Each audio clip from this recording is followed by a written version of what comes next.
Good morning, ladies and some gentlemen. Good morning.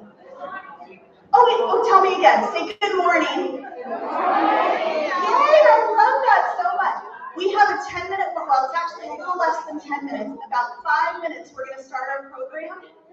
We are already live streaming, so anyone that is signed into our YouTube channel or Southern Coos, they get to hear all of that, everything that's going on so far. So welcome to you all, and I will be back here in 5 minutes to get our program started. Yay!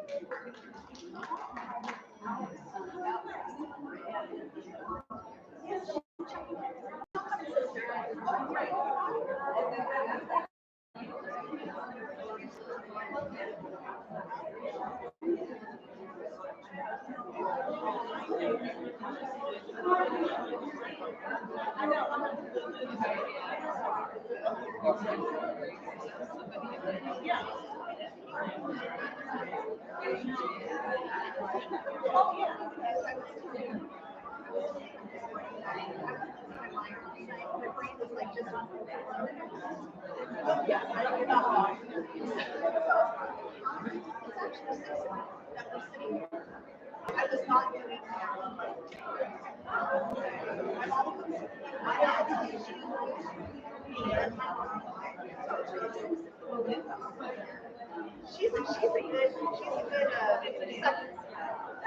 she's my mom. I'll tell you that. She's a sassy little baby.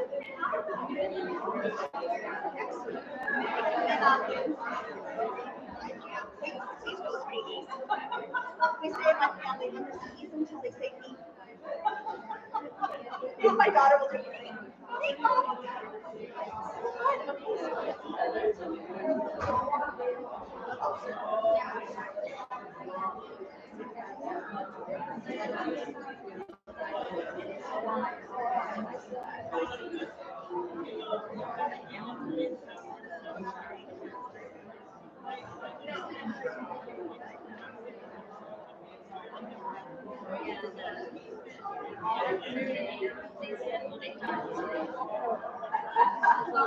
not remember saying.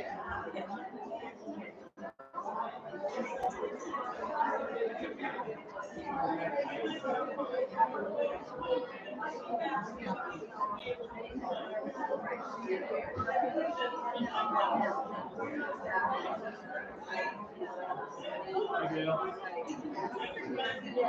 Scott, how are you? How are you? Good. All right. How are things? Good. Everything good? So you are? Hopefully.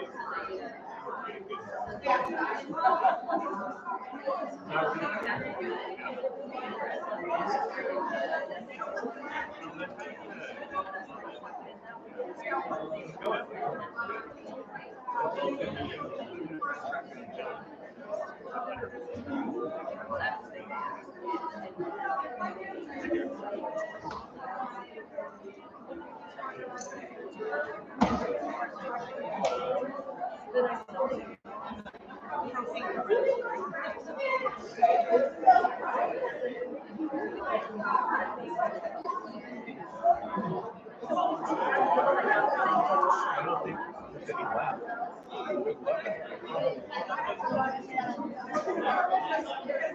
I don't know. It looks like there's mostly ice.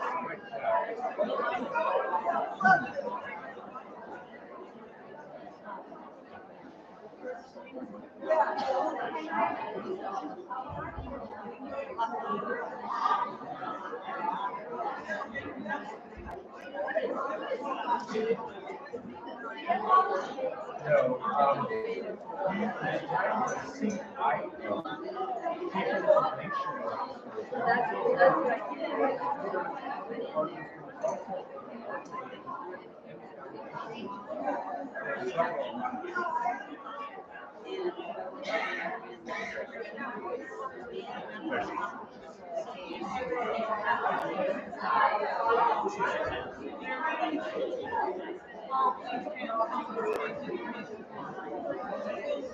Oh, yeah, we are.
I'd like to see the key selections in these pieces as well.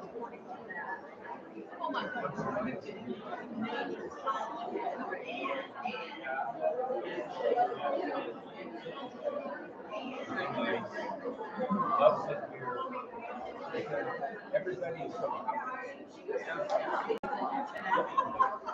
What lives in Coos Bay.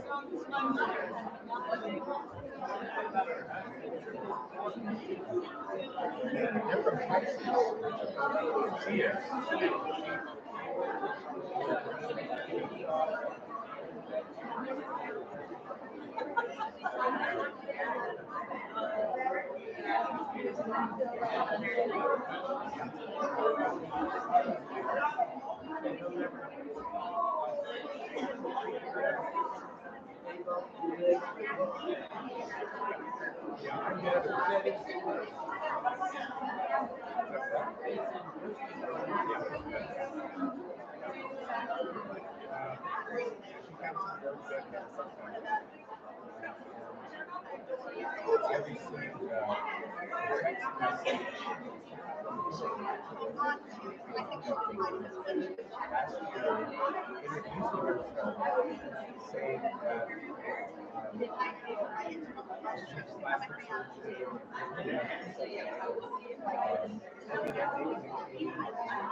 All right, ladies and a few gentlemen, come on in and get seated. If you haven't already grabbed your breakfast, go ahead and get your breakfast and come back because we are going to get ready to start this program.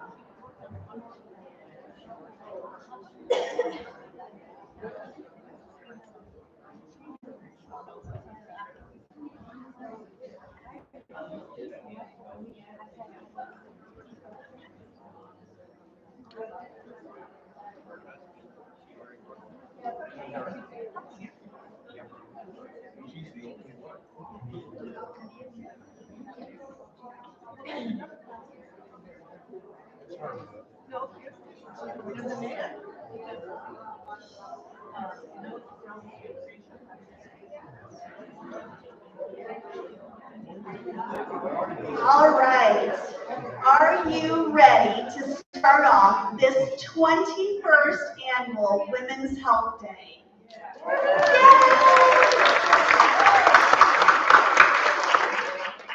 I have to tell you, just as a little side note, this is one of my favorite events of the entire year. It is palpable, the energy that we come together and have here every year, and I can't tell you how much it means to me to see all of you bright-faced, lovely ladies here enjoying this program today. So let's give you a round of applause. All right, so welcome to the 21st Annual Women's Health Day. This year, we're following the National Women's Health Week theme, Women's Whole Health, Prevention and Care and Well-Being. I'm Alex McGinley, and for the most part, what I do for the foundation, the Southern Coos Health Foundation, is to do events like this and also to raise funds for this amazing organization that's very close to my heart. Some of you already know, but part of the reason that it is so close to my heart is because my mama, right here, has been saved more than twice at our hospital. So to me, it is very close to my heart. All right, so this event, I could not do it alone. We have volunteers, we have a team of our IT people, we've got Amy Moss Strong. All of our volunteers have helped to make this event great. So let's give them a quick round of applause.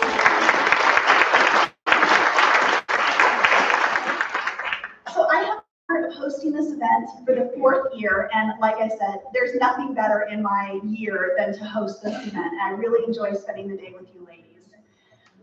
Excuse me. So this day is going to be spent with a day full of learning, feeding our minds, body, and spirits, and of course, connecting with other wonderful ladies from our community. We really have such an amazing community here in Bandon. I'm so grateful that you all came out. And thank you to our live streaming audience too for coming and joining us virtually today, but I'm really happy to see all of you here as well. So it's crazy when I think back to a year ago today, it was Snowmageddon had happened here in Bandon, right? 2 days before the event. It was still freezing temperatures and there was still snow on the ground, which of course, you know, any of you who have been here for a long time, you know doesn't normally happen. But we still had an amazing event. One of the things I want to open up with today is to just give a show of hands. How many of you have been to, say, 10 Women's Health Day events, whether it is in, consecutive or not? Look at that. How about 5? Yay! How about 2? Wow, so amazing. Okay, and the last one is, who's here for the very first time? Wow! Yay! Oh, well, I love that so much, and thank you all for joining us. It really is a fantastic event, so I'm really happy that you're all here today. So we are very fortunate to have Ray, who is our leader, and he inspires us every day. It is my absolute pleasure to work for this man who not only takes us into the future, but keeps us making sure that we are the hospital, the provider, and employer of choice here in Bandon. It's so important for our community because you all know healthcare is very important. So let's welcome Ray Hino, our CEO for Seven Coos Hospital.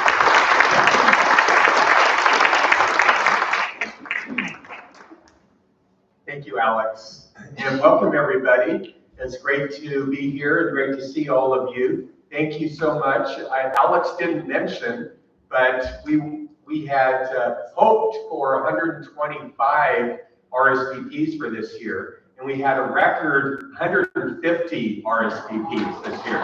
Give yourself a hand again. Also, I do want to thank Alex and the entire committee that worked so hard on putting on this event. We really would be remiss if we didn't also mention our wonderful dietary staff, led by Rita Hamilton. And I know that Cindy Pennington is here as well. And Rita, Jeff, Cindy, are you around so we can thank you?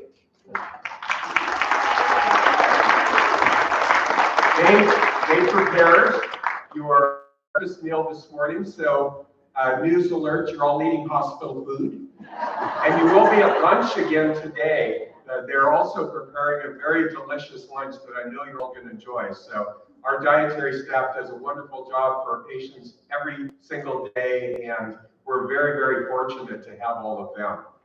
I'm so excited about today's program. As Alex said a moment ago, we know that you're going to enjoy this day. You're going to get to hear some wonderful speakers and relevant topics that we hope will benefit you for your entire life. We think that you'll get great value today. I'm really, really pleased at the fact that all of the physician panelists today and all the physicians that are speaking are all locals. They all work here locally in Bandon. So excited about the doctors that you're going to hear from today that all live and work and practice here locally, and especially excited about one of our newest members, Dr. Sharon Monsiváis, our brand new plastic surgeon who's going to be speaking on the panel later today. So very, very excited to introduce her to all of you. And as Alex said, probably one of the best parts, one of the things I really enjoy about this event is the camaraderie, meeting new friends, getting to see people again each year after year. And it reminds me of my new friend from last year, Raquel Wood, because I love this story. I told this story last year when I was here. And last year, it was the first time that we had had a in-person event after virtual the year before. And so I was here in this room sitting at a table. I chose a table to sit at and met this lovely, lovely lady, Raquel Wood, who I discovered was here alone. She had come here from Coos Bay because she had heard an advertisement on the radio.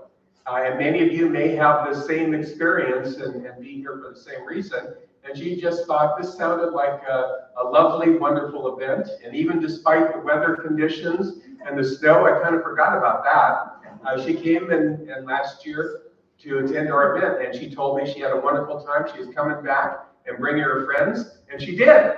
Raquel's back with us again this year, brought 2 of her friends. Thank you for coming back, and I've heard that story from many of you as well. As I've been around the room and meeting people and learning about where you come from and why you're here. And we're just very, very happy and blessed to have a wonderful event such as this one to enjoy today and an opportunity to learn together. So thank you all for being here. We really, really appreciate all of you. Enjoy your day. I know you're going to have a great day.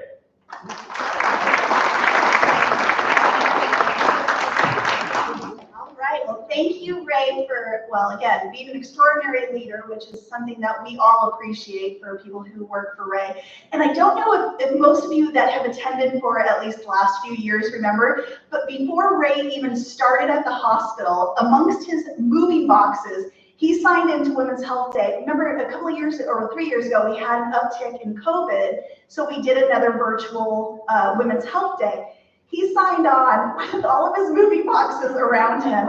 Didn't even start at work until that next week, and he was still there with us. So we really appreciate it. Let's just give Ray one more round of applause.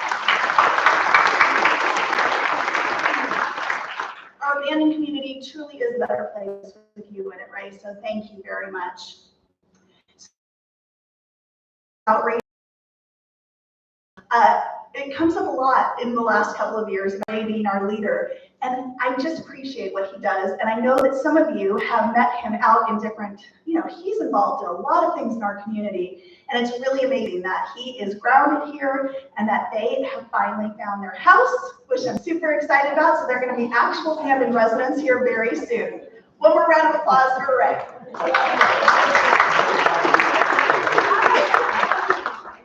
So we are excited. As Ray said, we're excited for a day filled with interesting speakers, including our keynote speaker. For those of you that attended last year, remember with Snowmageddon and the ice and all that, we had Jillian Ehrlich, who was virtually in our Women's Health Day because she couldn't get down here from Seattle. So she's back today in person. We're so excited. I cannot wait to see her presentation.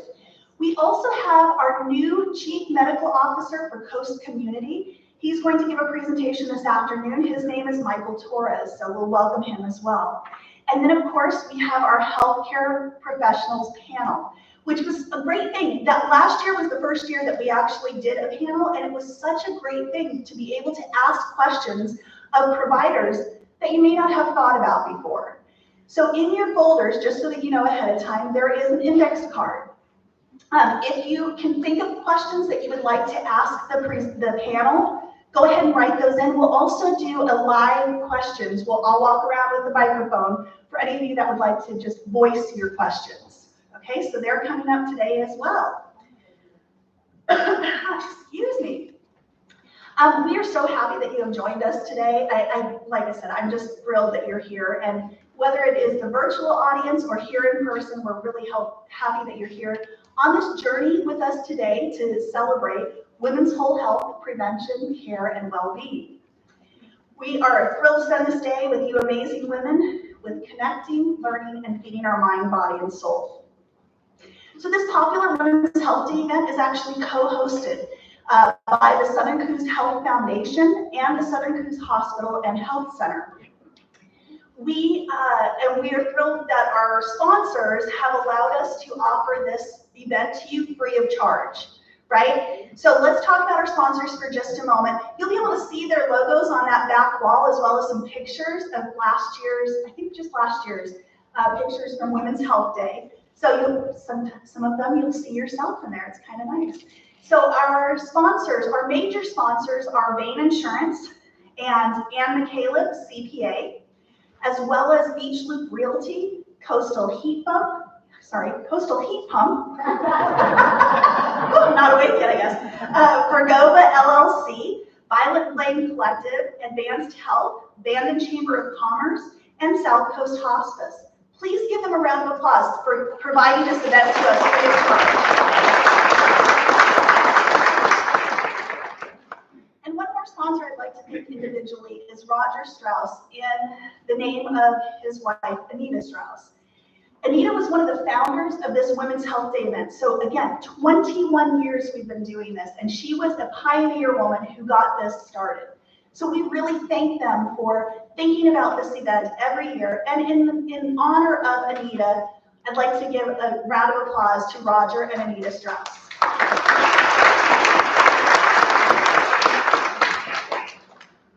So did you see the lovely baskets we have here today?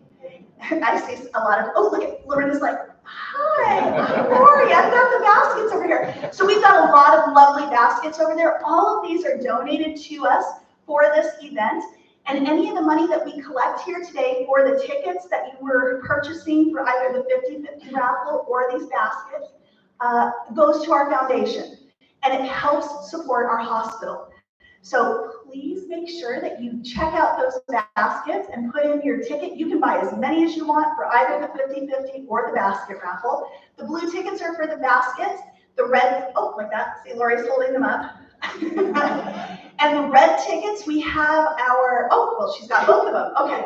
So the red tickets are for the 50/50 raffle. And for those of you that don't know what a 50/50 is, when you purchase the tickets, however large that pot grows, we split the proceeds. So whoever gets called, whoever's ticket has that lovely little golden ticket, okay, red ticket, whoever gets called, they get 50% of the proceeds that we collect for that 50/50.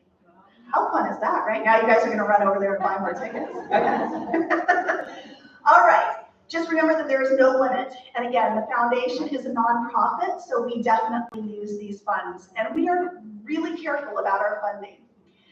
Also, don't forget to visit our vendors during the breaks and lunch. Here today with us are South Coast Hospice, Coos Health and Wellness, Advanced Health, Coast Community Health Center, and New Violet Flame Collective. They're offering discounted B12 and nutritional shots. But they've also got a flyer in your packet to give you 15% off if you come into the collective. They've got a lot of things going there. And Kristen Nielsen, who is the owner of Violet Flame Collective, she's actually going to be on our healthcare panel in a little while. So it'll be really interesting to ask her some questions as well. All right, let's see. Oh, so one of the things I wanted to mention really quick, one of our volunteers brought in a couple of things. Out there in the vendor area, there's a couple of sign-up sheets.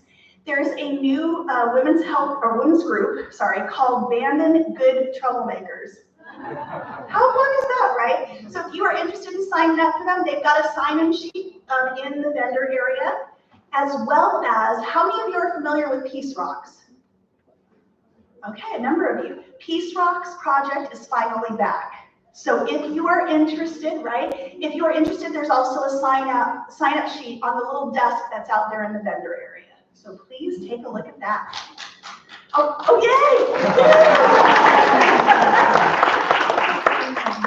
All right. So next up, we have Yazzie, who does yoga. That's you. She does yoga at the Senior Center. She's going to get our brains and our bodies ready for our program today. Yeah, just one second. So it's just a 10-minute quick. It's just going to be a 10-minute quick exercise to just get us up and moving and get our brains oxygenated. All right, so Yazzie graduated from New York University with a BFA in Theater Arts. Upon moving to Los Angeles, she studied yoga under Brian Kest. 26 years later, she has held countless classes on all levels in various locations, including Seattle, New York, Aspen, Austin, and finally settling here in Bandon. You can find her on Facebook at Yazzie Yoga, that's Y-A-Z-Z-I Yoga, or contact her directly. Texts are best for her at 458-710-8946. And if you need that number, you can come see me a little bit later and I'll give that to you. So Yazzie, I'm going to turn it over to you, but tell us when you have your classes at the Senior Center so that maybe we can come and visit. Wait, I have to come over here. Oh, okay. So it's Monday.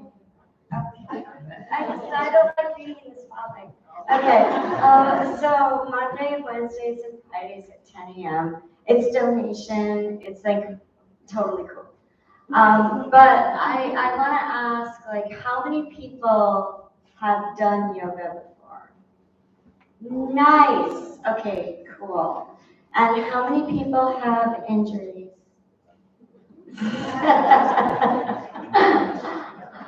All right, so what I would ideally like to do, and it's hard to like cram what I do in an hour into 10 minutes, but is it okay? Oh, hi, Tim.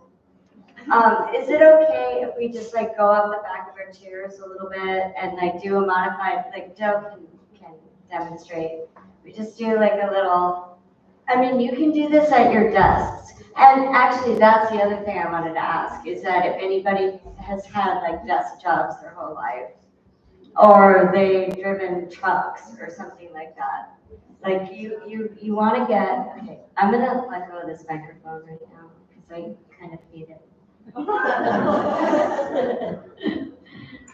But like, what we're looking for is, can you guys stand up? Anyone who can't stand up, you can do it right there sitting at your seats. Well, because we're getting used to the chair, you know? Yeah. It's still chair yoga, because we're still using the chair.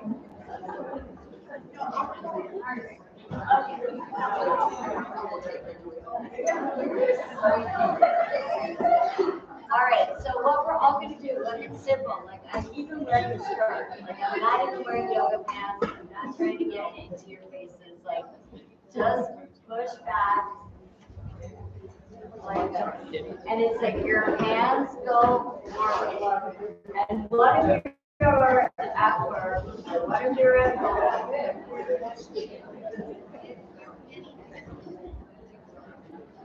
So what if you're at work or you're at home and you just need a simple break?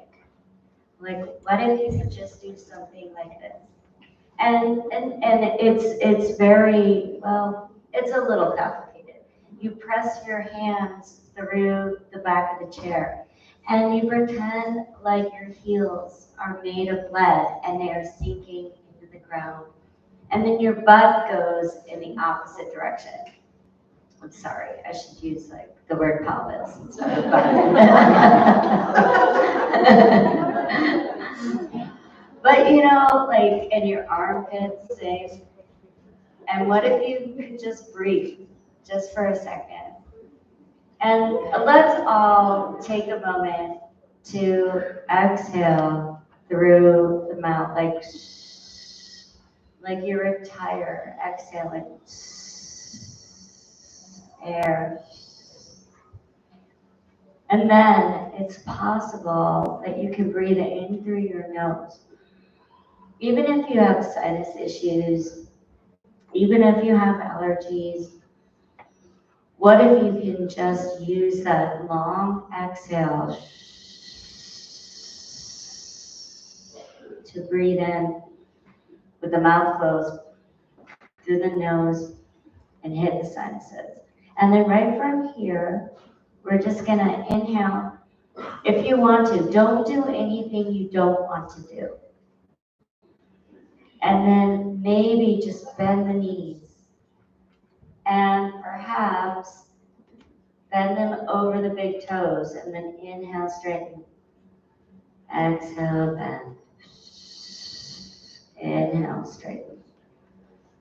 Exhale, bend. And then we're just gonna kind of scoot forward like we're sort of turtles or something. Come back up to the top of the chair. And look at your feet. So notice that your toes might be slightly turned in and your heels might be slightly turned out. And I'm going to demonstrate what most people do throughout their lives. They kind of walk like this with their toes turned out. And so our knees end up getting hurt and our hips get disjointed. But what if you turned in your toes and you took a big inhale and then you exhale out and over, and then inhale, straighten, exhale, inhale, straighten. Good. Let's do the calves a little bit. So step your right foot back. And you might have questions about this, and if you have questions, please ask them. But I'm going to say square your hip, like turn your hip into the back of the chair so that your pelvis is aligned with the back of the chair. Take a big inhale and understand you're already in a calf stretch. Like you don't have to do more than this. You could also, though, if you want more, take a big inhale and exhale, bend the front knee. And there's a good chance that it'll feel good, like it might actually feel good.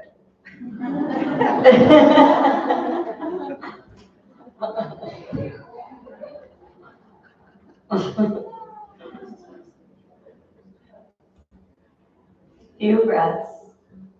And let's step to the back of the chair. And actually, I just don't know how to fit my whole class into 10 minutes, but let's for a minute, like, pull the shoulder blades back and release them. And you can use the back of the chair if you would like, but just pull the shoulder blades back and release them. And the elbows are like chicken wings that you just sort of like pull and then the elbows go back. And then, because we're protecting the lower back, we can straight back and place the ribs over the chair, perhaps. Yeah, I know, it's a lot to ask.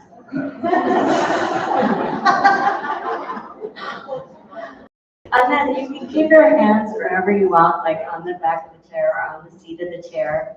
You know, my favorite thing to do is to sort of rock back and forth, like just with the hips, just checking in. Like, I think that the body does a lot of work throughout our lives. And we don't take a lot of time to appreciate it until all of a sudden something is failing. And then come back to center. And like personally, I like to release my hands down onto the chair, but either way, put the pressure into your left foot and start like dusting your right foot and then bring it up.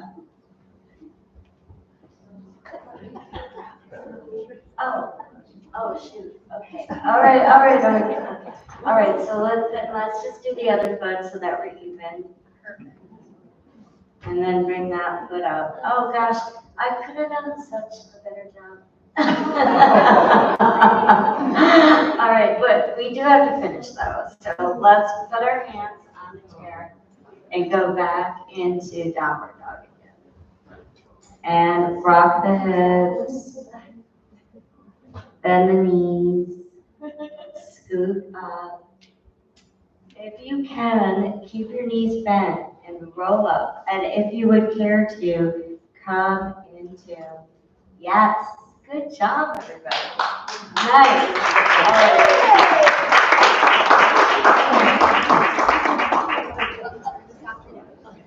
So let's give Yazzie a thank you for that good way to get us energized and ready for today. Now Yazzie, of course, will be back a little bit later and do another 10-minute segment. But how do you feel? Pretty good. Yay! Okay. Yay! Good. All right. Look at the energy is picked up again. I can hear it amongst us. And I hope that those of you coming in our virtual audience got a chance to do that at home as well. And again, Yazzie will be back this afternoon to do another little 10-minute segment.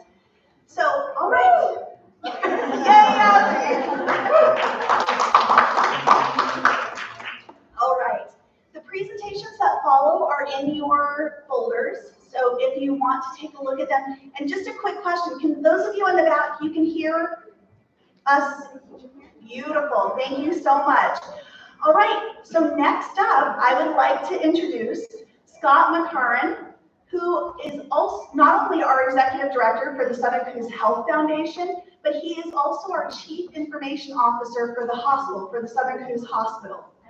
He guides myself and Amy Mostrong and a number of us as we do these foundation events. Please welcome Scott.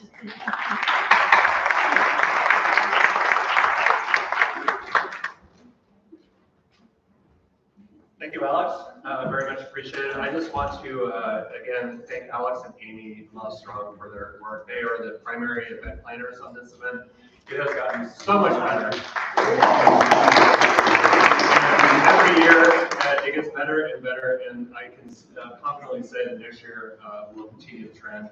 I just checked with front desk. We have about 115 people here on site, so that's wonderful. Plus everyone who's online, thank you. Again, thank you all for coming. And I will introduce Jillian Ehrlich here in a moment, but I do want to specifically thank some of the volunteers, particularly Chris Cox in the back. And his colleague in crime, Andy Oki. Thank you, Andy.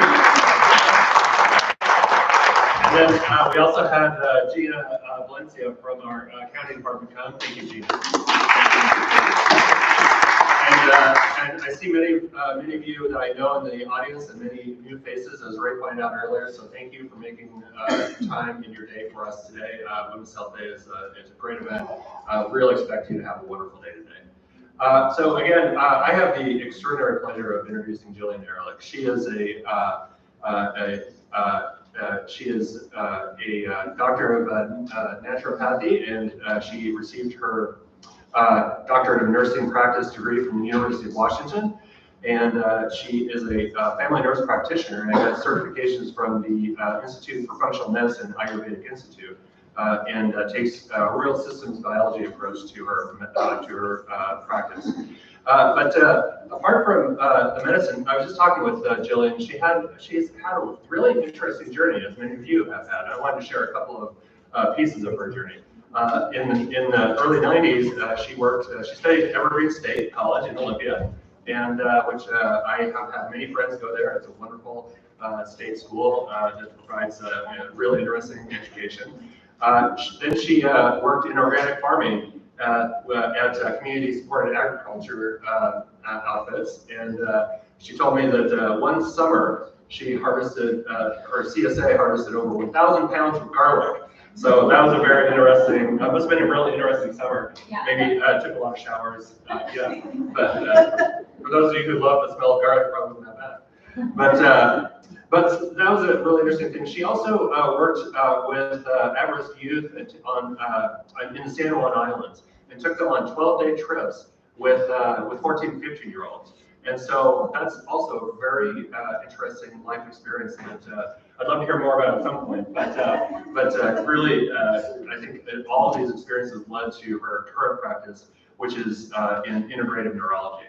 And so her current work is at NeuroVeda Health, and that's NEURVEDA Health. And you can go to her website. It's at neurovedahealth.com. It's in your program, and you can contact her. Anytime if you have questions after this presentation, and she will do her best to answer. She's very communicative and has.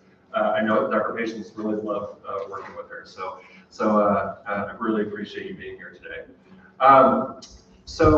With that, I will leave it there, and I think that's all. I think I want to bring up Jillian Ehrlich, and please give her the warmest of welcome.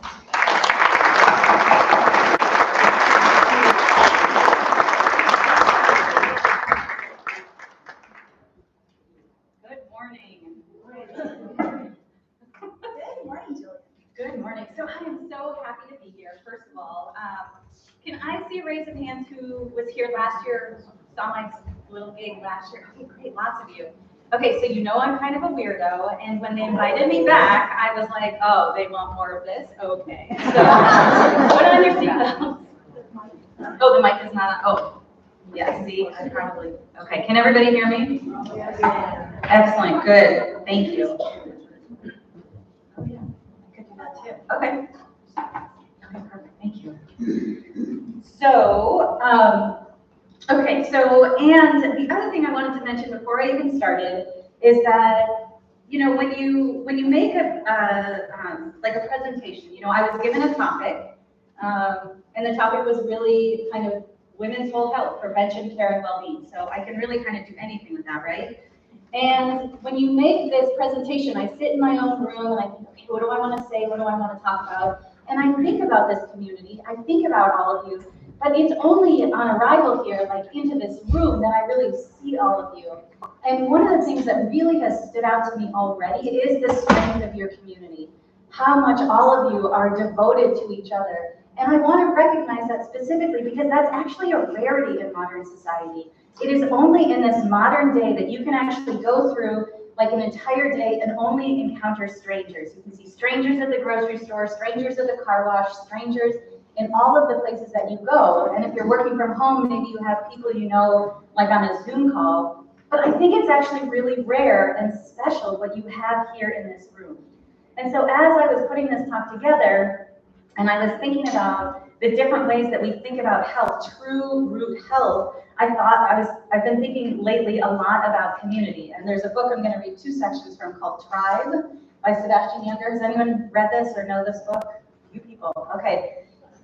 There's a few things I don't agree with in it, but I'm not going to talk about those. But I am going to say that I really appreciate how much he recognizes that we as humans, we are a species that thrives in community. We need community.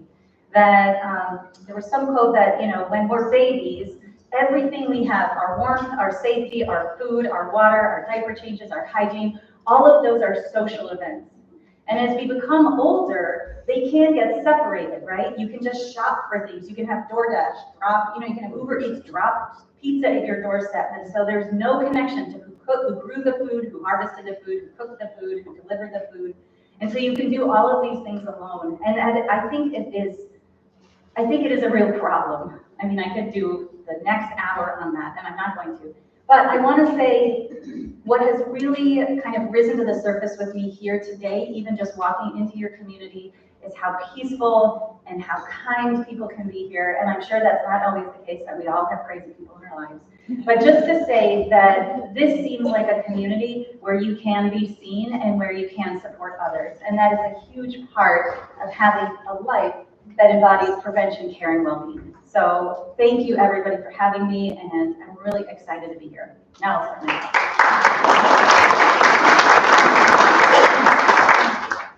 Okay, here we are. First slide, I'm Jillian Ehrlich. I would be happy also to talk about all of my boating experiences, my organic farming, and all the garlic. But we can do that another time. I had a lot of weird jobs. That's what that boils down to. All right, I've got no affiliations. We always do that. So here's the question, is how do we define health? And I looked up, you know, I just Googled, right? Because we all go to Google to define everything in our life these days. And actually, I am going to walk a little bit. So because I wanted to be able to read, this is how Google defines health. So we've got 3 definitions here. The state of being free from illness or injury. And I'm sure many of us have had the experience of going to the doctor and the doctor saying, well, your labs are normal and, you know, I can't find anything wrong. And then sometimes you still don't quite feel right. So the state of being free from illness or injury is not enough.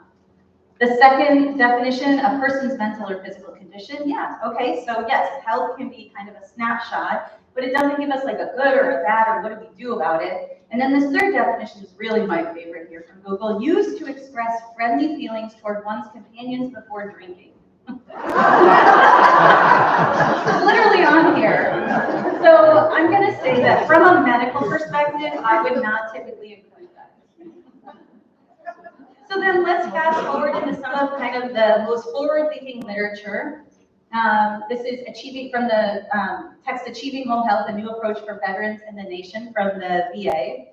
And what is whole health? It's a state of complete physical, mental, and social well-being, and not merely the absence of disease and infirmity. Okay, so we're moving forward, yes, true, but then what do we do with that? And then we look at the bottom quote here is the extent to which an individual or group is able to realize aspirations and satisfy needs to change or cope with the environment. Health is a resource for everyday life, not the objective. This is awesome, right? And it really lets us know, it kind of loops back to what we started talking about, which is that our health is really our community or what we have inside of us that helps us meet everyday challenges. It's not like we're all going to be, if we do the right things, eat the right food, do the exercise, sleep at the right time, that we're all going to be healthy throughout our life. It's that we're going to have the resource to face and have resilience for whatever comes. But this really doesn't give us a good description of what does that mean for each of us. What is that, like, what do we do with that? So, luckily there's Ayurveda. So, I'm done, mic drop. Okay, so raise your hand if you've ever heard of Ayurveda, please. You, I was in the right place. You are a bunch of hippies. Okay, so Ayurveda. And so Ayurveda, just in case for anybody who doesn't know, Ayurveda is a Sanskrit word. It's the traditional medical system of India. It's made up of words, Ayu means life, Veda means knowledge. But beyond being the knowledge of life, it's really the science of reality. And let that sink in a minute. There is a science of reality, and that we are a part of it. We are part of this ocean of consciousness that not only makes our body, our mind, and our spirit, but also like the trees and the oceans and the wind and the mountains, everything. We are part of this science of reality. It's a 5,000 to 10,000 year old system. It's still in use in India today. There's, when I went to India in 2005, I counted in the phone book, and because I was like, there were pages and pages of Ayurvedic physicians.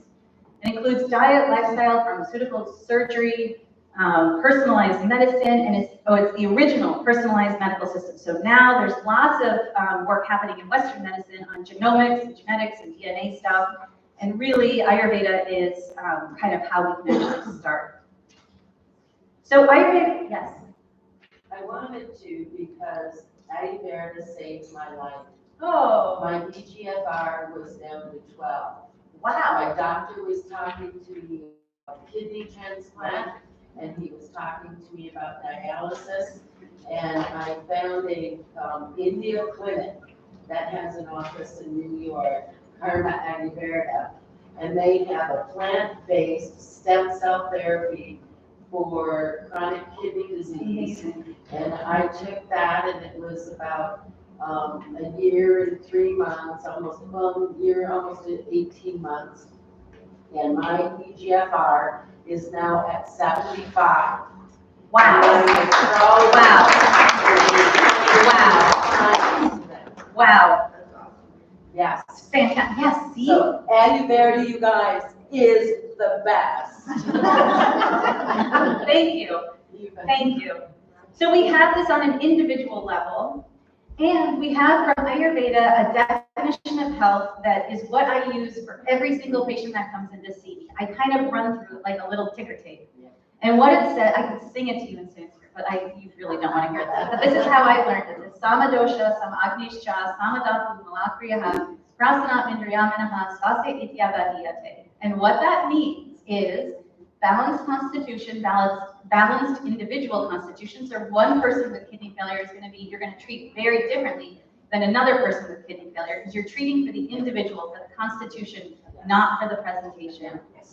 And it means appropriate digestive fire. It means well-formed bodily tissue. It means completely eliminated waste. It means clarity in the senses, the soul, and the mind. And the healthy person is well situated in self. You have to believe that you belong in your body, or else you're not done working on your healing work. And yes, this is going to change. We are going to have periods, throughout our life where things shift, where we get in car accidents, where we lose loved ones, where we have pregnancies, where we go through menopause, perimenopause, where you're like, what is going on in here? I don't understand. But that's the time to then do the work. And so if you can't check each of these boxes, then we're not done working on your health. So we're going to go through these 7 components individually. This is kind of the bulk of our talk today, because my hope is that everybody kind of comes away with a sense of how to gauge their own health and kind of what to do about it. So we'll talk about each issue and then we'll talk about treatments for it. So Sama Dosha, balanced individual constitution. This is going to be the most complicated thing we talk about today. So, so Delphin, here we go. So you are totally unique, Ayurveda says. Ayurveda says that at the moment of your conception, all the forces in the universe kind of collaborated to make your individual constitution. There has never been one of you before, there will never be one of you again. And what your constitution is depends on what your parents ate for dinner while they, before they made you, where the planets were, whether you were made in the back of the fort or in the Four Seasons, where, everything that was going on comes together to make who you are. And so you are totally unique. So when somebody says, well, this is what we do for multiple sclerosis, this is what we do for a urinary tract or recurrent urinary tract infection, it's not to say to not take that treatment, but it's to notice who you are taking that treatment. You are totally unique. I was looking at all these slides, I can't help but say, I was trying to find like this, you are here, like we are both very special and inconsequential, right? And there were all these things of like, you are here looking for tacos, you are here crying in the shower, and I was like, I can't do that. So instead of elements in Ayurveda, instead of carbon, hydrogen, oxygen, nitrogen, Ayurveda uses characteristics, and it's really these 10 pairs of opposites. And when I first learned this, I was like, this seems silly, but I have to tell you, over 25 years of using this, it's kind of an amazing. And so these characteristics are called gunas in Sanskrit. These characteristics, heavy and light, slow and sharp, cold and hot, oily or dry, smooth or rough, dense or liquid, static or mobile, gross or subtle, cloudy or clear. So these are these 20 characteristics that we are made of, that the earth is made of, that your friend is made of, that your dog is made of, everything. And you can think about, when you look at environments, you can look and say, oh, that sand is really rough, or oh, those leaves are really wet in this rainforest, or it's really dry. And so like on top of a mountain, the air is going to be really subtle, right? It's really thin. And so these are the qualities that we can think about, that we can then think about patterns and how they exist in our bodies, in our body, in our mind, and our spirit. And Ayurveda collects these 20 characteristics into 3 sort of baskets. And the baskets have these Sanskrit names of Vata, Pitta, and Kapha. And the characteristics of Vata are of the qualities that are dry, light, cold, mobile, clear, rough, and subtle. So if you are, and all of us have some Vata, some Pitta, and some Kapha in us. But if you are a person who's mostly Vata, then you're going to be thin, you're going to be light, you're going to have dry skin, you're going to have poor memory, you're not going to be able to sleep very well. You can see that the times for Vata are sunrise and sunset when there's change. You're going to have creaky joints. You're going to have, and the time of life is our older years, right? So it's, 55 and above is when we really start kind of having insomnia, our joints get more creaky. If you are predominantly a Pitta person, I am kind of like Pitta embodied, which is why I like to stand up here and talk, and I like to make charts. But Pitta is hot, sharp, light, oily, liquid, penetrating, spreading. This is like spreading the word.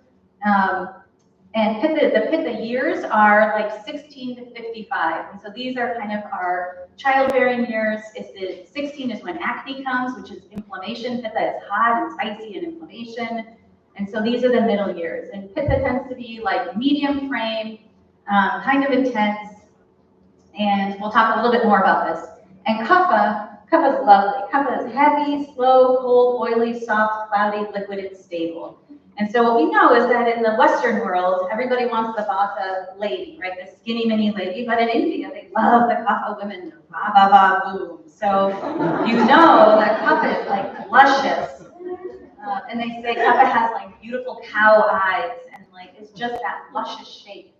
And so Kapha is mid-morning and mid-evening. And it's the time of childhood, right? Think about how juicy babies are. So this is these Vata, Pitta, and Kapha. And here you can see, and I think people get these slides, is that right? Yep, they're in your packet. Okay, oh, that's why I heard the pages turned. Got it, perfect. So, and I can send this out if people need it bigger than it's in the little slide. But it's ways that we can look in how we have Vata, Pitta, and Kapha in our body and how if we're a Vata predominant person, then at our best, we're thin, active, creative people. What displaces us? Stress, lack of sleep, cold. The reactions are often fear and anxiety, and then the imbalances. And so it goes through these for Vata, Pitta, and Kapha, but I can give you a few easy examples to understand it. If you go to a party, a Vata person wants to kind of dance and sing and move and talk and tell jokes and laugh. A Pitta person wants to sit in a corner and have like a discussion about something heavy, deep, and real. Like we're going to break it all down. We're going to solve the problems of the universe. We're going to I need to argue about something. They want to talk. Am I hitting any? And Kapha people just like to hang out. They are big muscle people, so sometimes Kapha people like to move because they need to use their muscles. They might not want to, but the best thing for Kapha is if you roll out of bed at 5 a.m. and do push-ups because they need that big body movement. They don't like that idea, but they do feel best when they do that. And the Kapha people just slow down and they sit and they go to a party and they just want to hang out and watch the people and like be in the mix and like feel it. Or they just like eat a snack. And so Vata, Pitta, Kapha. Here's another example. If there's a door that slams, a Vata person gets afraid. What was that? A Pitta person says, who did that? And a Kapha person just shrugs and like eats a snack. And so what's tricky about this Vata, Pitta, Kapha is that at the moment of our conception, our amount and the places in our body of our Vata, Pitta, and Kapha are set for life. They're set for life, and that's called our Prakriti. But that over the course of our life, we have so many different influences from our environment, from the seasons, from our age, from the time of day, from our jobs, from our traumas, from our successes, from our failures. And so what we have as a constitution that's in our body right now may not be our base foundation constitution. And so health in Ayurveda is this first definition of health is samadosha, finding a balanced constitution, making your current constitution match your birth constitution. And so that also could be another hour-long lecture. So I won't go into how we do that, but just to say here here is treatments for our constitution. So if your Vata is too high because you're getting older and it's a winter season and you're a skinny mini person to begin with, then the things that you need are nurturing, warm, grounding. There's warm soups and stews, sleep in, be gentle with yourself. If you're a Kapha person, Kapha is the principle of structure. So if you've got too much structure going on, then you can have congestion. Kapha people can have asthma. They can make tumors. And so if you've got too much of that going on, then you need to figure out how to get things to move. And like if you're a Kapha Pitta person, you can't use too much heat or spicy foods because then you'll just trigger your Pitta. So it can be a real kind of wild ride trying to figure out how do you find what is going to be balancing for you. But in the Ayurvedic definition of health, the first thing that we start with is figuring out what is your constitution and how do we help you to find your environment that's going to balance you in your world. Yeah. I can't remember the word you used, but you said for Kapha it was structure. And what was the word that you put up is the overlying umbrella, and what are the other words for the other two? Oh, good question. So Kapha is the principle of structure. And I think I might have it on this one. So Kapha is structure. Pitta is digestion. So Pitta always wants to be transforming something. They always want to be convincing you of something. Like basic point. And or digesting, understanding, writing, teaching, talking. And Vata wants to.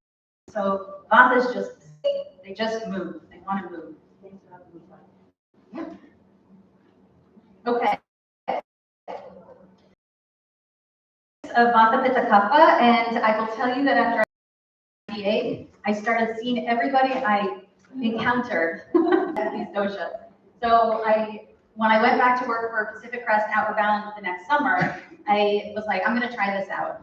So I remember I had one student, she had just turned 14. She was a skinny mini little Vata gal. So Vata learns quickly, but then forgets quickly. And so we were pulling into a harbor and I said, I want you to anchor the boat. We were these 26-foot long open rowing and sailing boats, no motors. And I said, here are the 15 steps to anchor the boat. And I read them off like 1, 2, 3, and she was like, got it. And I was like, go. And she did it beautifully.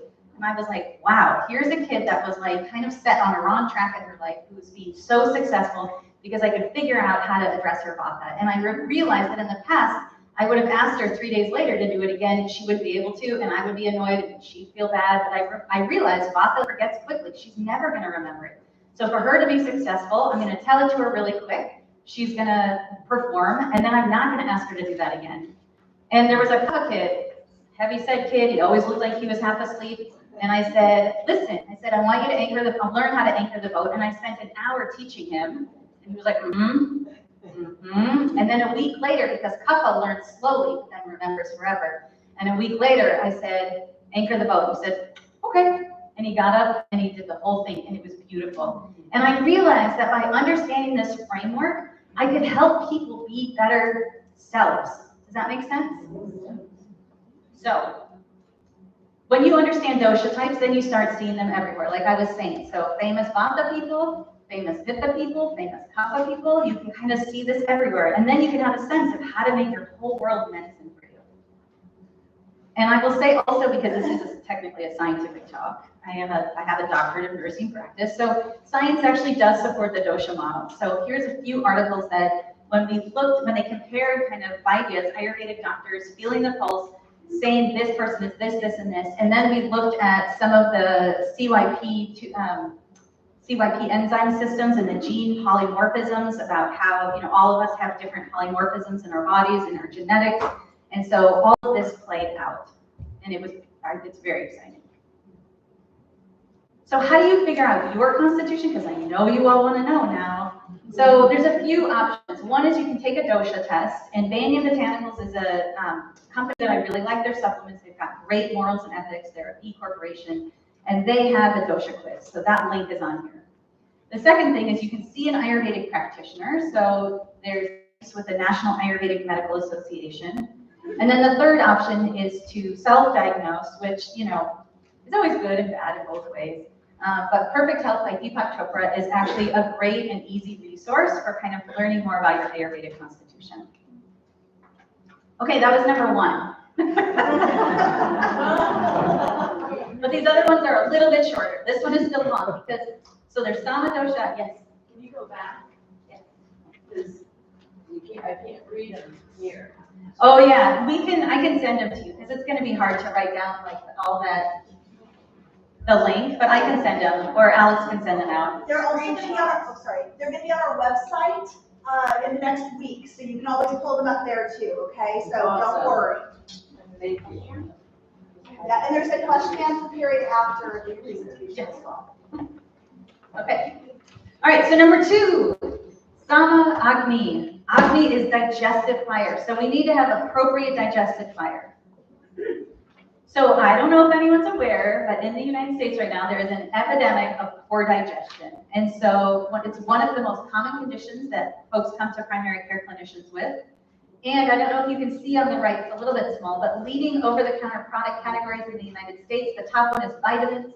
The second one is cold and allergy. The third is pain medication like ibuprofen, then weight control, and then gastrointestinal tablets. But if you look further and you add up all the gastrointestinal liquid and the tablets, it actually comes third in this list. So we are medicating our guts all over the country. We are trying to keep it together in here. But what does Ayurveda say that is actually happening in digestion? Inside digestion, digestion is transformation. We are transforming food into tissue, and we are also transforming experiences into memory. It's just as important because our memories actually direct our autonomic nervous system, and our autonomic nervous system actually directs our digestion, our enteric nervous system. They all run together. So in Ayurveda, this is my favorite slide I've ever made, yes. In Ayurveda, we are not what we eat, we are what we digest. You can put anything in the hole, it doesn't mean it's going to transform beautifully into tissue. So, sometimes people who take too many vitamins will say you're making expensive urine, right? Because sometimes things don't get digested well. So when we talk about types of digestion, we have to back up one step and say in Ayurveda, the process is that you eat food, and then that food turns into tissue, and then metabolic enzyme activity and heat, and then intelligence and immunity, that's what we need next, and then consciousness. So every time you eat, your food is supposed to be turning into these 4 steps ending with consciousness. But what can happen? So that's what happens in balanced digestion. But if your digestion is too hot, if it's too hot, all the food is burned to ash. There's no nutrients left. So you can have what we call in the United States this epidemic of like overfed, undernourished, right? You can also have, if your digestion is too cold, which I think is really the problem for most of us, you know, we have a panic or we're afraid of something, and then our digestion slows down because our sympathetic nervous system, our fight or flight is taking over, and then it doesn't matter if you digest the food. So too cold, a digestive fire, is that it isn't cooked correctly or completely, and it results in this sticky, gross kind of substance called ama. And then, or you can have erratic, so not the right fire in the right place in the right time. So things can be really difficult. And the story that I have from my out of bound days is that there was a day that these 16-year-old students all got to this island. It was cold. They were cooking on a camp stove, and they're all trying to, you know, talk with each other and do the weird thing that 16-year-olds do. And so the fire kept going out. The stove kept getting blown out by the wind. So they're cooking this macaroni and cheese, and then the fire would go out. No one would realize for like 15 minutes. And so the water would get cold with those noodles sitting in there, and then somebody would feel like, oh, I'm kind of hungry, and they'd be like, oh shoot, the fire's not going. So they would relight the stove, and by the end of these noodles cooking, I know, I see somebody shaking their head, it was disgusting. It was like, it was not these plump, nice macaroni noodles, it was a disgusting block of starch that we all ate. So, so that's kind of what happens with food in our body if things don't go right. And ama is this, we call it ama, and it's this sticky, morbid, maldigested food, and it can be poison to our system. And so here's the symptoms when ama is present. So just take a little log for yourself. I have some of them too, there's no shame here. So congestion anywhere, joint pain, brain fog or confusion, stagnation, indigestion, or appetite. A coating on the tongue is a really good way. In Western medicine, we have coating on the tongue can be thrush. But in Ayurveda, if it's not actually a yeast overgrowth, it's usually ama. It's usually this kind of poor digestion. Fatigue, heaviness, just feeling like you kind of can't be clean. And eventually in Ayurveda, it disrupts this ama, goes all over the body and disrupts cellular communication, which is the root cause for autoimmune disease. Okay, so what determines whether you're gonna have a healthy digestive fire or produce ama? So it's sleep. Are we eating the right foods? Are we completely eliminating wastes?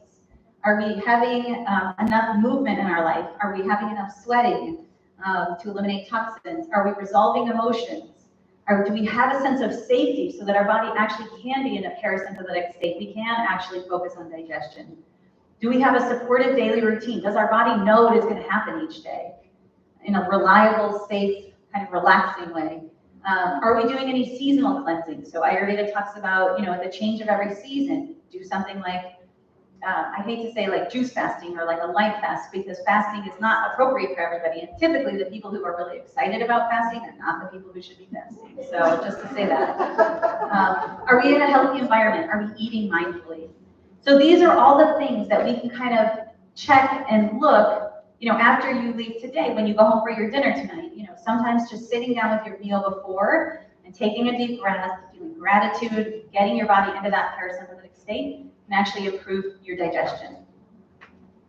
And what are some specific treatments if you do find that maybe you're a little stiff when you get out of the car, or you know, you watch TV for an hour in the evening and then you're like, ugh, if you're stiff getting up?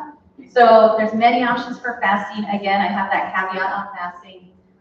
Sweating, there's so many ways to do sweating, whether it be a brisk walk with too many clothes on, whether it be a bath or a mustard bath if you want to amp that up, whether it be in a sauna like at the gym.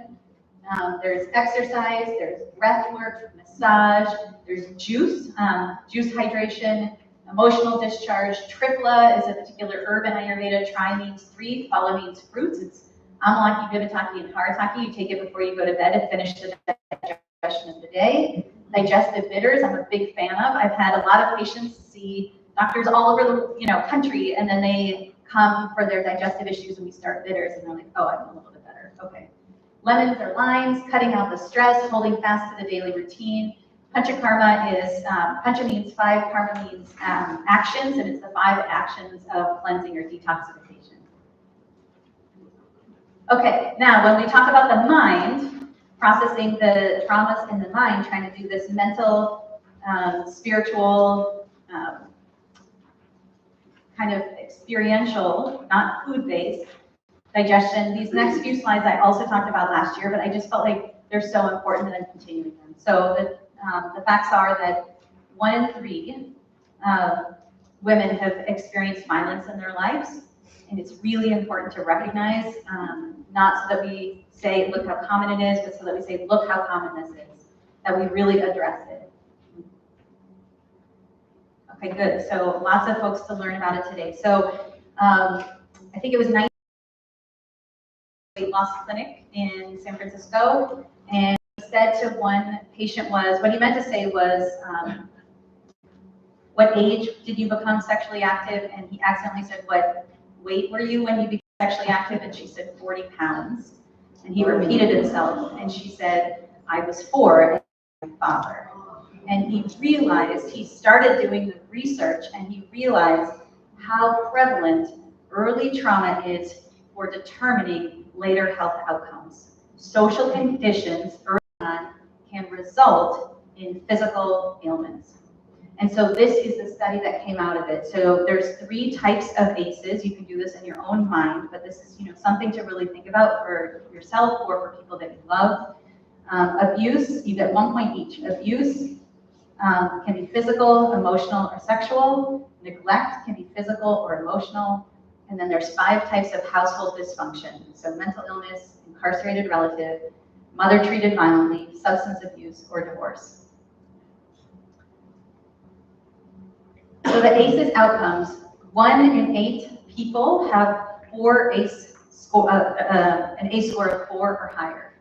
And so here we have how common are the ACEs, and then we have the outcomes as adults. So the behaviors can be lack of physical activity, oh God, I can't even see, these are so small, smoking, alcoholism, drug use, missed work, and the physical and mental things that can go with an early higher ACE score include obesity, diabetes, depression, suicide attempts, STDs, heart disease, cancer, strokes, COPD, and broken bones. And to me, it's amazing, something like COPD, who thinks about that as an outcome of an early childhood event, an adverse childhood event? Oh, I have it nodding in the crowd. So just to say that, number 1, when you have these things as adults, if you have a higher ACE score, you have to know that this is not your fault. Anybody, any of these things, this is not your fault. And we have to figure out what we're going to do about it. So it's important to know these ACE scores. And it's also important to know not all children with elevated ACE scores develop negative outcomes as adults. It's a graded and cumulative response, but not 100%. And in the original, 1998 is when the first study came out. And it's like the biggest study of social experiences. So I think it's like 17,000 people. 14% of people with 4+ ACEs had no reportable adult risk factors. Okay, so why not? That's always the question. Why didn't they? So trauma is not what happens to you, it's what happens inside of you as a result of what happened to you. Trauma is the scarring that makes you less flexible, more rigid, less feeling, and more defended. So if you were a child who experienced these things, then typically, it's in your family or it's in the people that you're with. These things are hard. And so as adults, we want to be able to revisit them and think about our Agni, our digestive power, to chew through these experiences and have them be peaceful for us as much as we can. Having a history of trauma or loss does not by itself predispose you to having a childhood disorganization. It's the lack of resolution that's the essential risk factor. And I do have one quote from my little book that I'm so excited about. It just says, Sebastian Junger was talking about, I think, child soldiers, where's my little thing? Oh yeah, child soldiers kind of coming home from war, and he says, PTSD is a disorder of recovery. And if treatment only focuses on identifying symptoms, it pathologizes and alienates veterans.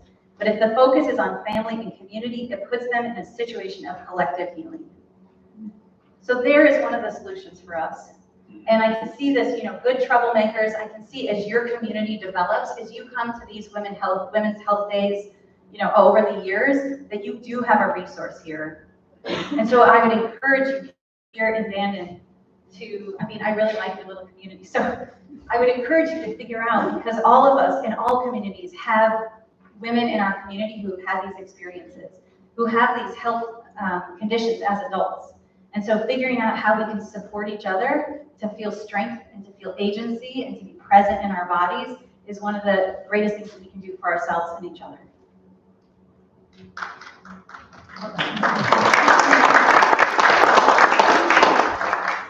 So treatments for low mental Agni or high ama, so low digestive capacity or high production of this stuff.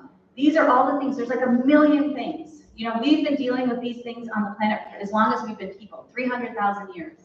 So emotionally discharged, talk therapy, somatic therapy, writing, making art, moving, exercise, hypnotherapy, Gupta program, dynamic neural restructuring systems from Annie Hopper. She has a book called Rewired for Healing. Daily life, the eating and the sleeping, the safe and sound protocol is something from Stephen Porges, who made up the polyvagal theory. Gardening, farming, getting your hands in the dirt, getting your body on the earth, breath work, positive relationships, psychedelic therapies, or ketamine-assisted psychotherapy, compassionate boundaries. And just to say how prevalent and important this is, I have here this picture of George Kittle, the 49er, holding a puppy ahead of the championship game.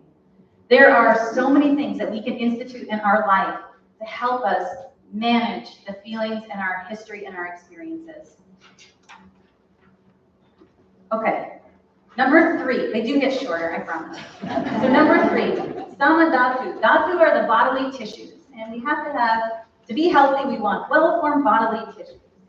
We've already talked about some of the things that get in the way of this, like adverse childhood experiences or poor digestion, but we're going to take it further. And in Samadhatu, well-formed bodily tissues, this is the medicine we know, right? Here's some surgery working on the body itself. And these are all of the ologies. When you look at Western medicine, this is actually, we do a good job of working on all these physical medicines, making good physical structure. So, what we want to question, sorry, were you trying to take a picture? Oh, yeah. Stand by. Okay. So, what we want to think about, though, as we're making bodily tissue, right? Because somebody told me once, every cell in your body changes out about every 7 years. So, who you were before, I don't know if that's the actual truth for everyone. Nerve cells live a long time, but the gut, the gut lining changes over. The tops of the little Turkish towel, the gut lining can change over every 48 hours, and the gut can change over every 3 weeks. So we are constantly evolving. So the idea that you're done changing, you're done growing is not what your body knows as reality, the science of reality. So when we think about forming physical structure, what supports or interrupts the bricklaying? And I literally think of this as a bricklayer, right? Making connective tissue, putting the cells together one by one by one. And so the things that make our structure, you want to look at these in your life. So what kind of foundation are we building on? So we have our intergenerational history to kind of contend with, to consider, to attend to. We think about our talent, like our genetics, or where do we have strengths? Where do we have vulnerabilities? We think about our training. So where have our cells learned how to make other cells? So if the gut lining turns over every 3 weeks, and we have something like IBS or inflammatory bowel disease like Crohn's or ulcerative colitis, those cells are changing over. So what keeps them making Crohn's or ulcerative colitis? So there's training that happens for the cells in the body. Do we have enough labor? Do we have enough energy to make this body? Do we have enough supplies to make this body? Are the nutrients being transformed across the gut lining and absorbing? Do we have the tools, which are like the cofactors and the metabolic patterns and all those other components that go into making, say, a liver? Do we have, what are our working conditions like? What is that internal environment like inside of our bodies? What's the weather like? What are the external conditions? And then, do we have the right attention to the job? Do we have a bricklayer that is laying bricks and focused, or do we have a bricklayer that has like one dog nipping at a heel and someone else singing opera in their ear? Do we have a distracted bricklayer? So when we think about what supports or interrupts our bricklaying for our physical structure, we want to consider all of these elements. And the treatments for making a healthy physical body are sort of, you can see this is kind of building. Now I'm feeling like I'm starting to repeat myself just a little bit, because again, it's digestion, it's attention, it's all of this focus components. So the VA does have a really great whole health model. And you can see it's because it includes the power of the mind, the spirit and the soul, the family and friends, the ability to recharge. And so here on the left, I kind of repeated what was in the last slide, just so you'd have it kind of top of mind. And then on the right, we're going back to these like basic things that happen in a life. Is the diet right for you? Is the lifestyle right for you? Is the environment right for you? Do we have an appropriate mix of stressors? Because, you know, if you have no stress in your life, then there's no reason to grow. Do we have enough mix of rest and rejuvenation? And do we have kind of this current, the healing of old trauma that we kind of have to keep going back to? And this is a medical talk, so I also don't want to miss the opportunity to talk about preventative health screenings. So preventative health is really early detection. That's what we're trying to do. So everything else we've talked about is prevention. This is also early detection, because we don't want things to get worse. And all of the treatments in Western medicine do have a place in some of our health at some period of time. Okay, 4, see that was a little faster. 4, Malakriyahan, completely eliminated waste. So we make a lot of metabolic trash. Think about these billions and trillions of enzymatic kind of things, that these machinery that is being operated inside of us. We make a lot of metabolic trash. And so we really need to be, see, I couldn't figure out a good slide for this, but we really need to be peeing, pooping, sweating, and crying.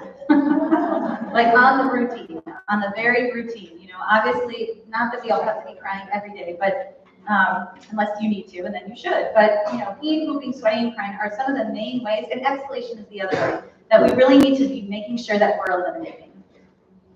And I want to focus for just 1 second, because I do work in a neurology-focused clinic, about the lymphatics and the glymphatics. So the glymphatics is very interesting. What's said is that, you know, it's somewhat of a new science, but the idea is that as we sleep at night, our brain kind of shrinks, and there's kind of a washing that comes through, you know, it's nightly brainwashing. And a lot of that will drain then into the lymphatic system to be eliminated from the body. So think about how active your brain is and how much work it's doing to perceive and process and respond. If you're not able to sleep at night, then you're not getting out all of that metabolic trash. And so these things, you know, doing this elimination is critical to being healthy and staying healthy. So how do we treat this? How do we do purification? How do we do elimination? So we want to ensure open channels and avoid or treat any clogs, and that can be in, you know, peeing, pooping, sweating, crying, or breathing. We want to make sure we have adequate sleep, like we just talked about with the lymphatic system. We want to stay hydrated. We want to eat cleanly. We want to have enough fiber in our diet, so our bowels actually are encouraged to move.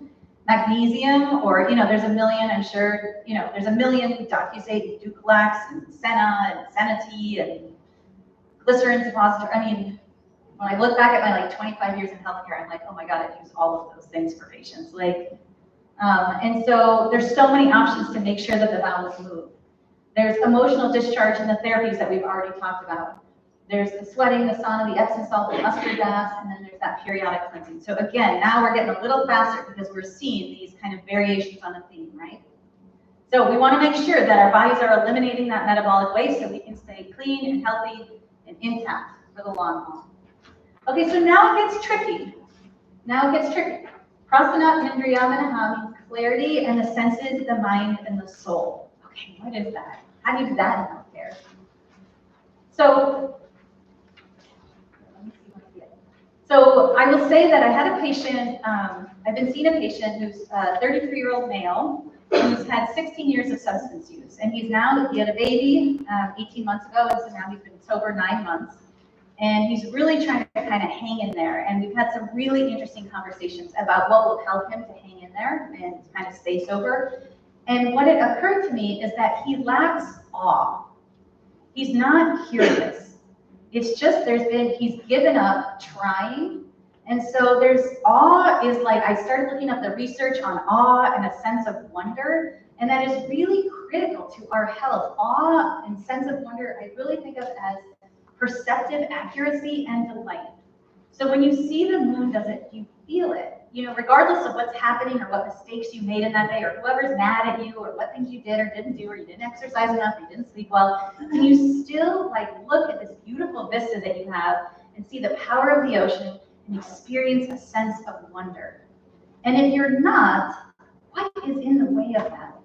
I think it is critical because as our bodies age, when we get up into these higher years, you know, you're 90, you're 100, you're not going to be, some will be running marathons. I don't want to limit anybody, but you know, I probably won't be. And so what is it that we have through our life as, you know, that's primarily, we think of as a characteristic of childhood, but that we can really take with us into these older years.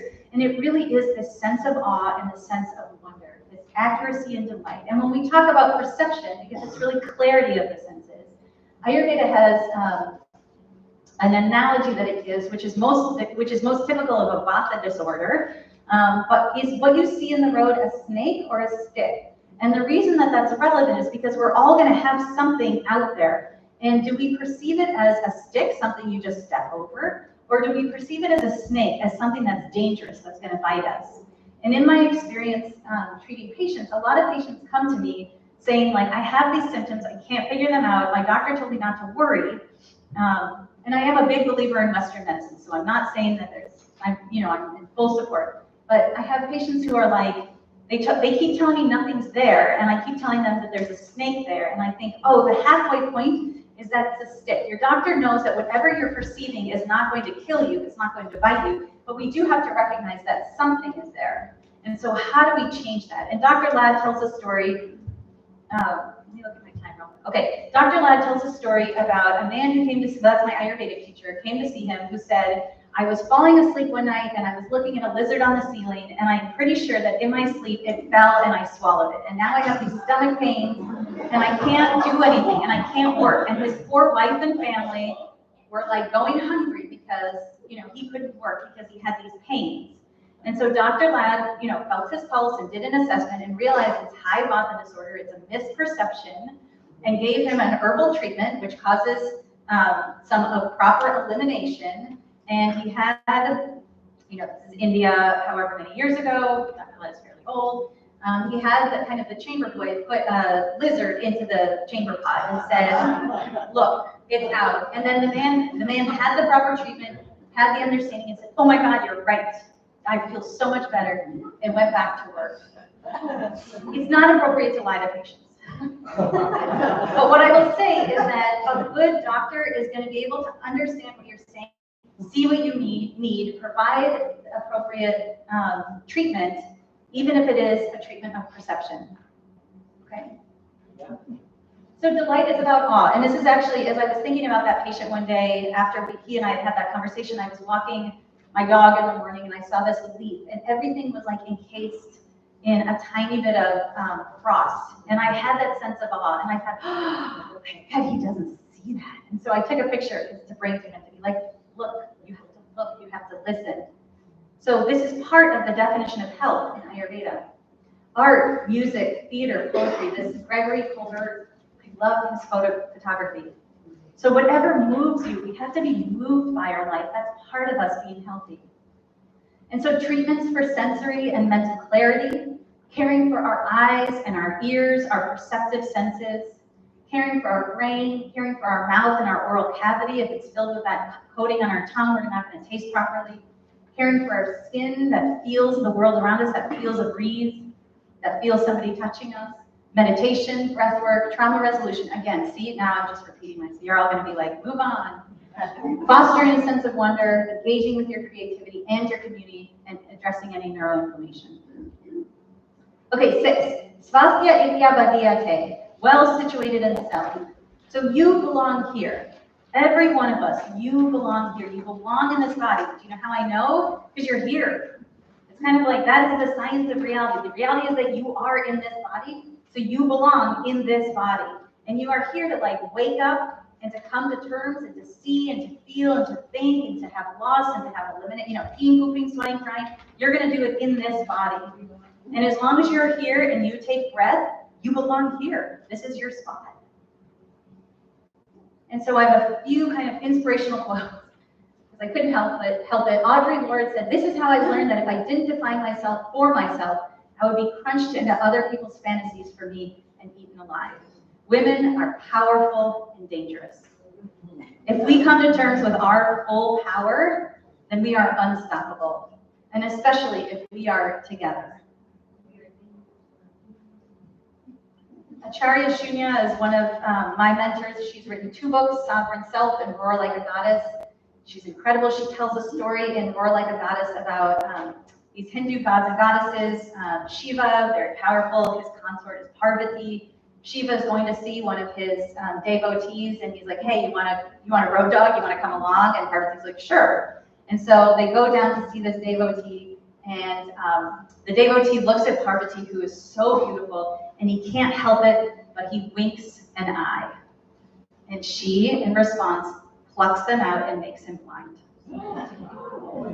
And so the devotee is like, "Oh my God, Shiva, please. I've been a devotee for a long time. I'm so sorry. I couldn't help it. Can you convince her to give me back my vision?" And Shiva said, "Well, what do you think?" And Parvati said, if you have so little control over your own senses and your body that you cannot help but winking an eye, then you are not allowed to have them." The boundaries that we can draw are ours to determine at every point in our lives. And there may be repercussions because we might not be a Hindu goddess at this point. People might not recognize us as that at this point. And so, those are also consequences that we have to manage. But these boundaries can be whatever we say that they are, whatever it is we need to keep ourselves safe. And I keep that story because I think it is not her fault. It is not Parvati's fault. He winked, he made a mistake, you know what I mean? And she drew a boundary. So not that we should all go around blinding people, I'm not saying that. I'm just saying that it's something to consider when we think about how little we often ask for. So what's not in this definition of health? We finished our definition of health. But what's not in this definition of health? Gender, race, economics, and climate or environment. But lo and behold, social and political factors really determine kind of 70 to 80% of our health status. They are part of our health reality. So gender, let's look at these numbers. Here's this slide again. This 1 in 3 women will experience some kind of domestic violence in our lives. We live longer. We're paid less. We are 4/5 of autoimmune cases. We suffer from more violence against us, and violence is worse with environmental catastrophe. So these are the realities of gender. So regardless of what you try to do with your life or how good a person you are, we are part of this. Doesn't mean it falls on every one of us, obviously, but we are part of this, and we are at risk, and we are vulnerable to this. Race. Weathering is a term, what is her name? I can't remember her name right now, but she's done a whole bunch of work about weathering, the greater allostatic burden of racism. So, and I just want to be clear that race is not a factor in health outcomes. Racism is a factor in health outcomes. So there's no difference in the race. It's how people are treated by the systems. Economics. Here's 2 books I highly recommend. The Spirit Level. These graphs are taken from the Spirit Level. So it is both absolute amount of poverty or resource and the wealth gap between the rich and the poor. So I just want to highlight on the left, it's health and social problems are worse in uneven countries. So you can see along this line of the 30 most developed countries, the USA is at the top on this scale. And then in health and social problems are not related to average income. So you can see there's no relationship in the middle graph. And on the right, health and social problems are worse in more unequal US states. So there is a line that we can draw. And Oregon's kind of in the bottom middle, which is like not so bad. But And Inequality Kills Us All by Stephen Visrichka, also a fascinating book. He's an incredible professor at the University of Washington. But economics can make a huge amount of difference. And climate. So George Takei says, when it comes to predicting how long you'll live, your zip code is more important than your genetic code. Yeah. And when we think about, there's really these 3 realms of ACEs, right? So the first is household that we talked about before with the ACE score. The second is the community. Does your community have access to education, access to healthcare, access to clean water? And then the third is really environment. So how much are you affected by storms and weather and kind of climate. So this can be overwhelming. So we've talked about some treatments for the individual components of the Ayurvedic definition of health, but what are we going to really do? So we're going to go back to Ayurveda one more time and talk about the 4 aims of life, the 4 missions of life. So there's Artha, which is material security, and Artha I think of as experiencing the physical world. And we're here to do that. We're here to have fun with our clothing, to have fun with our food, to go on roller coaster rides, to like experience things, to see places. Like this is experiencing the physical world. The second is Kama, or pleasure. So life should feel good, right? We should have that Kama Sutra, that whole textbook on sex that people talk about. So Kama is pleasure, but we should have pleasure in our life, and that's one of our goals of life. Dharma is considered something like duty, like what are we here to do? And that can really be anything. Like there's a guy I follow on Instagram who asks strangers in the park for 3 words and then he makes up a song on the spot. And he posts a new video like every day. So that dude's his duty, his work in the world is to like make music from like in the park for random people. So just to say it can be anything. It doesn't have to be, you don't have to be a neurosurgeon, you don't have to be saving anybody. You just have to figure out what is it you are here to do, and then do it well and do it often. And then the 4th goal is called moksha. It's actually liberation. It's where you actually put down these things and you pull back on your senses and you like let everything go. And so life is a mix. There's nothing in here about health. There's nothing in here about success or failure. We are here to experience things. So when we think about like, you know, we go through our life with these little anxieties. Oh God, did I do this? Do I need to do that? You know, we can really pull back and remember that these are our major goals. And then the first thing that we're going to do is really care for ourselves. We really need to care for ourselves. And care for self is seeing yourself always as a budding, tiny little Kodalini. Is learn your constitution, know yourself, emphasize good digestion of both food and experiences. Build your body intentionally. Get your preventative screening done. Detox and cleanse your body, your mind, your home, your life as you need. Prioritize sleep. Care for your senses with curiosity and delight. Seek awe. And continually reestablish yourself in your new daily self. Dr. Lab has a whole rant he does about let yourself die to the day. When you go to sleep every night, wake up with a sense of what is today going to bring? Just be curious. And the second thing we think about is caring for others. And I will say in the work that we're doing now with ketamine-assisted psychotherapy, this has been my continually most surprising outcome, which is that I've had so many people come out of a ketamine session who go in with their own trauma seeking resolution, who come out with a sense of, I'm here to help people. I'm here. One lady had written a book about cats and she was like, I have to share my book with the world. And I thought, please do. So this is, you know, caring for others can be a big part of this. And I'm going to read one more quote from my little book. Sebastian Junger notes, Robert Frost famously wrote that home is the place where when you go there, they have to take you in. The word tribe is far harder to define, but a start might be the people who feel compelled to share the last of your food with. This book is about why that sentiment is such a rare and precious thing in modern society, and how the lack of it has affected us all. It's about what we can learn from tribal societies about loyalty and belonging and the internal human quest for meaning. It's about why, for many people, war feels better than peace, and hardship can turn out to be a great blessing, and disasters are sometimes remembered more fondly than weddings or tropical vacations. Humans don't mind hardship. Let that sink in. Humans don't mind hardship. In fact, we thrive on it. What we mind is not feeling necessary. Modern society has perfected the art of making people not feel necessary. It's time to change that. So, when we care for others, when you cry on somebody's shoulder, you give them an opportunity to be a shoulder. It's not always the right time for them, so you gotta figure out your relationship. But just to say that when we share with others what our hurt and pain is, we give them an opportunity to be the rock.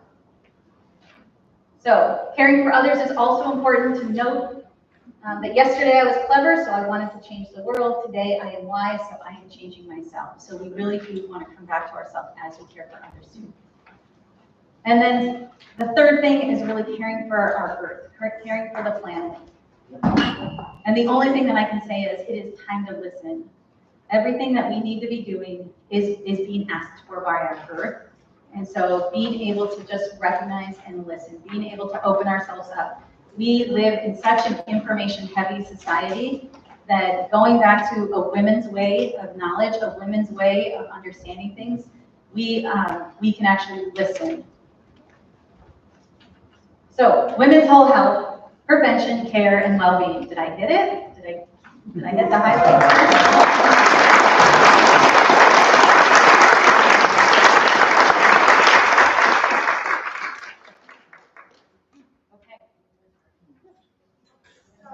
Let's give Jillian another round of applause.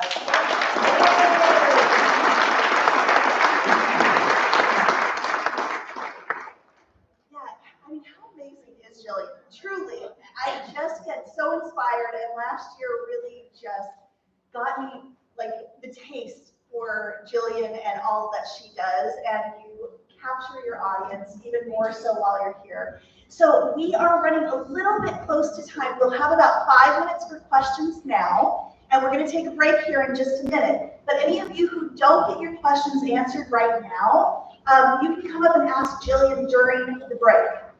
Does anybody have a question right off the top of their mind? I'm going to bring the mic over to you. I want to make an observation that from my point of view, one thing that gets glossed over with body-mind connection is the fact that sometimes physical injury as a toddler, in my case, can actually kind of disrupt processes in the body.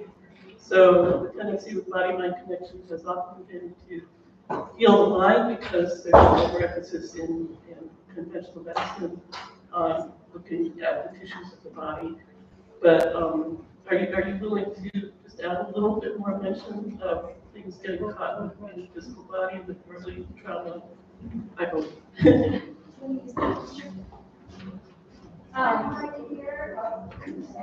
So I think, so your question is twofold, and what you're really asking about is body-mind connection is a two-way street. So there are things that can get caught in the physical body, then we focus on the physical body and we ignore the mind, or we can't include the mind.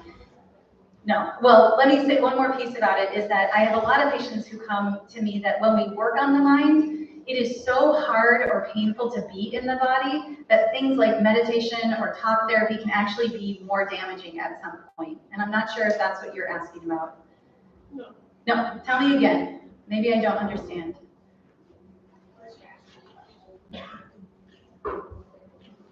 I guess I was asking you to address things getting caught in the body, so you actually did that.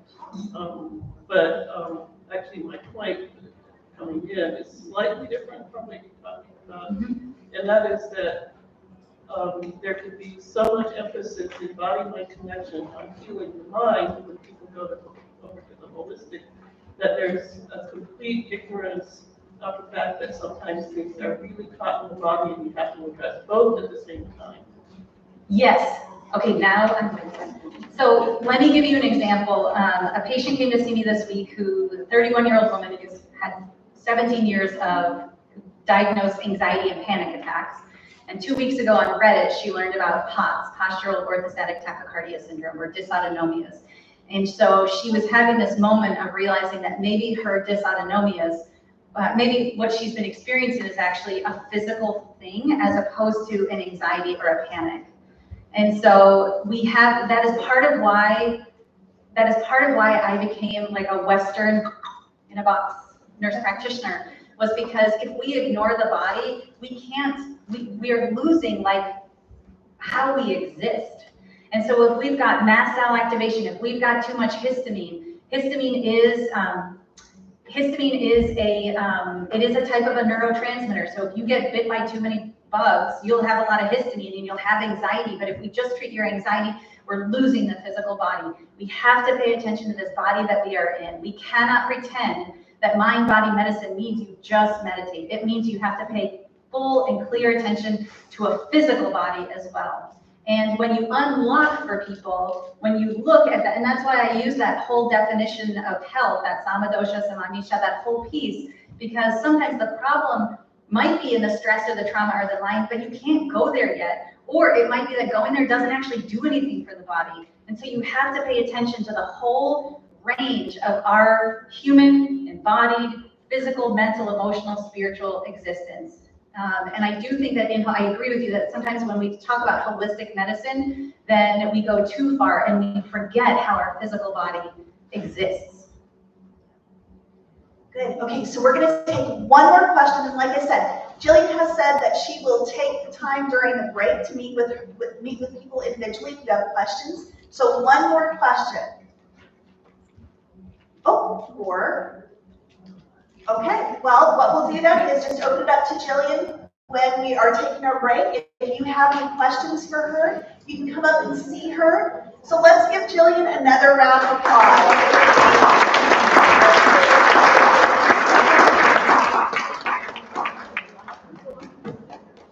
Really quick before we break.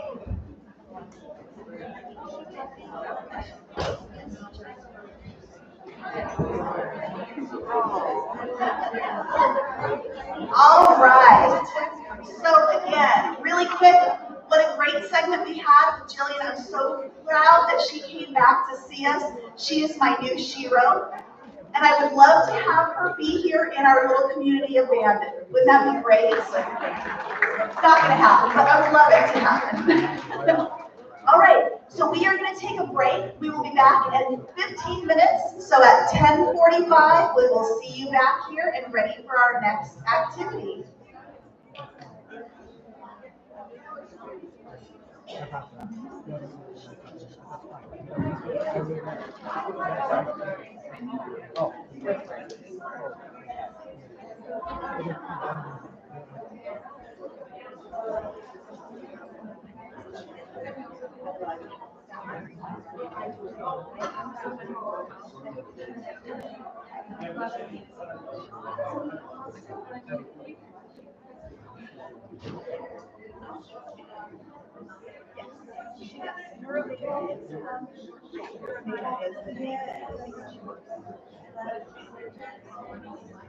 I don't know what to say.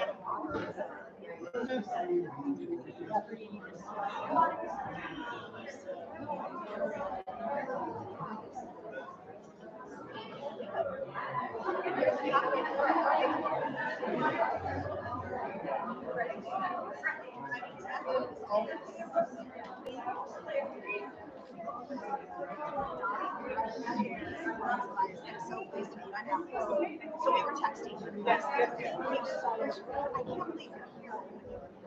Ray had popped in the packing boxes around the first time he came. You just barely moved here. So. Yeah, well, I'm in North Bend, so I was at MU actually. I just went down the road.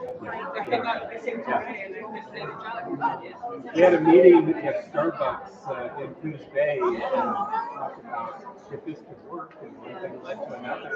And Oh my gosh, you have a lot of buzz. It's great. Yeah. Coming to your community, so it's really exciting. Yeah. That's awesome.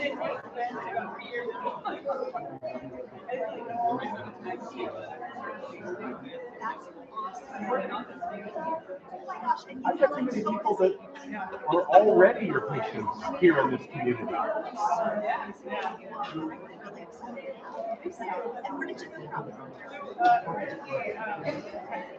And I did my fellowship in like and then like married one day.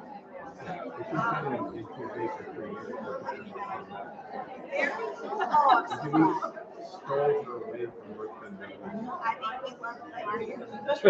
So let me introduce you to a couple of the other panel members. Is that all right? Can I take her away? Check.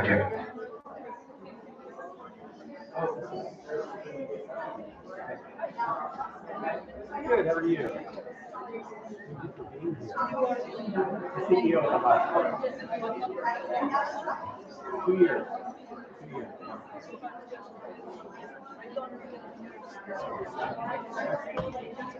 That's a good thing. Yeah, we understand that. Here we need it, but absolutely better off. I moved here from Northern California, coastal community, Mendocino, Fort Bragg area, very similar. Okay, sure. Oh, yeah. Very good. How long have you lived here? Wow. We feel very lucky.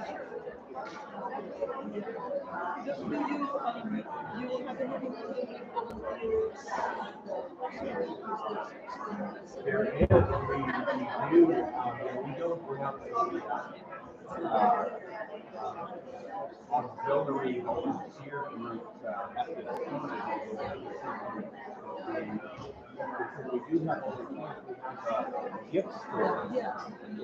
And so we do volunteers people that come and they're always looking for it.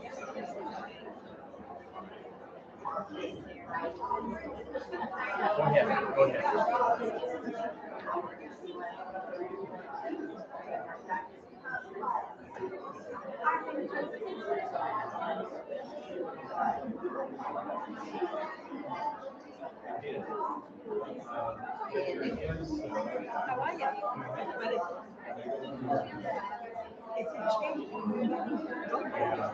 Seniors tonight.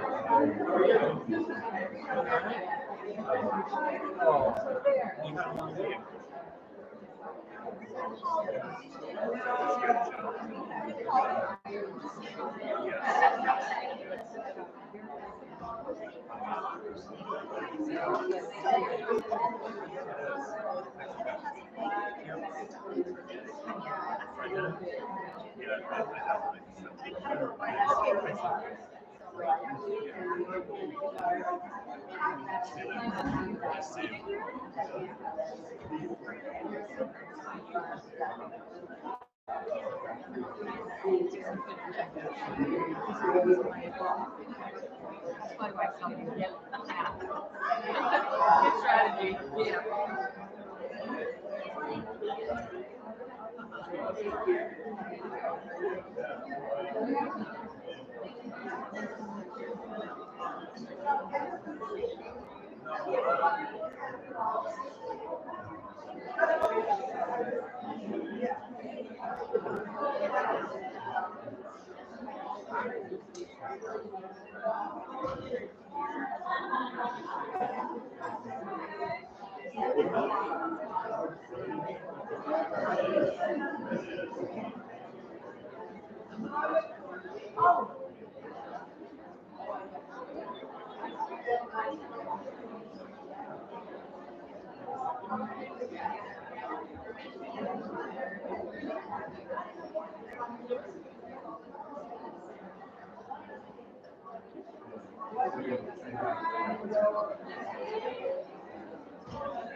Hi.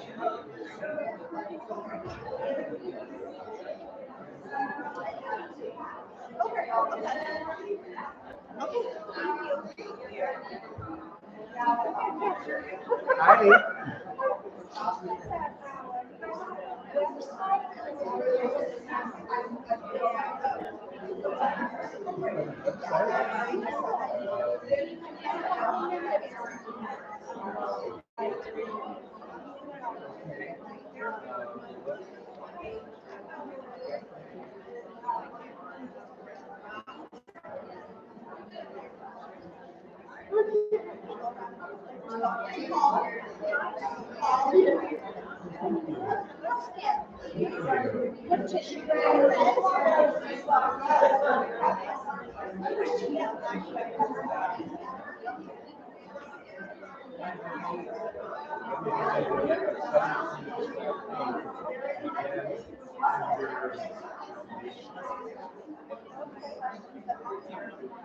work.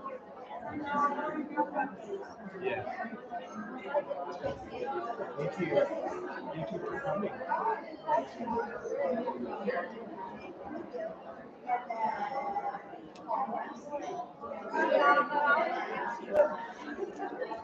You're welcome.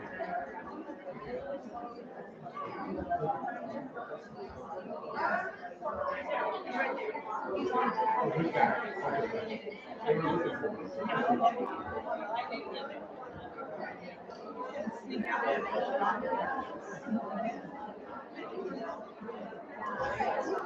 We needed that.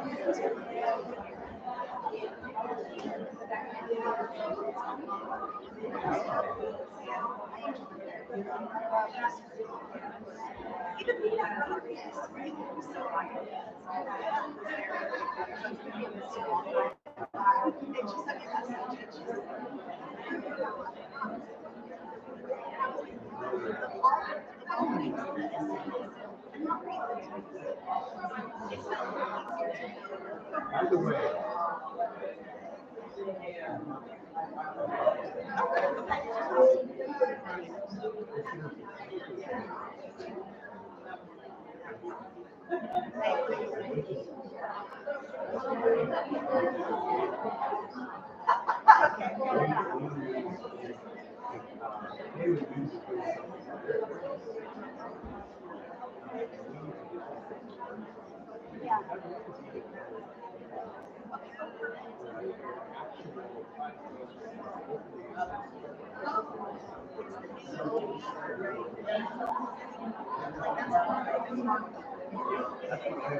missed opportunity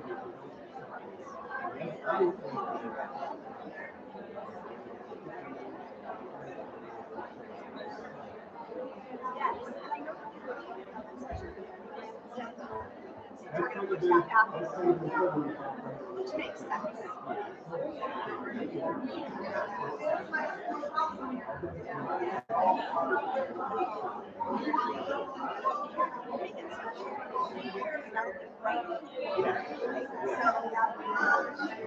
Right? I thought I put in a plug for something. Yeah. So I might look like I have bone problems. I do not.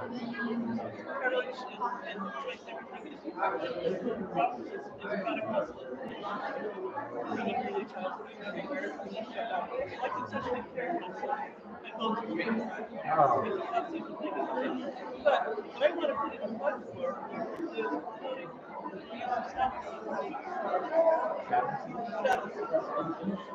no, my cells is the original. But there are a lot of companies. And that is one reason why when I started to use Accurate, I not meeting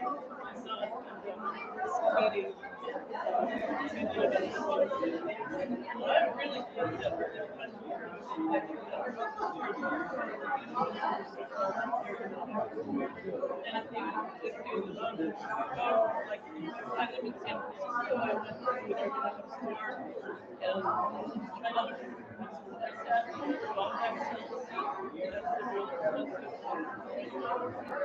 I said, this is worth it. Never mind, I didn't How much do you pay for surgery? Okay, free prevention. So I'm from Mississippi, the area, but I went in, I'm not sure that. He was like, All right, ladies, here's a 5-minute warning. We'll get back to the program in 5 minutes.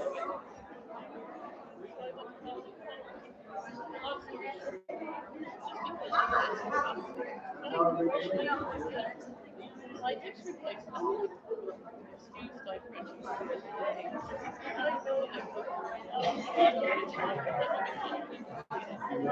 today.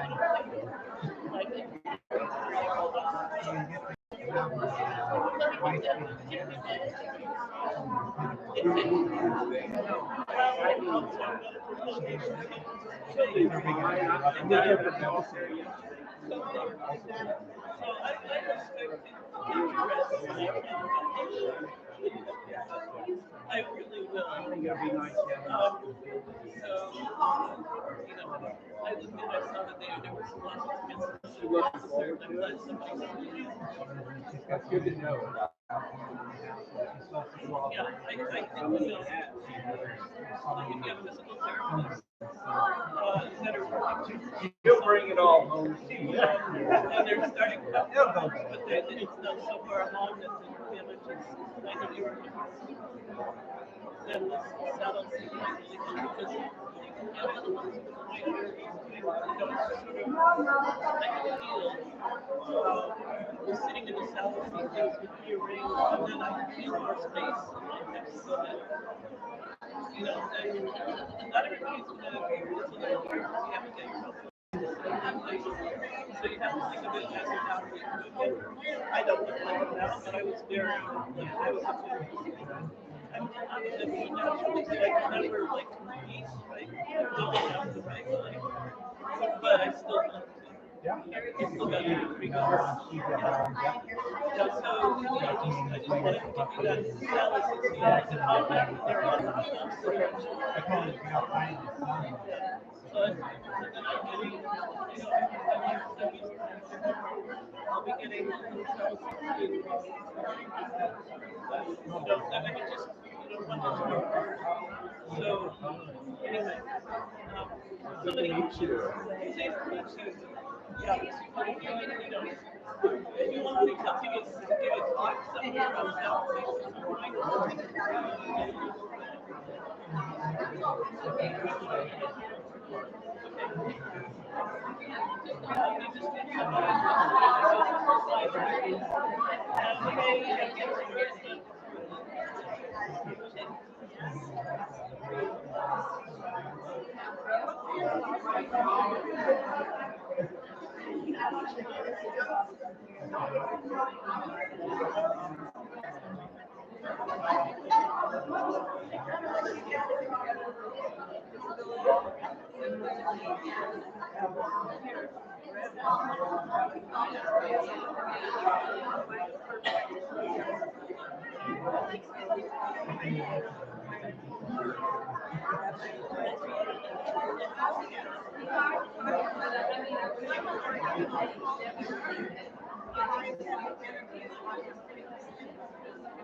All right, everyone, let's go ahead and get a seat.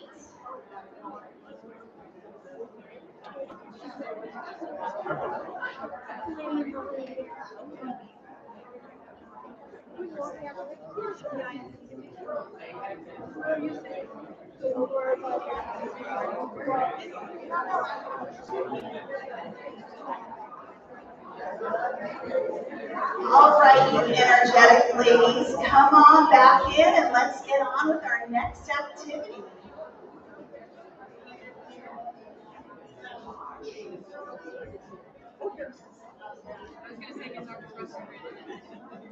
Oh, no. Oh, this is a.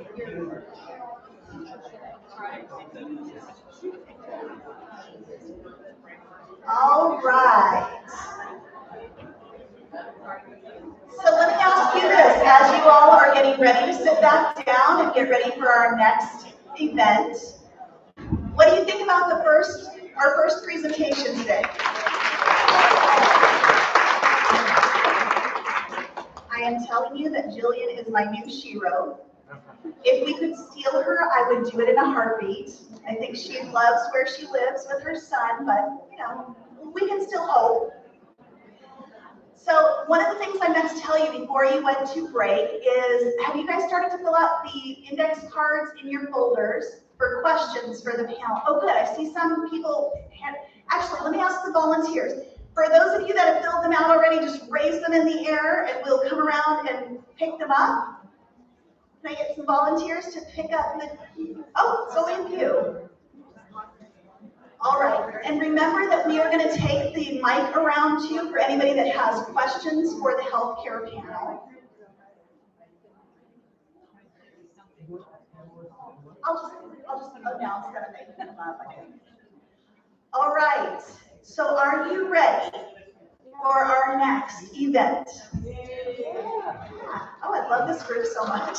All right, so we are going to welcome our panel of healthcare experts. I'm going to call them up one at a time and give you a little blurb about them, and then they're going to introduce themselves a little bit further. So our panel, this is the second year that we've had a panel, and again, it worked so well for us last year that we really decided that it's a good way to bring it back, because sometimes we have questions that are great for the whole group that we don't get a chance to ask. So in this case, we get a chance to ask our healthcare professionals. And there's a number of people in different, they do different jobs within the healthcare community. So it's really nice to be able to see that there's different views there as well. All right, so let me first welcome Dr. Hank Holmes.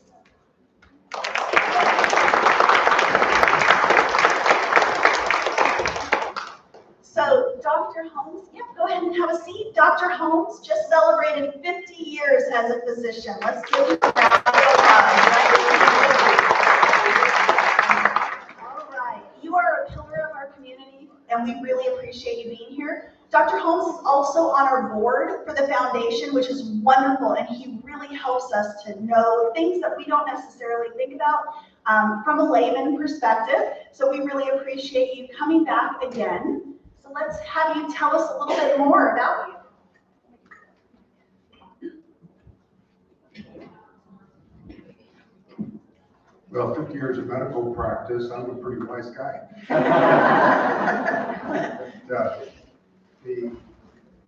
What about me? I'm a family physician. I grew up in a smaller town than this. My father was a physician, his father before him. Oh, so I come from a long tradition of doctors. Two of my brothers were family physicians. But at my celebration, the thing I loved hearing the most from patients as they came back and talked to me is, you really listened to me. And that was heartfelt. It takes some time. I guess the other reason I love coming to this conference is it's more holistic. And a little of my background, for 15, 20 years, I had a multidisciplinary team. Multidisciplinary, different biofeedback, physical therapy, exercise, and psychology. And so I really believe that as health professionals, we have our skills and we have our limits. And what a real healer will do is to recognize those limitations and link up with what you don't have. And I guess I'll just say one more thing about the I remember being in Portland with Deepak Chopra there's like 3,000 people.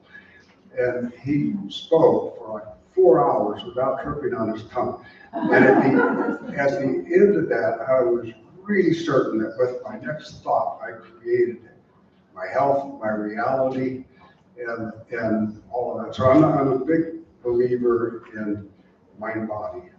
Good. Thank you. So again, welcome Dr. Paul. All right, next up we have Vivian Rowe, who is pretty new to our community, but she is a licensed marriage and family therapist. So Vivian, you're up next. Please tell us a little bit about what you do, what kind of therapy you do, and how folks can get in touch with you. Sure. Thank you, Alex. And yeah, my name is Vivian Rowe. I'm a holistic psychotherapist. I'm a licensed marriage and family therapist.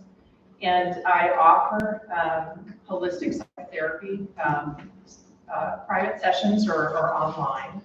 I also offer equine assisted psychotherapy, which is a more global intervention that I've been cultivating here. I've only been here for a couple of years and just finished building a house, so I finally feel like I can breathe again and live life and start cultivating things more here in Bandon. But it's wonderful to be here, and I have some freebies to offer too. So there's a free event coming up I'd love to share with everybody called Tapping Summit, if anybody has ever heard of it. It's a wonderful intervention. It's something that I use in my practice.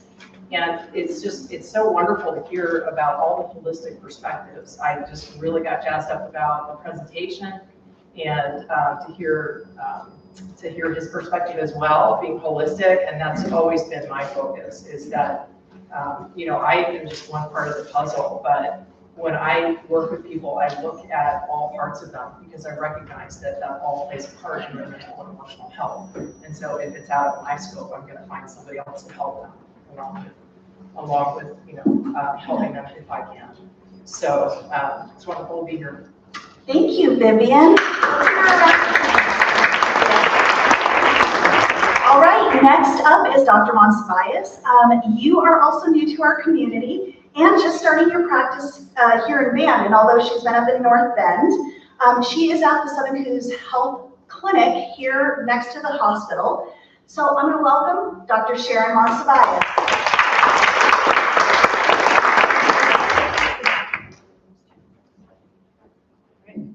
Yes, so I'm Sharon Monsiváis. I was right down the road in North Bend and recently started here in Bandon. I am a plastic surgeon by training, and that encompasses a lot of things. So anything from skin cancers to any breast surgeries, but then of course the classic things that plastic surgeons are known for, the tummy tucks, and that is not the bulk of my practice. I'm actually also hand fellowship trained, so that is the bulk of my practice. So carpal tunnel, trigger fingers, Dupuytren's, arthritis, cysts. So if you have a problem with your hand, I'm probably your gal. And I have some familiar faces in the audience and look forward to meeting more. Thank you. All right, next up is Dr. Paul Pressler, who is also at our Southern Coos Health Clinic right next to the hospital. It's funny, this is the second year. So Paul and his lovely bride moved here just a couple of years ago. And this is his second year coming back for the panel. So we are really thrilled that he's here again today. So Paul, how about you introduce a little bit about you?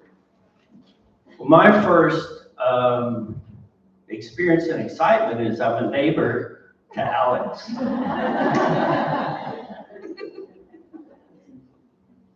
I'm not very good at public speaking. But I have to admit, Bandon's been wonderful. The community is so warm and welcoming. And I started out in engineering and then moved into aerospace. And then I went back to medical school and went to an osteopathic college in Tulsa. And that was, I think that was obviously been the best career, but the training of mind, body, and soul, that was just fed to us from day one. And the one thing I think I've loved over the past year is seeing new patients. And I think last year I stumbled through the fact that what really bothered me was access to care in this area. And when you see people that haven't been able to get in, you know, for 4 to 6 months, it's tough. And I think as a community, as management, like Ray at our hospital and others, I think everyone is working very hard to try to increase access and get providers and people here. But it's the community that supports it. And I love family medicine, and I love being here. Great, thank you so much, Dr. Tucker. Well, last but certainly not least is Kristen Nielsen. She is the Violet Flame Collective. She's the owner and one of the, what do you say? Practitioners, yes, that. So I'd like her to introduce herself. I hope some of you have had a chance to see her and her group just in the vendor section. But now over to you. Thanks, Alex. Yeah. Appreciate that. Hi, everyone. I'm Kristen Nielsen. I am a Reiki master teacher, an emotion code practitioner, and a professional chef who focuses on chakras and what your energetic body needs in terms of food. I opened the Violet Flame Collective about a month ago after practicing in Bandon the last several years because I really wanted a place to focus on your entire being. So we have our practitioners and nurses that are doing the IV hydration therapy and nutrient shots, but we also have energy healing for your energetic body. We have a mental health therapist for your mind and your mindfulness. We have a reflexologist, a thermographer, and a massage therapist. So kind of hitting on the whole mind, body, your spirit, it's all connected. One of my main goals with my clients is to help them realize that we are more than just our physical body and the circumstances that are surrounding us. It's so much deeper than that. It's all connected. We're all connected. And I'm just so grateful to be here. We love Bandon. We've been living here for the last, oh my gosh, 10 years in May. So we're having our 10-year Bandon anniversary, and I couldn't imagine not living by the ocean. And if anyone needs a calm nervous system reset, just go to the ocean for 2 seconds. We live right here. It boggles my mind when people don't go there often. It's free. It's awesome. But anyways, happy to be here.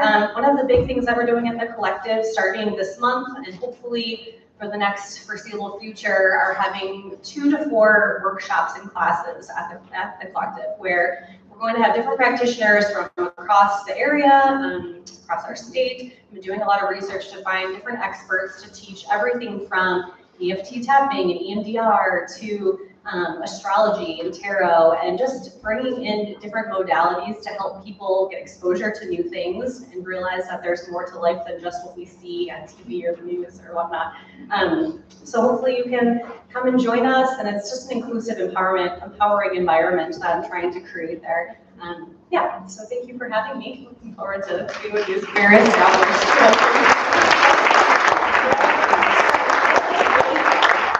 That we have here today. Just another quick question, really quick. Do you have any cards that you've written out questions? If you do, just raise them in the air and I'll come by, but we're also going to take some other questions. So here to moderate today is Amy Moss-Strong, who is absolutely someone I work with all the time, especially for these events. So we thank Amy for being here and thank you for moderating today. Thank you, Alex. So we do have one question from the audience, and thank you for being here, panel. This is for Dr. Monsiváis. Oh, there's more. Okay, so she is asking, near the palm, the bore near the wrist crease and is very painful to touch, and pain radiates down the forearm. Would this require surgery to fix? And she has a little illustration right here, and it goes down here. Potentially, yeah, probably. Just come see me. That could be a few things. The good thing about the hand is that there's generally nothing that it's not going to kill you, but it's very uncomfortable to live with, and so a lot of the problems are actually surgical. So that could be a few things. And I would say chances are probably surgical. Okay. And also on her card, she said, Dr. Holmes, awesome to see you.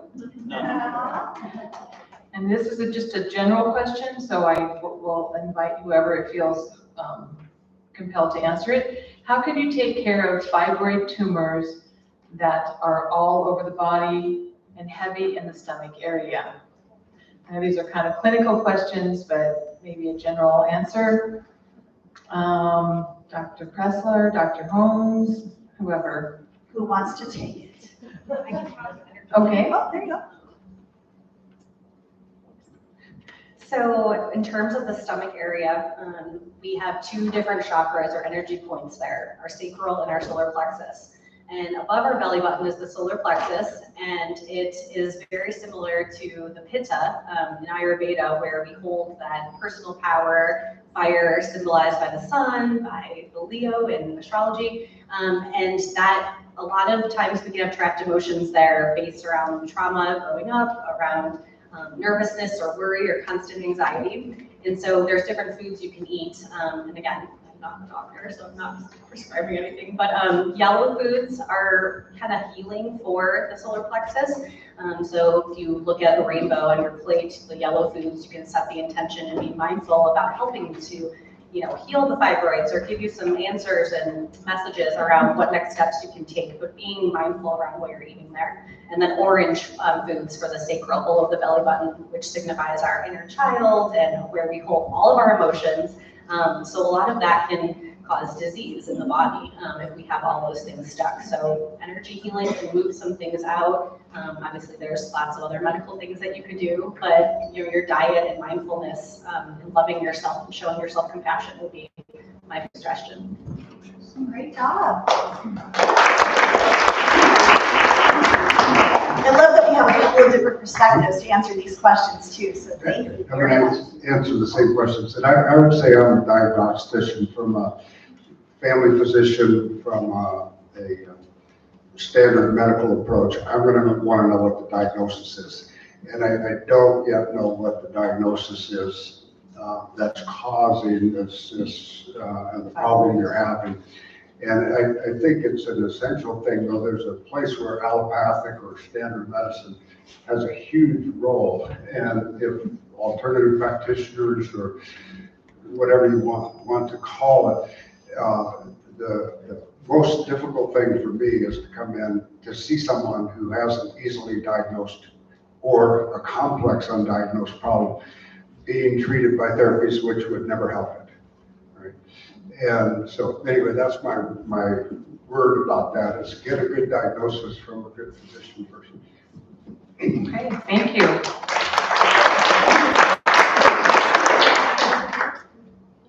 Next question, again, whoever would like to address this. And I actually did, this might be the same person who called me and asked if we could possibly have a discussion or a presenter regarding this condition. And they're asking, why aren't vaginitis treatments more available and discussed? So I know we don't have a gynecologist here, but does anyone want to address that one? Well, first of all, we have one OBGYN in like, what, a 3-county area. And so I think access to care right there is one of the hardest.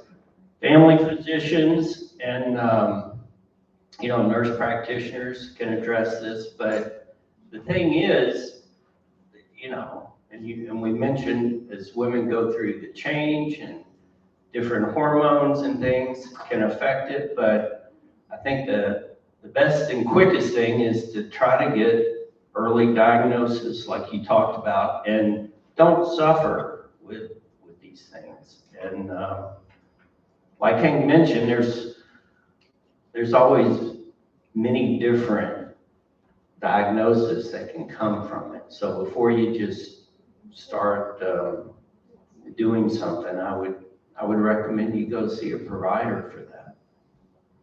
And that goes along with our keynote speaker who said, do screenings, get all your screenings done, because that might catch a reason why I'm not obviously a diagnostician, I'm not a doctor, but I agree with the screenings.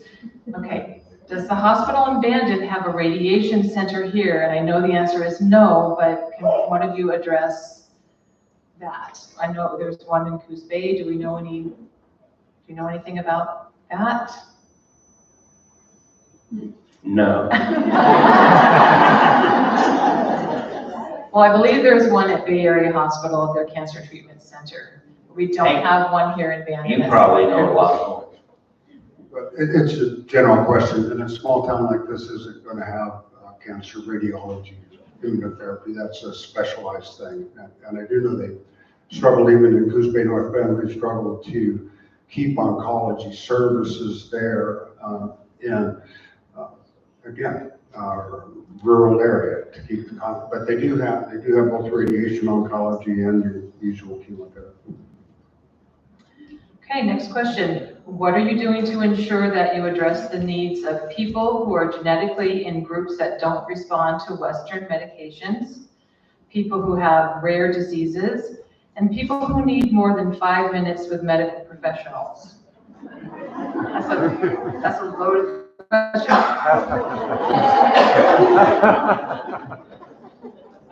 I think in my specialty, I've had a lot of patients that have a lot of times issues that come through your hands. So if you have a lot of stress in your life, anything that's going on in your hands, like arthritis, oftentimes gets inflamed. And I've had people who tell me they notice benefits from their diet and turmeric. And so I think just to go to that question, I say I never shut anything out. I always provide my professional opinion and try to be respectful and listen to what they have to say. But if I have patients who tell me that they're trying something additional and they think that it's working, I encourage it. And I don't think that I know all the answers to everything all the time and that there's only my way. So I think trying to be open to other options. Maybe Dr. Pressler or Dr. Holmes could answer people who need more than 5 minutes with their medical professional. Well, first of all, I try to spend more than 5 minutes. Ray probably thinks I spend too much. I don't know. You know, to start with, and always, you know, people, number one, I always start off with, people don't like to go to the doctor. I don't like to go to the doctor. I don't like to go to the dentist, but sometimes we need to. And specific to the question about different treatments and stuff, when I went to China, we went to a hospital that had Western medicine on one side and traditional Asian medicine on the other. And it was beautiful to see how they integrated both. And so I think it's just, like you said, I think you have to have an open mind and always say, you treat the patient, not a lab, not an article, you know. You got to treat the patient. So I think being open to different methods and everything is the first approach. And unfortunately, because we are in rural America, we're at the end of the pipeline. I tell patients, you got to be patient. And I'm not sure if we answered the rare diseases question, but kind of sounds like anyone wants to tackle that one. Okay, next one. How can you best monitor our blood health without insurance and learn more about and monitor our microbiome too? I got this quite a bit back in Oklahoma. And unfortunately, a lot of people do not have insurance. Lab is expensive, other things. But a lot of times I would say, go donate blood. They'll tell you what your cholesterol is, what your sugar is. You can add a PSA onto and you get your blood pressure taken, and it's free, and you're helping someone. Good idea.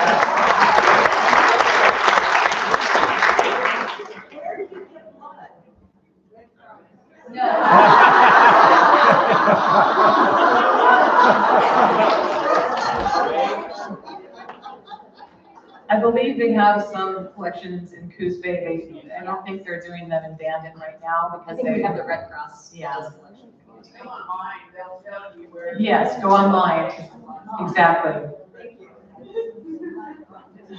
And maybe we'll get a station at the hospital. I don't know. And what about learning and monitoring our microbiome? Yes. Anyone want to tackle that one? Kristen, explain Reiki healing. Okay, so Reiki is a Japanese word for universal life force energy. And I always tell people who are unfamiliar, Reiki is like electricity. It's always going, but we can't see it. So if you took your hands and rubbed them together for even 10 seconds and then pulled them apart, that pulsating that you feel is energy. So our whole bodies are energy, our whole universe is energy, all the animals, everything around us is energy. And so if you think about everything you've experienced in your life, it's energetic that gets stored in your body that you might not have dealt with, whether it was a difficult childhood, a divorce, whatever it might be. And so Reiki energy allows me to be a channel or conduit through universal life force energy and through some certifications I have and symbols and a whole process that I do before a session that allows that energy to come through my hands to help move the energy out of your body. And my hands get very warm in sessions, so I have to have that disclaimer to not be afraid, but it's just the energy gets very palpable. And so people come to me with physical ailments or some emotional things they're dealing with, grief and trauma is oftentimes what people are coming to me for. And they might notice a significant difference after like a 60-minute session where they don't have that heaviness on their heart anymore from the grief of losing a loved one, or they don't have that shooting pain in their stomach anymore. And so it's something that is, the basis is intention, and it's all for your highest good and out of a place of love. And so I have a quick little story just from a client I saw a couple days ago, a new person who has a lot of stress in her life and started to have, again, Bell's palsy on one side of her face. So one side was paralyzed, and it was really painful for her from her ear down to her throat. And so we released many trapped emotions from her body that came up in the session. I'm like a part-time medium, I joke. So we saw someone that came through with a message, a family member, her father that passed away, the message for her that I had no idea what it meant, but it meant something to her. And so that was all this whole clearing. And afterwards, she said for the first time in 4 days, she did not have the pain in the side of her face. And actually got a message from her this morning saying that she still doesn't have pain. And so that's just a simple thing that one of the many examples I have there, how Reiki can help. So it's energetic. And if you're open to it, you can see what happens and just have no expectations. So. Thank you, Kristen. For Dr. Montevias, and I'm going to botch this, but if Dupuytren's contracture does not cause pain, is there any reason to treat it? Looks angry and getting worse though. Anything to be done to stop it from getting worse or even encourage it to relax? Thank you.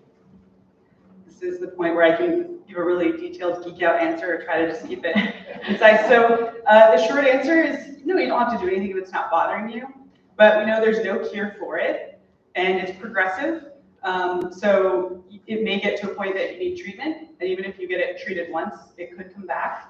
The good news is if it presents later in life and you're a female, it tends to be less severe. So I would say when it gets more active, it does become a little painful, but generally that sort of will pass with time, and then it will settle out. So I would give it some time, and if it's still bugging you or you notice it's getting worse and more flared, then you can come and talk to me. But the general rule is if you can put your hand flat on a tabletop, then you don't need to worry about treatment.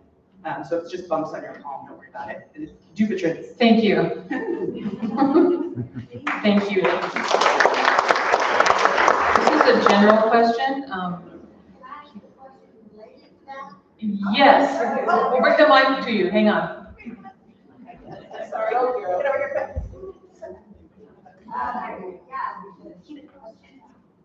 you can get on your feet too, but wondered about physical therapy or just massage to help the condition. So certainly those things don't hurt, but we don't have a lot of evidence that it will help or slow the progression. But I have a lot of patients who tell me just massage and going through physical therapy where they can do fluid therapy feels nice. The biggest challenge with physical therapy is that our hand therapists are so short-staffed, and so you may have to wait some time to get in. And Dr. Pressler just wanted me to, for everybody else that doesn't know what Dupuytren's is, quickly describe it. It's a genetic condition. So it is passed down from generation to generation, and it can be really mild to very severe. And it will cause, basically your body puts down a scar on the palm that's not supposed to be there. And you're not doing anything, it's just in your genes. And with time, it can get worse and thicken and then cause your fingers to curl in. But it's very, very common. Thank you for that explanation. Any other questions related to what Dr. Monsiváis is talking about? Okay. This is a general question. Can you help the Bandon Senior Center put together a diabetic support group? And I'm not sure whether you agree or somebody from one of you. I think we might actually table that one, but I think it's a great idea. And actually, we'll be talking about something a little later in our program, which I think will work really well with that question. So we'll put that to the side. Can I have that one? I do know that there was a, there was in the past, before the pandemic, there was a diabetic support group. So I don't see why that couldn't happen again. Oh, this is another one for Dr. Monsiváis. Anything that can be done with arthritis pain in the palms, pads. Voltaren was the only thing recommended. She's got a circle and a diagram right here. Absolutely, that's probably the base of your thumb. Base of our thumb arthritis is very common, especially if you do a lot of fine motor tasks and knitting. And I think as women, I feel like we always kind of silently suffer through things. There are a ton of things, starting with steroid injections, thumb braces, and then when those things don't work, there is actually a surgery that cures it. And I would say my thumb arthritis patients have been very happy because it takes care of the pain. So if it's bugging you, come see me, but a steroid shot would make a big difference. Thank you. We have a question related to that? Yes. Okay. Do you talk to your parent or your parents? Hang on a second. Let's get the mic for you. Do you talk to your patients about also what they eat can affect their arthritis, to have them go gluten-free, cut down on sugar, cut out nightshades, and that will, help, as well as CBD, using it. I'm a shamanic herbalist, so this is what I tell my clients to do, and most of them, their arthritis goes away. Yeah, definitely. Usually people will ask, oh, is there something that I can eat or take if they don't want a steroid shot? And so, absolutely. I have had patients who cut out sugar and they notice that their arthritis. And gluten. Okay, I'll add that one. But I usually don't just independently suggest it because I have my sort of things that I can offer, and then when people ask, but I absolutely encourage. Anyone else on the panel have an answer for that as well? Before we move on, actually, we've got a couple of extra questions in the audience for you about this. Okay. So my question is there a certain age that you kind of recommend the hand surgery? Because I go through typically, and they'll like put it off if you're too young because maybe the surgery won't last. So is there a certain age? No, I think generally my younger patients tend to be much more active. So I had a woman who I did her surgery right when she turned 50, but she was still an active weightlifter. So I think she got frustrated that the recovery was long. So that's the only thing I counsel is make sure your symptoms are bad enough to warrant that it may take you a year to get your thumb strength back, but you shouldn't have pain. So short answer is no. If it's bothering you, then you should see someone. Thank you. And this is also. Sorry, one last one. Oh, okay. I was the one that wrote the question, and is shuffling cards, like it seems to exacerbate it? Yeah, So yeah. just get an automatic shuffler? Yeah, yes. Thank you.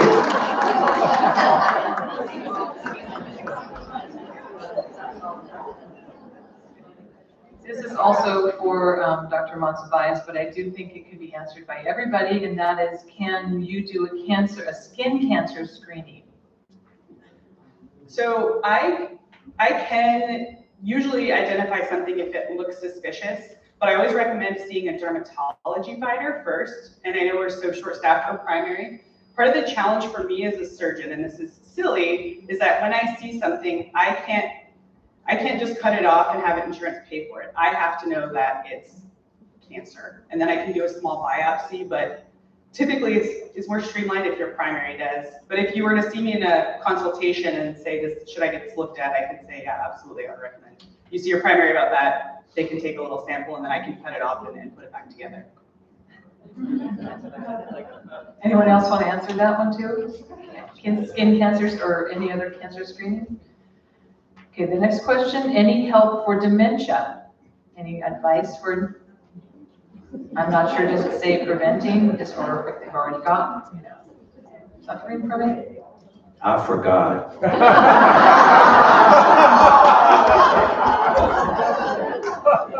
I know we worry, obviously, as we mature, people start to get brain cramps and they come in worried that I got dementia, I'm losing it. And I think that's an area that we're all concerned about, especially the majority in this room. And it's one of those things that statistically, when you look at, excuse me, Alzheimer's and the numbers and stuff, it's actually low compared to the general population. You hear it a lot, it's in the news a lot, but just remember that as we mature, things sometimes slow down, but the data and everything's still there. It's just not brought as quick. And just a few things that we could try to do preventatively from everything that I've read, eating whole foods as best you can, no processed foods, all of the bad things that are in there contribute to our brain health. And then also using your mind and, trying your best to maybe not sit in front of a TV for several hours a day or, read books or interact with your community. I feel like that's something in the blue zones I love, is that it's people that live the longest have a tribe of people in their community that they're interacting with and they're helping and they're using their brain every day. So just little things like that. And that goes really well with a preview we'll have later in the program about our next event, which is called Living and Aging Well. And Alex will tell you all about that. Okay. So is it genetic? Alzheimer's, dementia, can it run in families? Yes, it does tend to run in families. But obviously, everything we do and are made of is genetic. So you can always pull that card, but if your parent and grandparent had Alzheimer's, you probably have a little increased risk. But there's many other factors, and I think the main thing is a balanced life, balanced food, balanced interaction, and enjoy every day.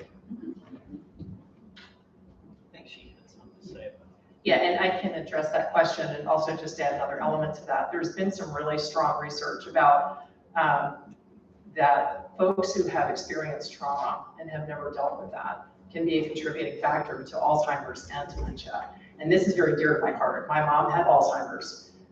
She came to this country from Germany and there was 5 of them total, and all 5 of the siblings had some form of dementia, including her dad.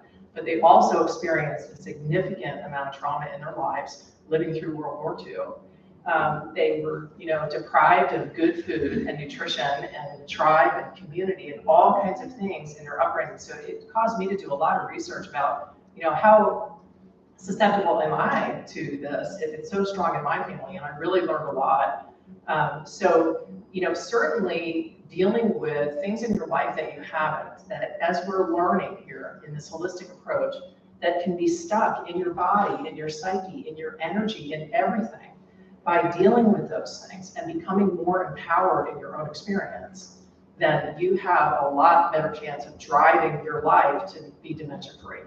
And so I encourage you to really look at what's happening inside of you. If there's something there that's left over, deal with it. Get it out so it's not inside of you and make you well. And dementia is one form of that.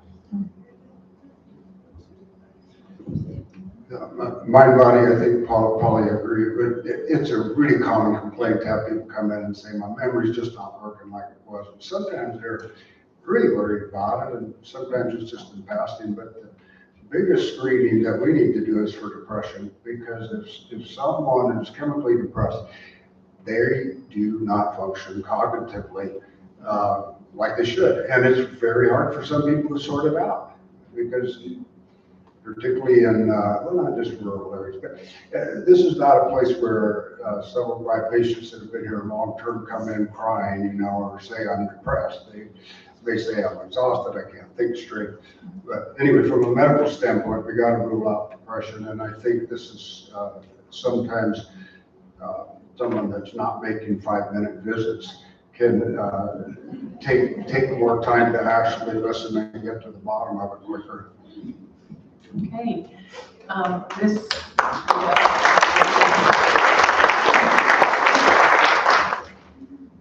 Next question is, would you consider opening an urgent care in this area? That might be for our CEO to answer. You want to table that for now, or would you like to speak to it, Ray?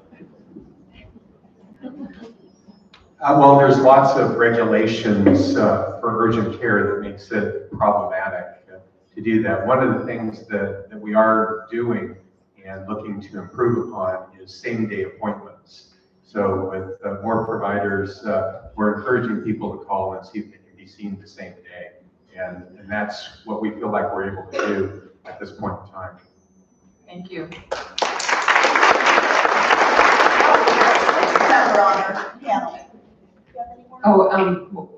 Do we want to, I don't have any more written questions. Do we have any more questions from the audience of any kind of question? While you were thinking about this, I have a question of my own. And it's so funny, as we were here yesterday setting up this beautiful event, one of the other volunteers and I were talking about how we get, you know, as we age, we start to get marks on our skin. And I'm just kind of wondering, well, see, I know from my mom that, you know, that's a normal thing in our lives, but, you know, I'm in my 50s. So I'm curious to see what kind of things we might do to avoid these things that are very easily scarring our skin. But any ideas that you might have for the audience? Oh, where's the, there it is. So generally with age, everyone's skin thins. And so as it thins, smaller traumas just become more significant. So little bruises, the skin's easier to cut. The most important thing is sunscreen, sunscreen, sunscreen. And sun protection, long sleeves, long hats. Because the sun and smoking are probably the worst things that you could do for your skin. So. Thank you. See, I just wanted to know for myself too. So, okay, good. We've got a couple of other questions out here.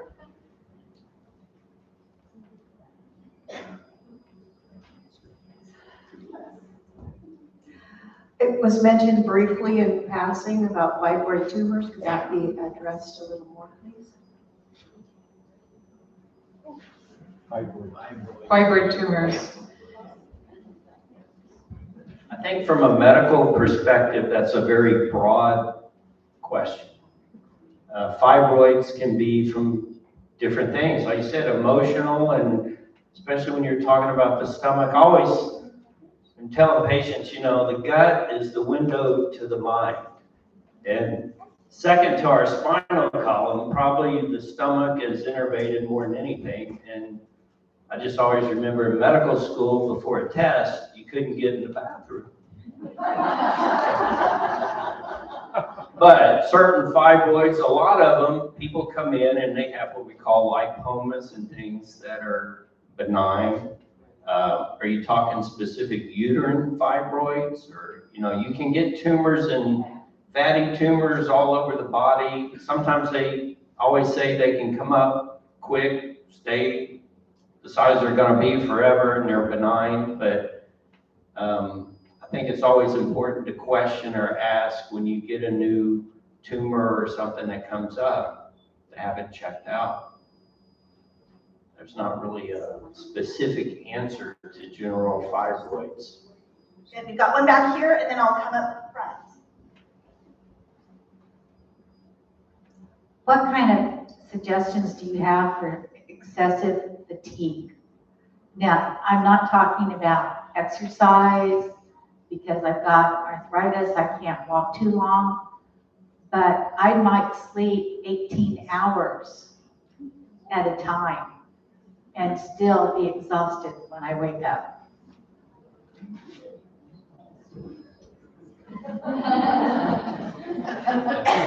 I'm sure you feel misunderstood. Well, and I mean misunderstood maybe by medicine. That people with chronic fatigue, I'm just going to put it in that category. And, you know, medically, we go through a whole series of tests, mostly blood tests and, you know, physical exam and checkout, but very often we don't get to the bottom of what's causing certain kind of fatigues. Then you overlap that into fatigue being a really major symptom of depression sometimes. And then you get into a small number, and this is why I say it's frustrating to people who actually have chronic fatigue syndrome, and very poorly understood, very poorly undertreated, and a lot of people suffer from it. I've had a couple of patients that we've sent to regional centers who still weren't helped. And so not knowing more about it, that's a diagnostic thing. It's also one of those things that's it's more a journey than it is, you know, go over here to this specialist and they will take care of you. I think this is where sometimes a holistic approach of mental health, nutrition, and I guess the other place my mind goes, is anybody getting older? You know, something's going to break down a little bit. We just don't hit 99 and not have a dent. And one of the biggest things I see is that ability to gracefully or ungracefully adjust to whatever limitations that you have, whether it be pain, whether it be physical, not being able to be the same person you were before. I think there's a tremendous adjustment that people our age are making. And particularly if you get your first ding or you just had a big one and you know about our mortality. It's a big adjustment. Great job. So this is on the fibroids. That was my question. It's my life partner. He has these fatty fibroid tumors, like all over his body, and they're growing in his stomach. I mean, you know how like when somebody has a big belly, it's usually nice and smooth. This one you can see the fibroid tumors all over the place, and it blows my mind that his doctor, you know, told him that he couldn't do anything about it. They couldn't take him out unless it's causing pain in his body because the insurance, you know, won't cover it. So I mean, have you ever had? I've never seen this, and I tried chickweed and that didn't work. So I'm at a loss now. That's a condition called multiple lipomatosis. Isn't that a great one? And what? Well, that's and Dr. Preslar is well trained too. There's another thing called neurofibromatosis that can look a little bit like it, but what you're describing is lipomas, and the treatment is just that. You can't take out every one of them. There's no systemic cure that we have right now. So the ones that are more bothersome, or you know, on a belt line, or if it's really on the end of your nose and making you ugly, you know, we take those off and leave the others. Can I just add on to about the chronic fatigue where she's, you know, wants to sleep all the time and not feel rested. Lyme disease is another biggie. I'm a chronic Lyme. I had it 11 years before I was diagnosed because nobody could Yeah, hold that just a little bit further because. Further away or No, right. closer. Blowing your ears out. Anyway, Lyme disease. I'm chronic Lyme. I had it 11 years before I was diagnosed. I went, you know, I have weird symptoms and the exact same thing. I could sleep 10 hours and I was just exhausted. And so, there'd be different symptoms, you know, all arthritis symptoms. That's a biggie too. It just so many. Lyme just mimics. That's why it's so hard to diagnose. And you really need a Lyme specialist. You really do, because there's no good diagnostic test out there either. So it's something that is just very hard, and it's a long road. Yeah. Thank you for sharing. Yeah. Thank you. Thank you.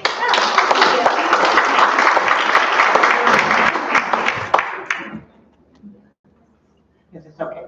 Yes. Oh, a little bit closer. You can do it. I don't have so much a question as a comment, that our panel was all too nice to say. And this is in regarding the question about getting more than 5 minutes when you're a physician. And there is something that can be done. It can't fix this, but it can greatly remedy it. We need to recognize that we have a severe shortage of doctors. So 2 things. One, no matter how holistic an approach your primary care person has, they can't fix all of your problems in one appointment. So you need to have realistic expectations and be organized. Go to an appointment with your questions written down, with specific priorities, with your lab work available. And what we have found out is if you have your lab work done at one hospital, your doctor here in town won't have access to it. So get that ahead of time, and help them to give you care in a reasonable amount of time. Because if they can shorten each appointment and still deal with your problems, that's maybe one more patient they can see every day, which would be very helpful to the whole community. Thank you, Pam. That's a great idea. All right, we're going to take 2 last questions. I think Fran has one. I have a question on the officer, the sleeping. Instead of 18 hours, 10 hours sleep, I sleep maybe 2 or 3 hours a day, if I'm lucky.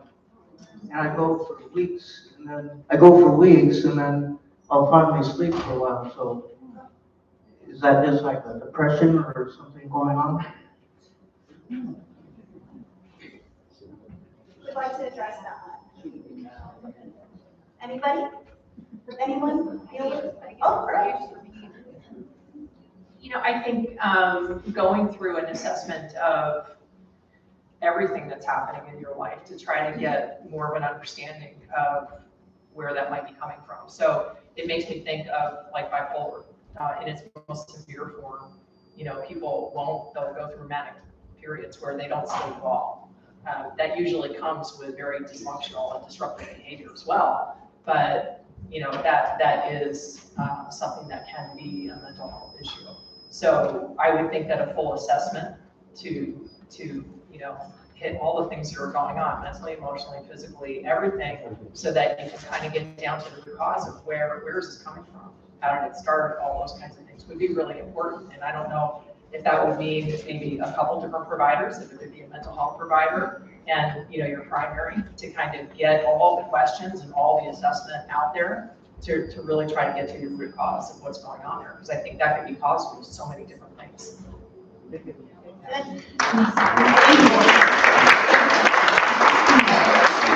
All right, we've got 2 last questions. This is quick. Okay. I've been diagnosed with osteopenia, and the only recommendation was to get a prescription for calcium, which I did. But is there anything else as a preventive to keep it from progressing?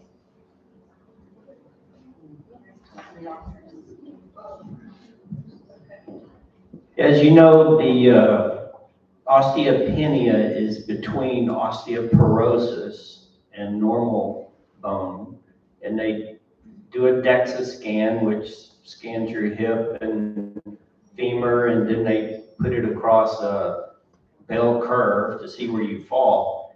And so the one thing about calcium, estrogen in women, and vitamin D, they're very important for bones.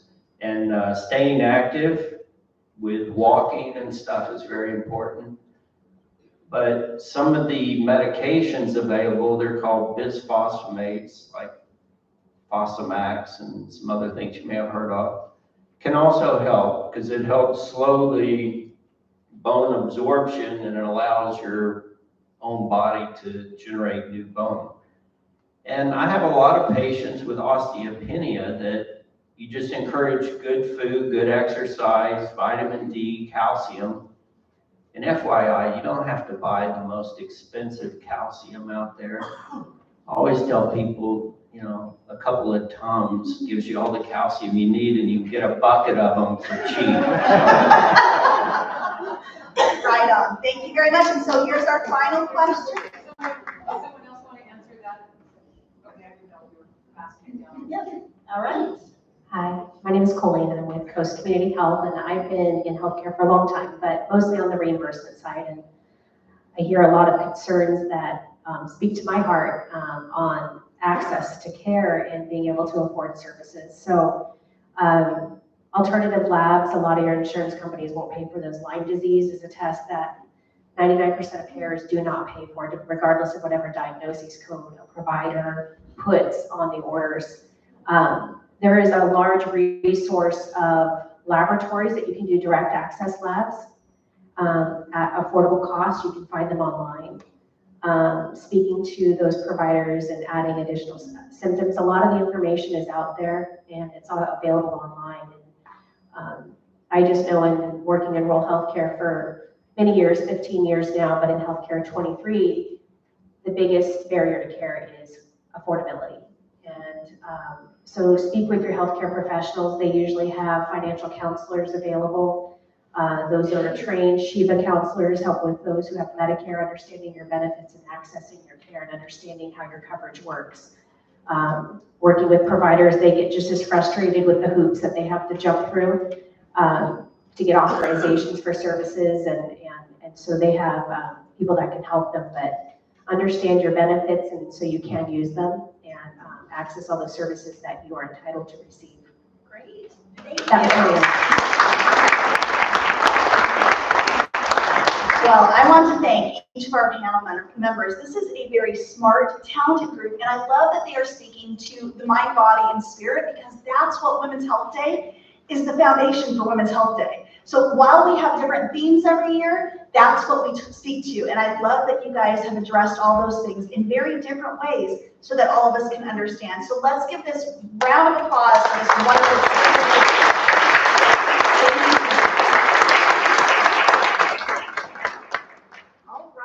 So, and you guys are welcome to go sit. I mean, you can stay up here if you want to, but.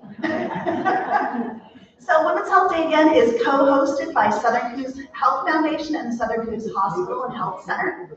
Our amazing sponsors, Joseph Bain of Bain Insurance, Ann McCaleb, CPA, Beachwood Realty, Coastal Heat Pump, Vergova LLC, Violet Flame Collective, Advanced Health, Bantam Chamber of Commerce, and the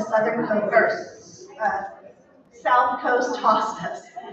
And of course, again, to Roger in memory of Anita. So let's give our a round of applause.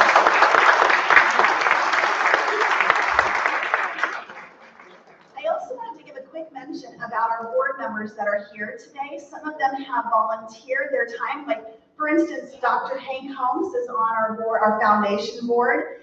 So that's great. Oh, we can give him a round of applause for that. We also have Melinda Torres, who is here, and she is so lovely because she always brings her family in to help out with events. And Pam Hansen, who is actually a part of both the Health Foundation and the hospital board. So thank you all. All right. Oh, and Steve, I'm sorry, Steve Reber. Oh, he's in the back. So, he just ducked out. So thank you to Steve Reber as well. Thank you very much, Karen. All right, so the other thing is I had a couple of questions come up about our lovely lady here who has a crown on. Go ahead, do your royal wave. Oh, I love it. Yay! So this is our reigning cranberry queen. She is here today helping us out. Yeah, let's give her a round of applause.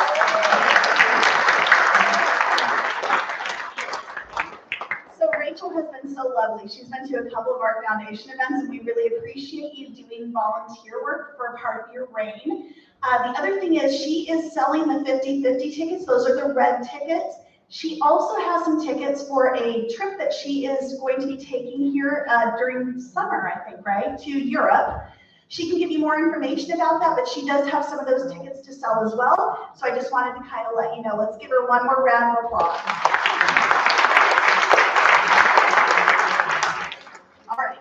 I was out in the vendor area, and the smells were wafting my way, and I'm getting, like, I'm salivating because it smells so good back there. So we thought we would do a little food demo before we have lunch about one of the things that our dietary staff from the Southern Coos Hospital, as Ray said, it's hospital food. How about that? It's for the chicken tortilla soup. There is also, I know, right? Now you guys are salivating. See, that's all good stuff. There's also the recipe in your packets, so you'll have that for when you go home. But let's watch Rita, and I have to apologize. The music part of this is very loud, so just know that ahead of time. But it's a really fun video, and Rita, who is lovely, she's back in the kitchen getting ready for lunch. She's going to be on that, and I'll be back right after this video.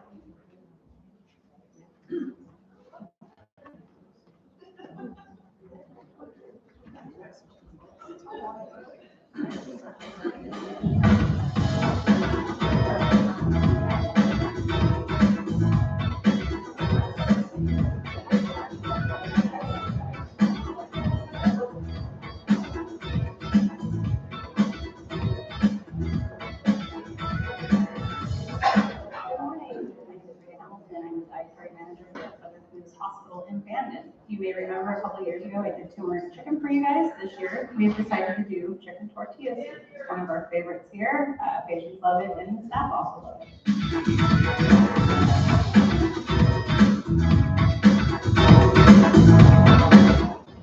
I have 2 cups of corn, 2 cups of black beans, 3 cups of chicken stock, 3 chicken breasts, 1 onion, 2 tomatoes, 2 bell peppers, 3 tablespoons of garlic, 1 lime.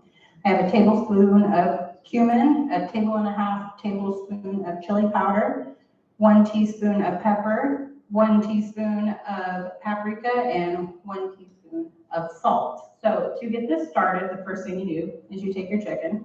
Mine is frozen, and I forgot to take it out, but it's not really a big deal since it's going to be going into a pot of water. So we start out with a layer of the chicken.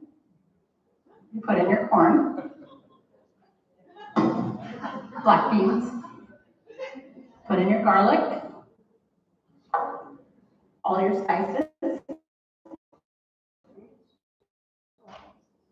stock. We're going to put it on a medium flame and let that start to simmer.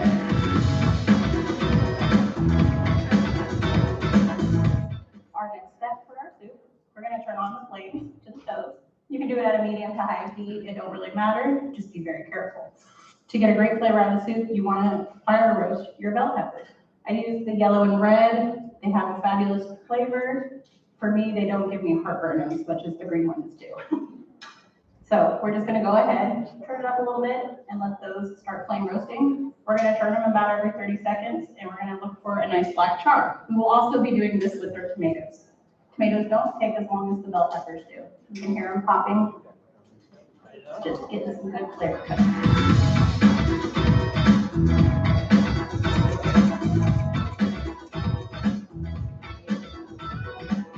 It's not really necessary for me. I just like the flavor. You can also buy fire roasted tomatoes in the grocery store. I just prefer the fresh tomatoes. It's a preference. You can see they're already starting to char up, and that's what we're looking for. You don't want to fully burn the tomatoes and the bell peppers. You just want to get that nice black coating on there. This tomato is done. This one is also done. You can see they got a nice char.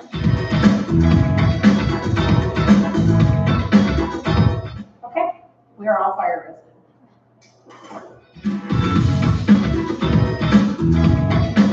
You want to dice these down to about a 1-inch dice. You can go bigger or smaller if you like. It's all in your preference.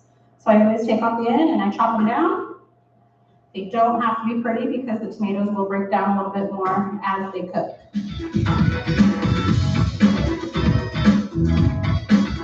You want to keep the black char on there, it gives it a good flavor. If you see it's kind of flaking off, you can just rub it on there and it'll rub some of that flavor on there.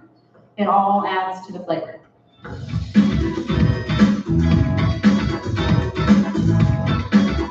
Now we'll go into it.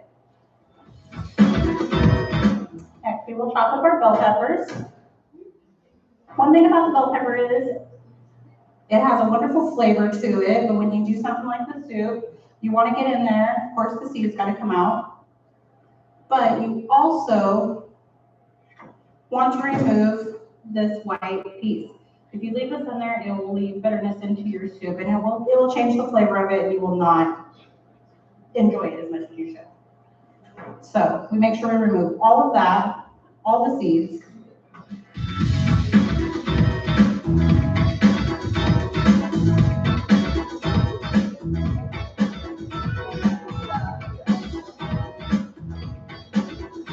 Same thing for the red ones, no matter what bell pepper it is, remove that, get rid of the bitter flavor.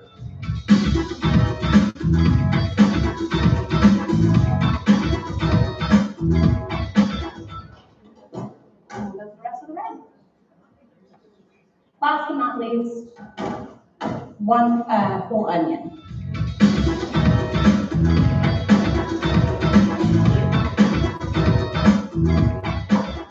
When it comes to the chopping size of the onion, it's really your preference. I'm not a fan of onion too much. My husband is, so I kind of go with like about a ½ inch.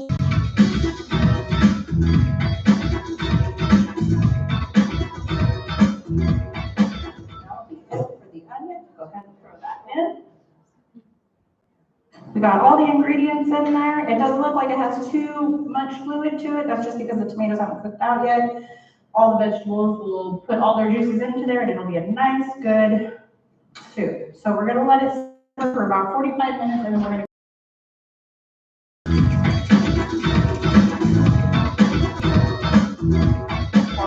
it's been about 45 minutes. Our chicken is finished. Soup has come together beautifully. We're just gonna take the chicken out. We're gonna chop it down. Be very careful because this is hot. Let me get a fork. So we're just gonna do like a cube down on it. It doesn't have to be perfect. You can even just let it cook until the chicken falls apart and shreds down itself. That'll take a couple hours, but it does happen.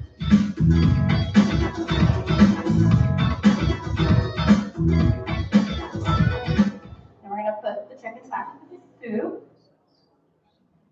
And that actually completes the soup. It's all nice and done.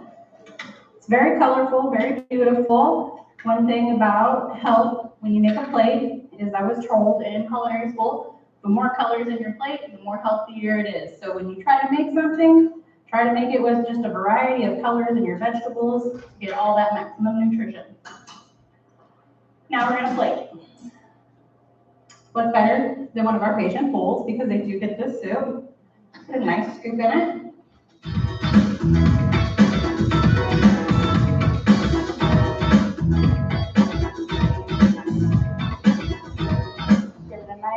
Of cheese. This is just a cheddar jack blend. Pepper jack goes really good. You can get cojita. You can also get the queso. That's another good one. Put a little bit of sour cream in the middle of it. Garnish it with a little of the cilantro. A little bit of lime juice. And the most important part, fresh avocado. Keep your pit on that side of the avocado when you put it away if you're not going to use it. You can put it in there with a little bit of lemon or lime juice and it'll keep it from oxidizing. I just like to slice it and get it out and just give it a quick little small dice. Now, some people do eat it with the tortillas. A lot of people find the soup very satisfying and filling alone. I don't normally eat the tortilla chips with it just because the soup doesn't need it. But this is our favorite. This is our chicken tortilla soup. And I hope you guys enjoy.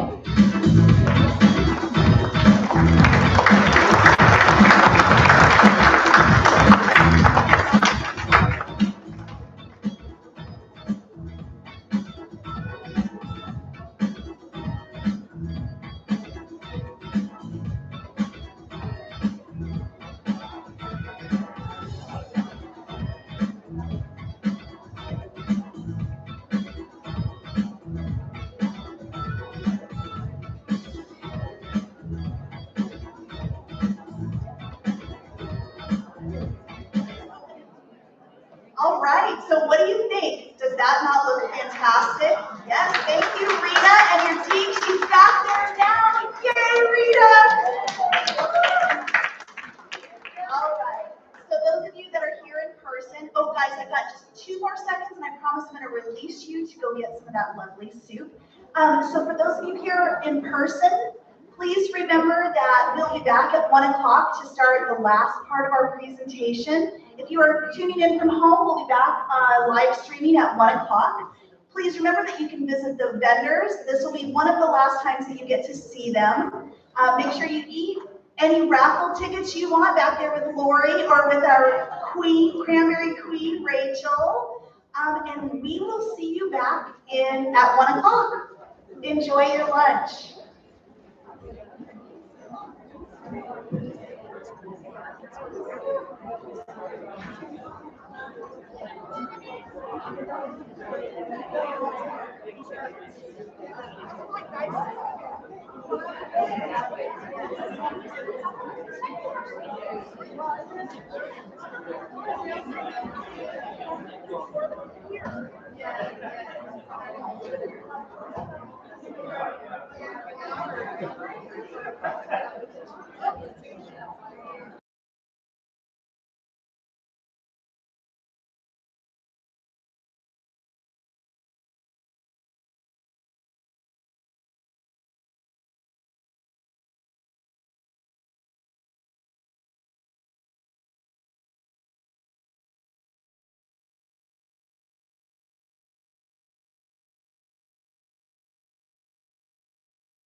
All right, ladies. Hello, hello, hello. You guys are so excited. I love it.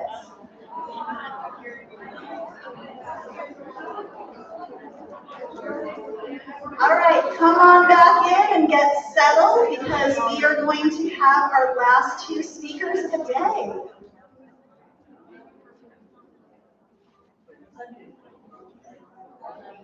All right. So first and foremost, how was that lunch? Well, I wasn't lying that I was drooling in the hallway there. That tortilla soup was fantastic.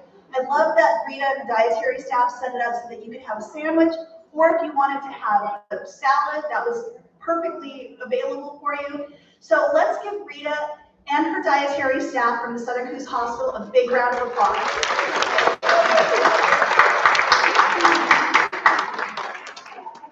All right, did you get a chance to check out the vendors? Give me a head shake if you checked out the vendors. Yes, awesome. Okay, very good. We'll have one more little break that you'll be able to see them, but that'll be the last time to see them before the end of the day. And did you guys get your raffle tickets? Anybody who's still looking for raffle tickets? Oh, okay. Which kind are you looking for? 50-50. So, oh, Rachel? Oh, okay, we'll get her to come over to you. Thank you. All right, so just make sure that you buy your raffle tickets. At the end of the session, we will, like right at the end of the day, we'll be calling those. But before we go any further, and this is going to be havoc out there, take a look under your chair.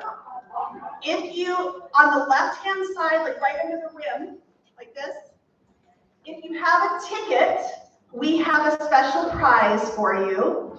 Some of you, there are 4 South Coast Hospice gift certificates to their thrift store underneath your chairs too. So take a look.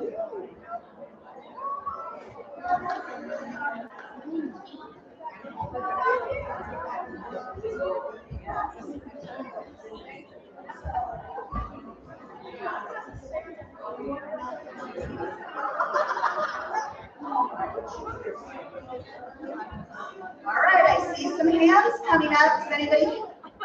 There are like 30 of those tickets out there, so I know we've got more. If you got a ticket, come on this way, over this back corner. We're going to give you the choice of a logo, a Women's Health Day logo rock, or books that we have had donated. Right there in the back. Yay! Fun!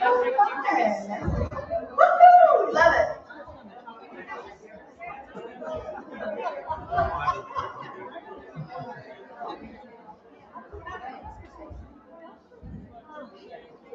All right, I'm going to give you just a couple of minutes to come and get your freebies.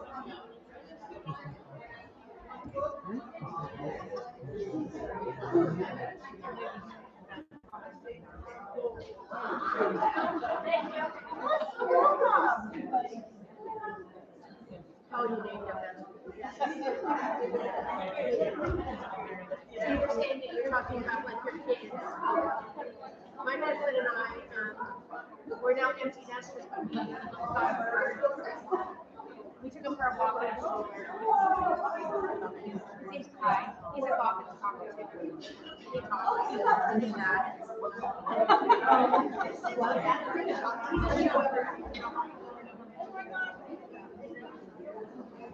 So I know that one person has their gift certificate from hospice. If you see a little blue ticket like this underneath your chair, you are a winner. It will not be on the same chairs that have the little white tickets, just so you know. And if you haven't ever been to the South Coast Hospice gift or thrift shop, you're missing out. So these are gold.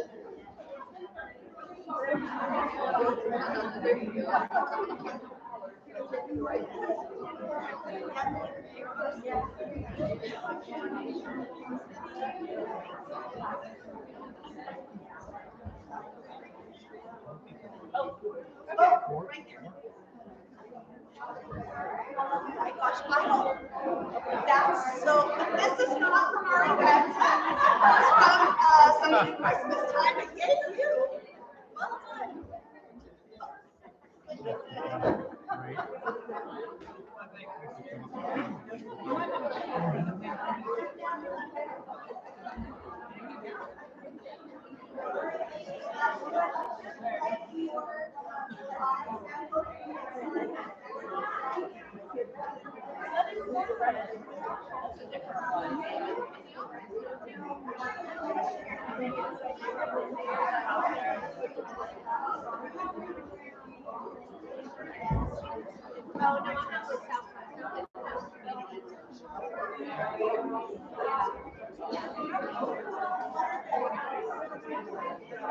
Line up for free stuff. I need stuff.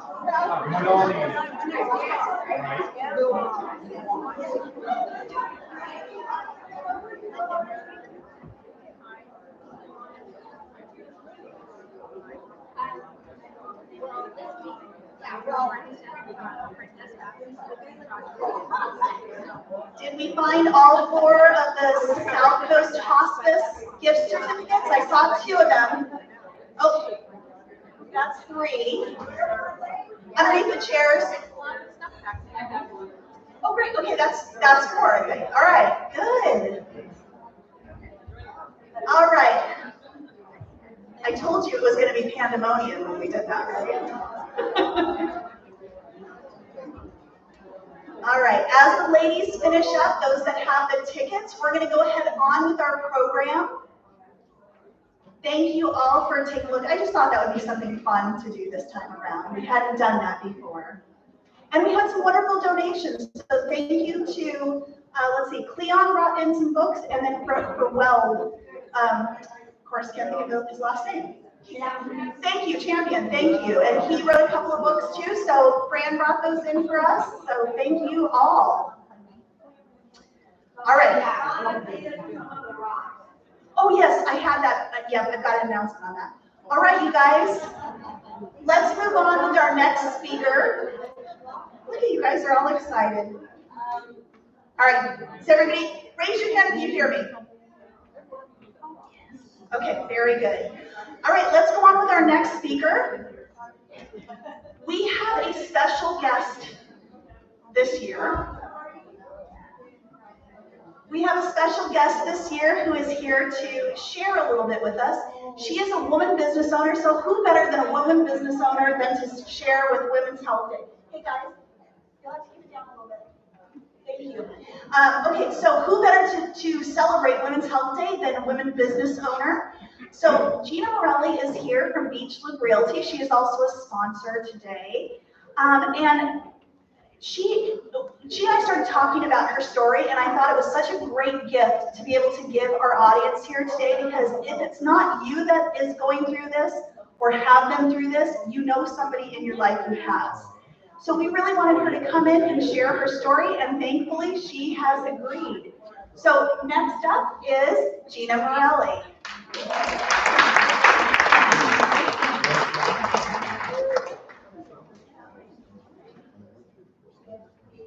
All right, I'm a little shorter, so we gotta figure this out.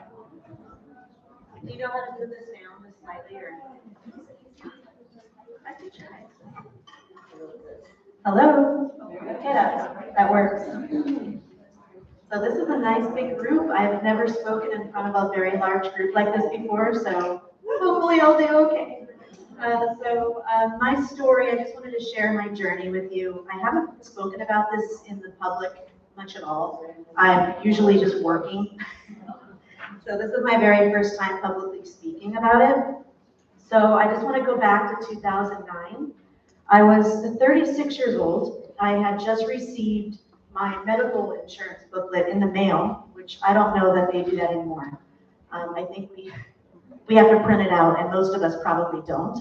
But I happened to get this medical insurance booklet, and I was flipping through it and magically saw that I was eligible to have my very first mammogram at age 36. I was like, wow, perfect timing. I read this book. I do have a family history. My maternal grandmother and my maternal great-grandmother both had breast cancer. And so I, of course, had my first mammogram that very year.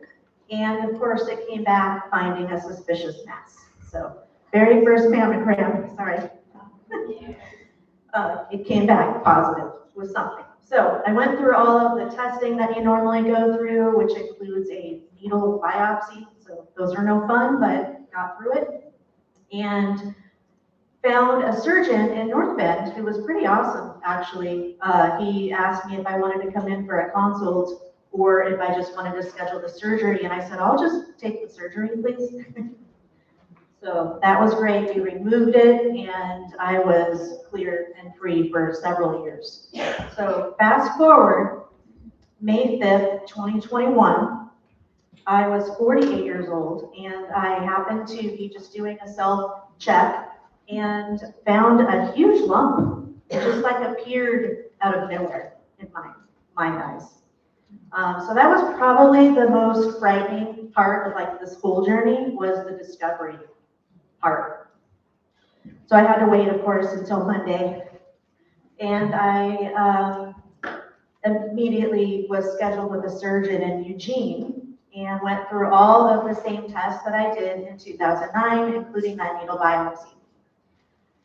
So after the tests, this is kind of a mess up on my part, and maybe even the Eugene Medical Facility, I found out that my insurance didn't cover any of the tests that I took. So that was really a mess up, just a learning experience to not rely on the medical facilities to check your insurance. You should always check it yourself, right? Good learning lesson, right?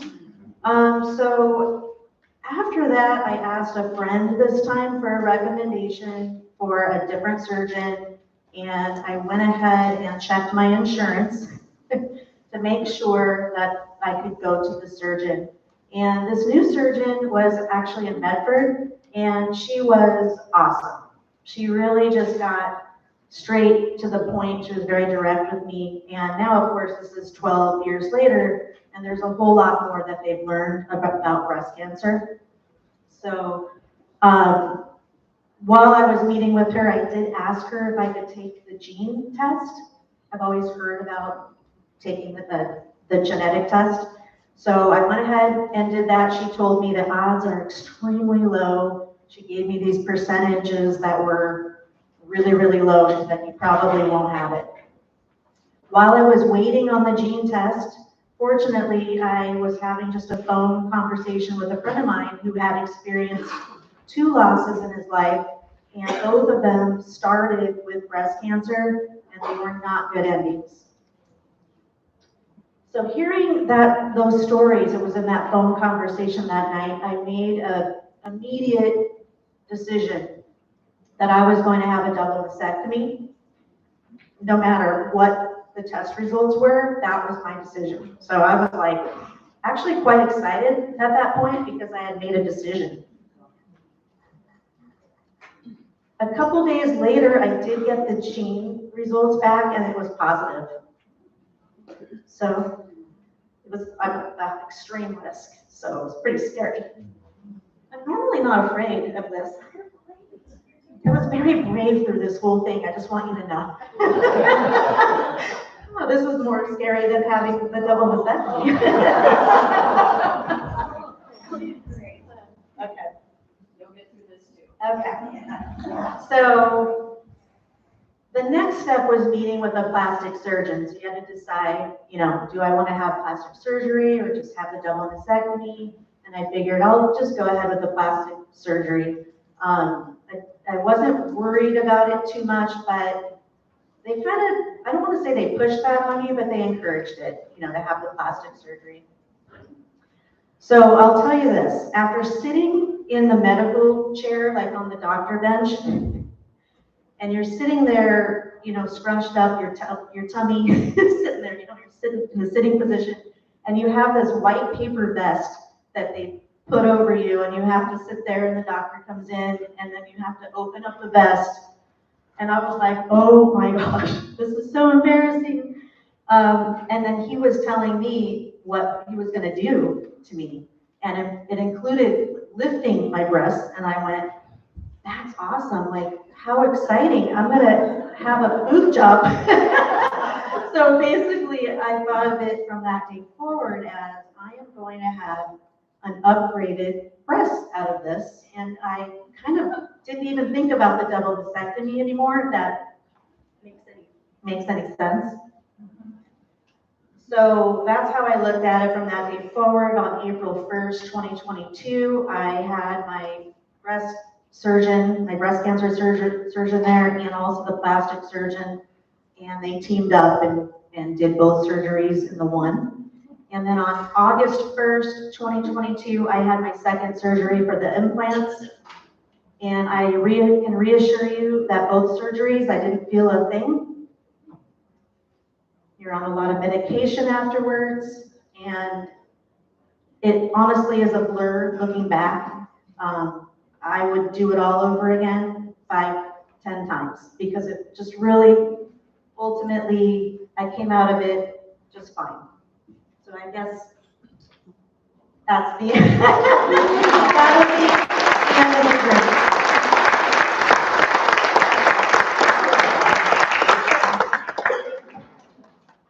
I just want to thank Gina, because I know that that's not an easy thing to talk about. And it's a little bit intimidating standing here in front of all you lovely ladies. So let's give Gina another round of applause. It's been so great. So it's really interesting. When I met Gina at her office a couple of weeks ago, it was total kismet. I was coming out of the hospital and I ran into someone that I knew. And she asked me if we ever took laymen for conversation or for presentations at Women's Health Day. And I said, well, what are you looking for? And she said, well, I'm going through breast cancer and I'm facing surgery. And I thought, gosh, you know what? That's the universe bringing things to us. And I thought, you know what? I'm so glad you talked to me about that today, because here I had just spoken to Gina and she was so brave and so strong about it. And I thought, this is the way that people connect. And they can connect with someone that's going through the same kind of thing and make them okay, or make them a little more okay, even if it's just a tiny bit, right? And I gotta tell you, the funniest thing about that story is the whole reason she went in to go get her mammogram was because at Southern Coos, we were giving away those pink mixers. And she said, thank God that I really wanted that mixer, because otherwise I may not have known about it for many, many years to come. And so I just am really thrilled to work for an organization that thinks about our community, that really helps us to serve, and that we have a community full of really strong, great women that are willing to share with each other and make each other stronger. So let's give everyone a round of applause.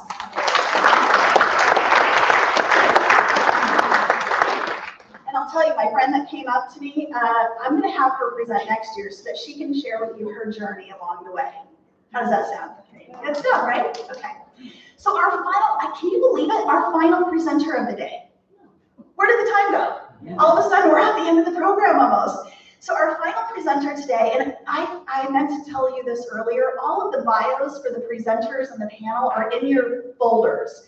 So if you want additional information about anybody in there, it's there.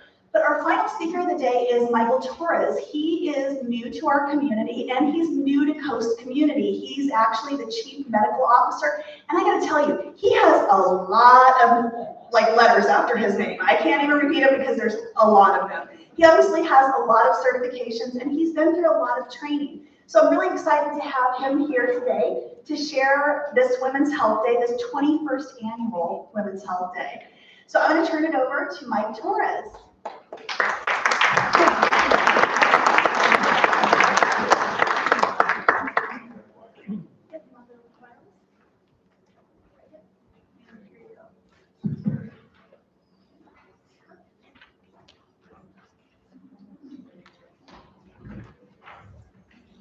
Big crowd. So I want you all to know that I taught at college for a while, so I walk around. I also want you to know that I'm deadly with an eraser.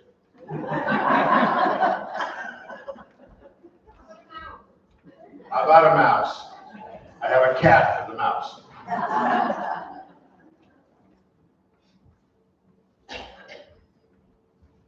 I am a family physician, and I got into medicine for the money. True. But let me explain to you why I say that. I got out of high school and I joined the United States Marine Corps.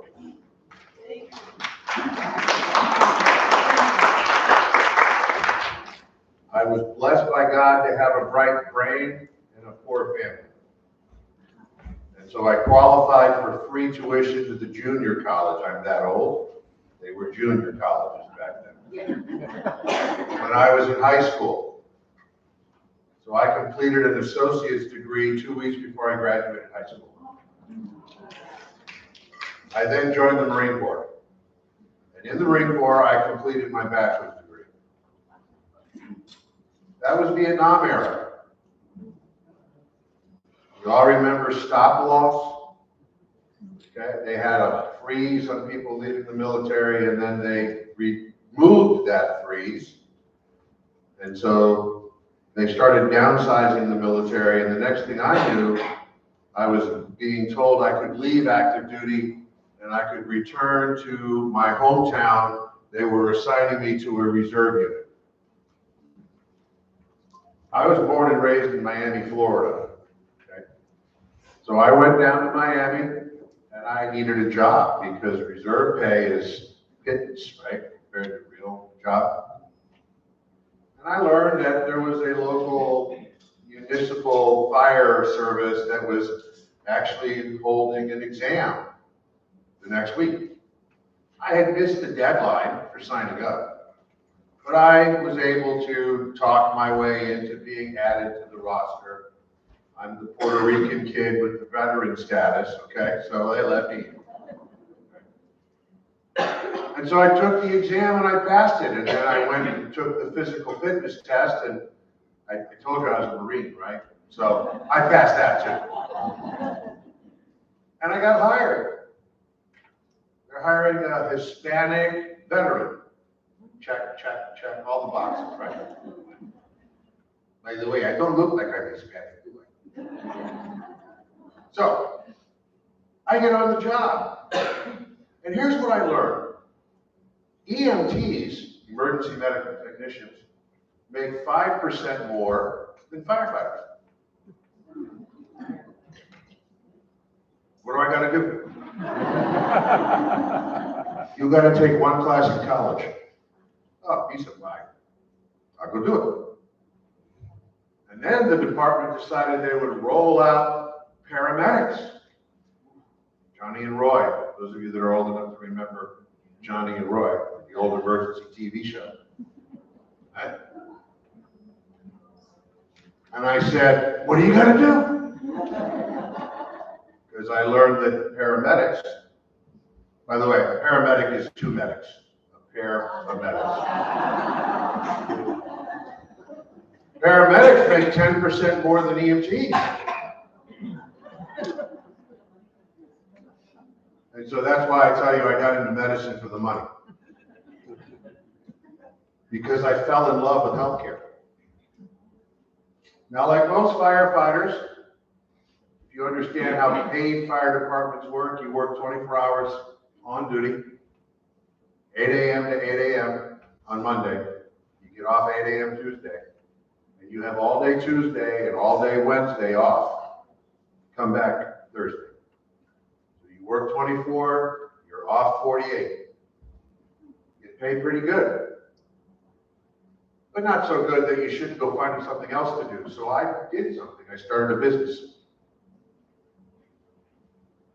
When I decided to go to medical school, I sold my business to my partner with the understanding that he would continue to pay me for the 4 years of medical school. So I had an income stream.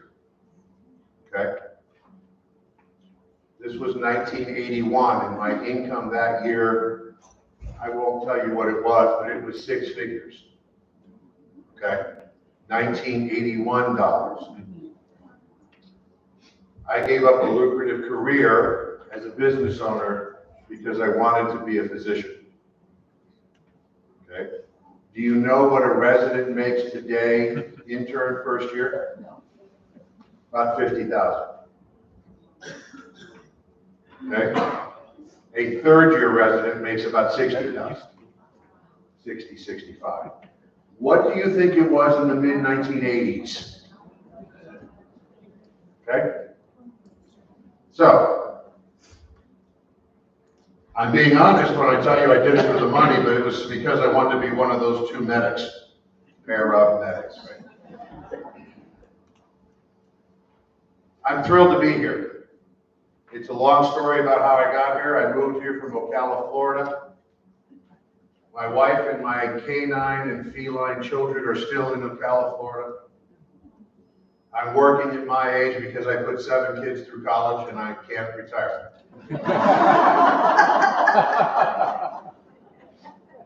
Those are just the ones I'll admit to. So, I'm here. I've been working remotely for a period of time and I've boots on the ground in this community for, well, tomorrow would be 3 weeks. Okay? So when Alex asked me if I could do this, I had a panic attack. You'll see I stole slides from other presentations that I do put this together. We're going to talk about prevention, care, and well-being. In the prevention area, we're going to talk about heart disease in women, cancer screening, and immunizations. Heart disease in anyone is something near and dear to my heart. I actually served on the American Heart Association National Committee that set the guidelines for advanced cardiac life support many years ago. I happened to know somebody who said, we have an opening, you interested? That's how it happens, by the way. Okay. So we're going to talk about those 3 things in the prevention category. Ladies and the few gentlemen in the room, there's a heck of a lot more to prevention than just these 3, okay? And I asked Alex how much time I had, and she said I had 3 hours and 20 minutes. So,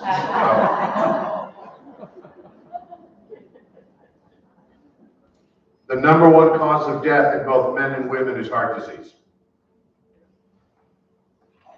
20% of women die from heart disease. Sobering. Because when we think about heart attacks, we think about some heavy-set, balding, white guy.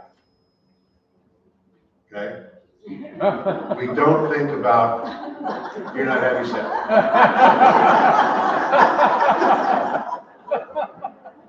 I suffer from Dunlop's disease, by the way. You know what that is? That's where my belly Dunlops over my belly.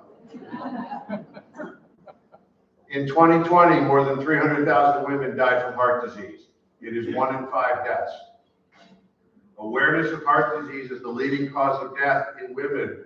Even though we know it, and even though I'm on faculty at 2 medical schools, doctors that are coming out of training don't even recognize. Look at the numbers: 65% in 2009, 44% in 2019.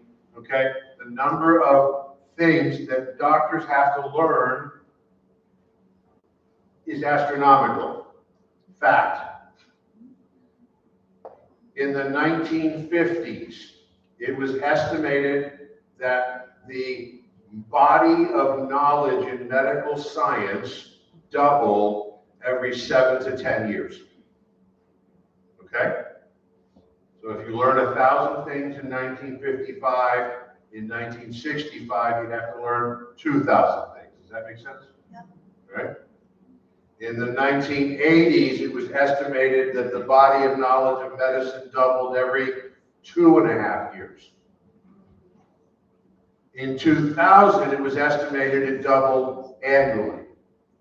Do you know what the 2020 number was? They do this study periodically, okay? Do you know what the 2020 number was for the amount of knowledge in medical science that the 2 of us have to know?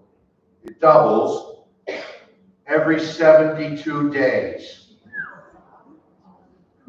It should not be lost on you if your doctor or your nurse practitioner or your specialist says, I'm not sure. I need to look that up. Ladies and gentlemen, I will tell you, you want the doctor, nurse practitioner, or specialist that is comfortable enough in his or her own skin to say, I ain't got a clue. Let's go look it up. I remind you of Einstein's answer to a reporter when asked if it was true that he didn't know his own phone number. Do you know that one? He said, why should I cram my mind with useless knowledge that I can look up in a phone book? No, he did not know his own phone number. Now, he could have said, how often do you think I call myself? Okay? But he didn't say that. All right? If the body of knowledge in medical science today, 2024, is doubling every 60 to 72 days, I can't read that much. And I've got 3 board certifications and a heck of a lot of other things that I track. I can't read that much. And neither can your doctor or your nurse practitioner or your specialist. Okay?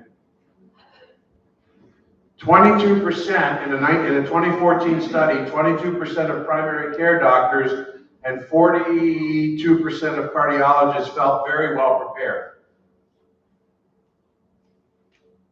Which one of you wants to go see the primary care doctor that's in the 4 out of 5 that doesn't feel prepared? I'm taking volunteers. You want to see that doctor?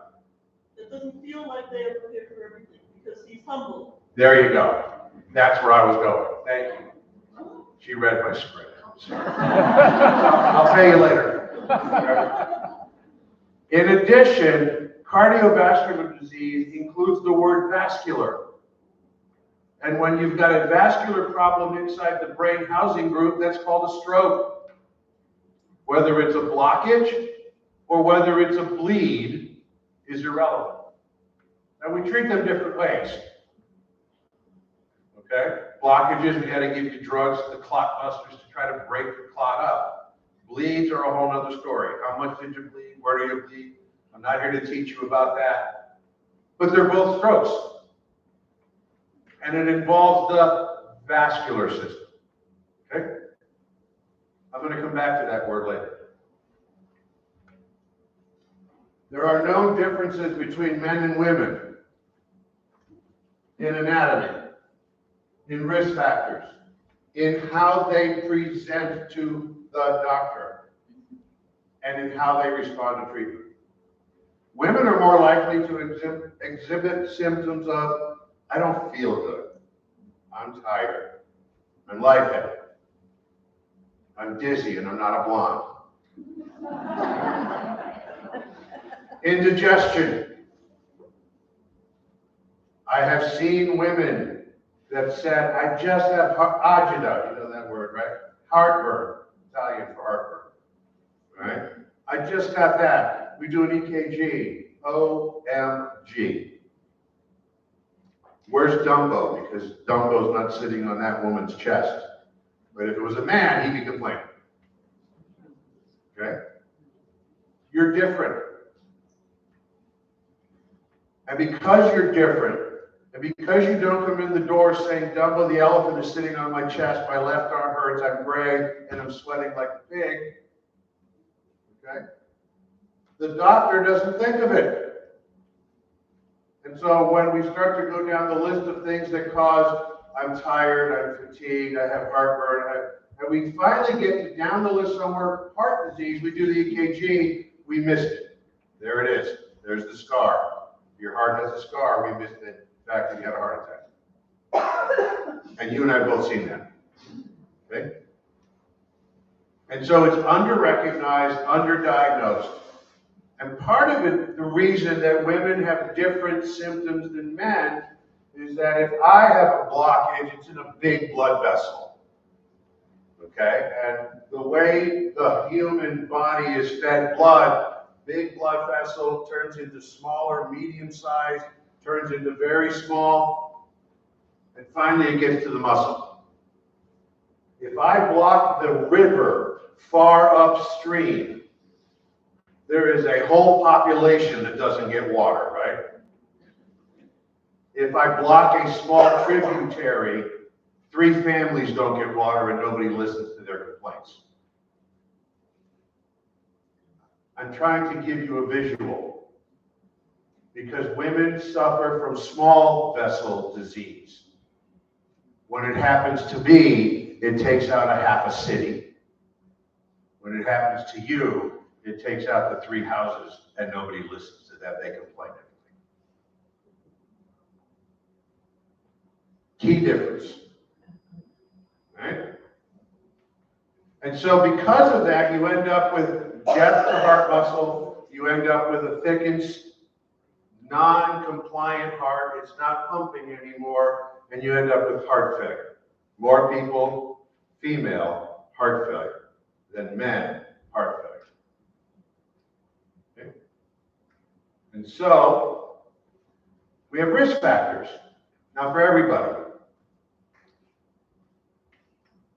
I think, I heard earlier about skin thinning, and I think I'm going to go buy a pack of cigarettes, sit out on the beach, and soak up the sun. Okay? Smoking, high blood pressure, diabetes, hyperlipidemia is just high cholesterol. Okay? The older you get, the higher the risk of something going wrong. Sorry. The alternative is not getting older, and I really want to get old. Okay? Obesity, family history, sedentary lifestyle. If you have lots of people in your family that have had heart disease, you need to get screened. Okay? Because it runs in families. Interesting point, if your grandfather was an alcoholic and your father wasn't, you're at risk. It skips generations. Okay? So understanding that is important. Okay? And it doesn't have to be alcohol. True story. My father was an alcoholic. My daughter is a recovering drug addict.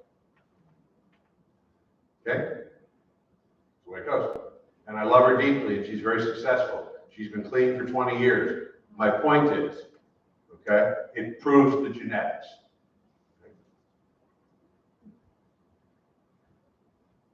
More than 56 million women have high blood pressure, and not all of them are recognized and not all of them are treated.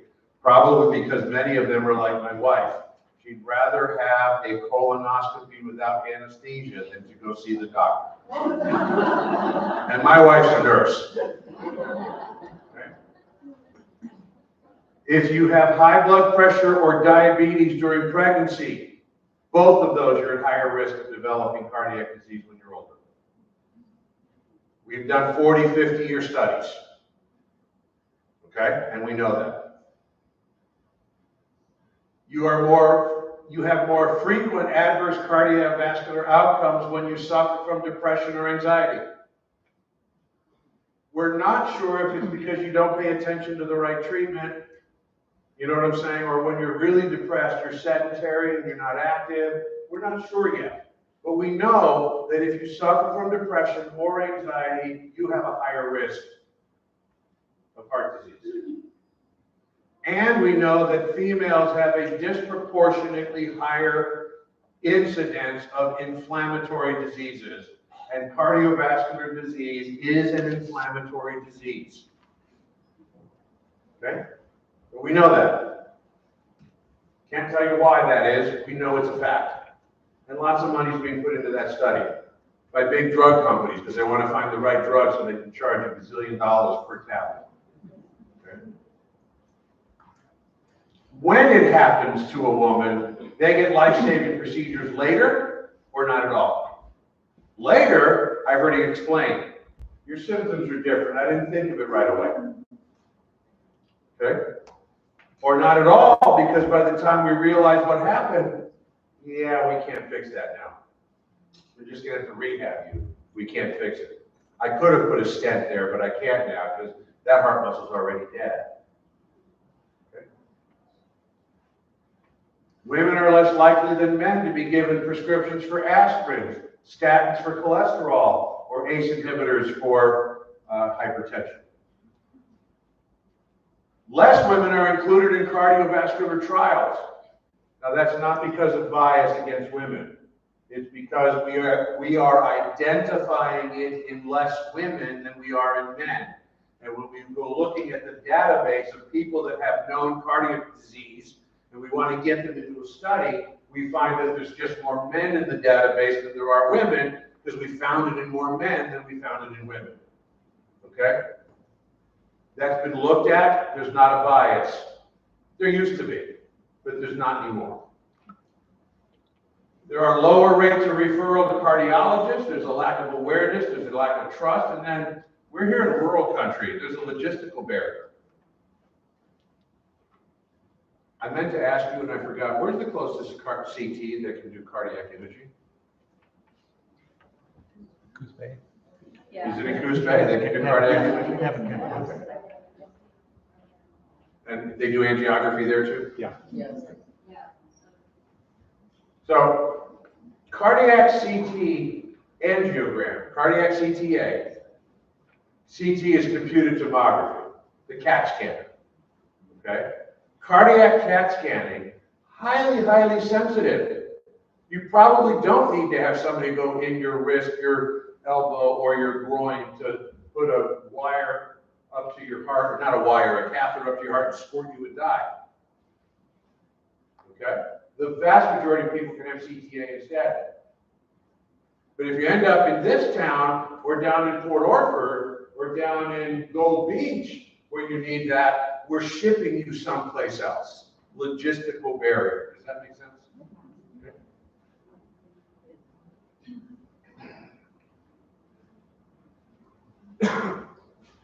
Very poignant story about breast cancer, and I have to say this publicly. What strength you have and what courage. Thank you.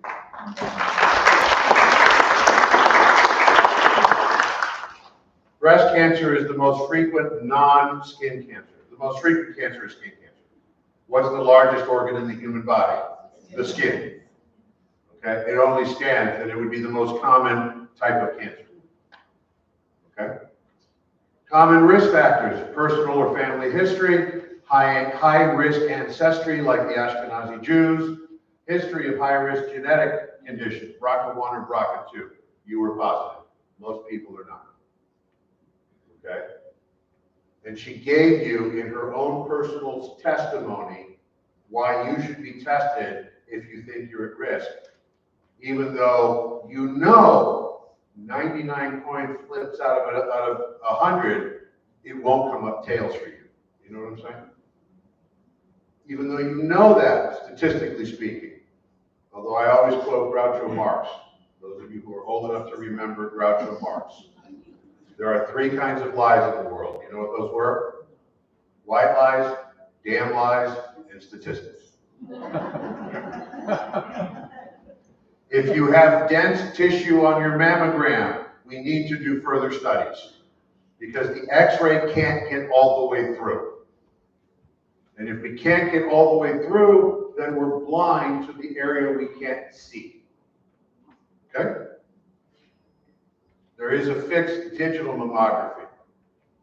Much higher penetration with much less radiation. Okay? But even then, sometimes we still can't get all the way through. Far less that happens. Recommendations for who and when vary. So I looked at a whole number of different recommendations, and in essence, if you are age 40, you should get a screening mammogram every couple of years, every 1 to 2 years. And when you get up to 75, you should think about whether or not you need to do it based upon your risk factors, your history, and your conversation with your provider. Okay? Your primary care provider. Breast augmentation does not make a difference. We can tell the difference between the implant and the regular tissue. Imagine that. All right. COVID vaccine does cause swelling in the breast. It has been looked at. There is no reason to delay. In other words, if you were due in March of this year, okay, and you got the COVID vaccine and your breasts are sore and tender and you've got some armpit swelling, etc. I had 2 shots on Thursday. We had one of our MAs that needed to be signed off on shots, and they asked if I needed any. I said, well, I could use this and that. Oh my God, I felt like hell yesterday. Because I got 1 in each arm. Okay? But if I were a female and I was due for my mammogram yesterday and I was having all of these symptoms, I would still get the mammogram, is my point. Okay? We know that it does not make a difference in the diagnostic capability of mammography, even though you may have inflamed lymph nodes in your breast or in your axilla, your armpit, from the COVID shot. Right? So it's awful expensive mammography. Okay? And it really is a tight experience, right? Does it do anything? And the answer to that from the American College of Radiology, again, I didn't have a lot of time to put this together, so I went out and stole from some really good programs. Okay? Yes, with the advent of mammography in the late 1980s to today, we've seen a 42% reduction in breast cancer mortality because we find it early. Okay? That's a fact. That's all races. Okay? That's the Oriental, that's the Black, that's the Caucasian, that's the pick your poison. All right? 42% reduction across the board. Yes, it saves lives. Randomized trials of women from age 40 to 74 show at least a 20% reduction. That was the least reduction I could find. And on average, about 40%. The American College of Radiology says it's 42. 40, 42, flip a coin, who cares, right? Really, that's 2 out of 5 that are alive today that wouldn't be if we didn't have mammography. Okay? And since the men are dying faster, those women can't find a date now, but that's one. Observational studies have shown that above age 74, if you continue mammography, it still makes a difference breast cancer diagnosis and death rates. Okay? Look, we know certain cancers, you know, I tell you that you have pancreatic cancer, and you go, oh my gosh, I'm a goner. I tell you you have melanoma, and you go, well, that's not too bad, there's treatment for that. But what if I told you I found an early stage 1 pancreatic cancer and a far advanced stage 4 melanoma cancer? Which person's going to live? Pancreas is going to live. So the sooner you find it, the better are your chances. Okay? And yes, statistically speaking, melanoma patients are found sooner because it's on the skin, we see it. Hey doc, there's a change here, what's that mean? We take a biopsy, that's melanoma. Didn't go that deep, you're good. Here's the treatment. 5 years later, you're still there. Okay? That's not the case with pancreatic usually. There's no symptoms until it really starts to bother you and you're at an advanced stage. Okay? But pancreatic cancer, that name by itself is not a death sentence. It's the stage you're at when we find it. Okay? So find your breast cancer early, increase your risk of longevity. On your left, well, my right, your left, a representation of what normal cervical cells look like. On the opposite side of the screen is a representation of what abnormal cervical cells look like. It's easy to see when you stain it correctly. And you can't find it if you don't have the cells to look at. Cervical cancer screening is important. There are things that you should consider. If you're age 21 to 29, you should get a pap test every 3 years. If you're over age 30, you have some choices. Get a pap test every 3 years. Get an HPV blood test every 3 years. That is a human papillomavirus. Or do them both every 5 years. So-called co-testing. After age 65, women may be able to stop screening. Current recommendation, may talk to your primary care provider. Or she may need to be screened if she hasn't been screened in a while. Okay? If a woman has had a hysterectomy, in most cases we no longer need to screen because most hysterectomies don't leave any cervix behind. However, if you had a hysterectomy, which was in vogue for a period of time, the so-called cervix-sparing hysterectomy, then you have to be screened. We don't do cervix-sparing hysterectomies anymore. At least it's not recommended. You may find some knucklehead OBGYN doctor that still does them someplace, but it's not recommended. Okay? Then you need to be screened. If you have any cervix left, you need to be screened. Then you didn't spare it. It's gone. Yes. Okay. So again, the 3 bubbles are the 3 ways you can be tested. A pap every 3 years, an HPV blood test every 3 years, or do them both every 5 years. What is HPV? It's a virus. If I told you you had herpes, you have a virus, right? Cold sore, virus. Herpes on the genitalia, same virus, different strain.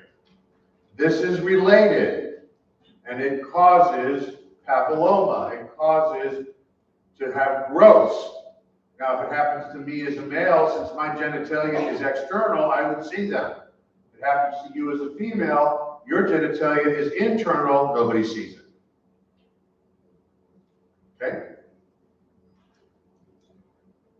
You get it from sexual contact, whether that's male-female, male-male, female-female, doesn't matter. It's carried and transmitted sexually. It is very common in people who are sexually active. The slide doesn't tell you this, but HPV is also the #1 cause of rectal cancer, because that virus moves across the perineum. How does it move across the perineum? During sexual intercourse, are there not bodily fluids that come out and come down? It's in the bodily fluid. Where did it attach? In the rectal area. Okay?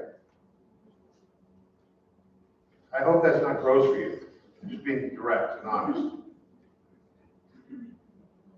Most of the time, it will go away on its own. Anybody ever had a cold sore? Does it stay forever or does it go away? Okay. Most of the time, it'll go away. Sometimes it does not. If it doesn't, it will cause the cells of your cervix to go from normal to abnormal, and over 10 or 15 years, that abnormality gets to the point where it's cancer. That's why you need to be tested. You can't see it, you can't feel it. You have to be screened to find it. There is a vaccine. A lot of vaccine deniers, I don't want to go there. This vaccine's been around for a long time.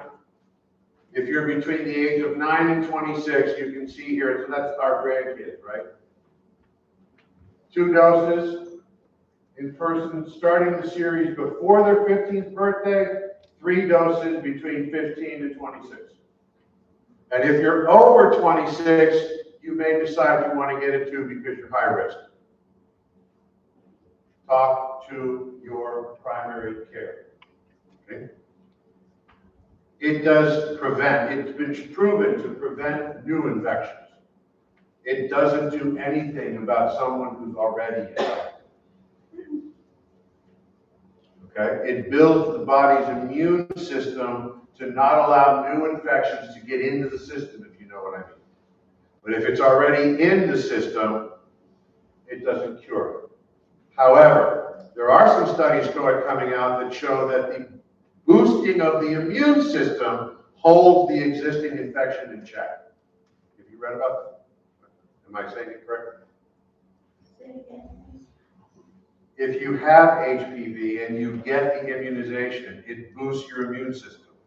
The boosted immune system has been shown, excuse me, not in everybody, but in many cases, to keep the infection down. Okay, because your immune system is now learning to fight that infection where it had no clue who these invaders were before. Does that make sense? Yeah. And again, the condyloma or the genital warts are also caused by the same thing. Okay. Menopause. That's when a man stops. Sorry. It is a natural event.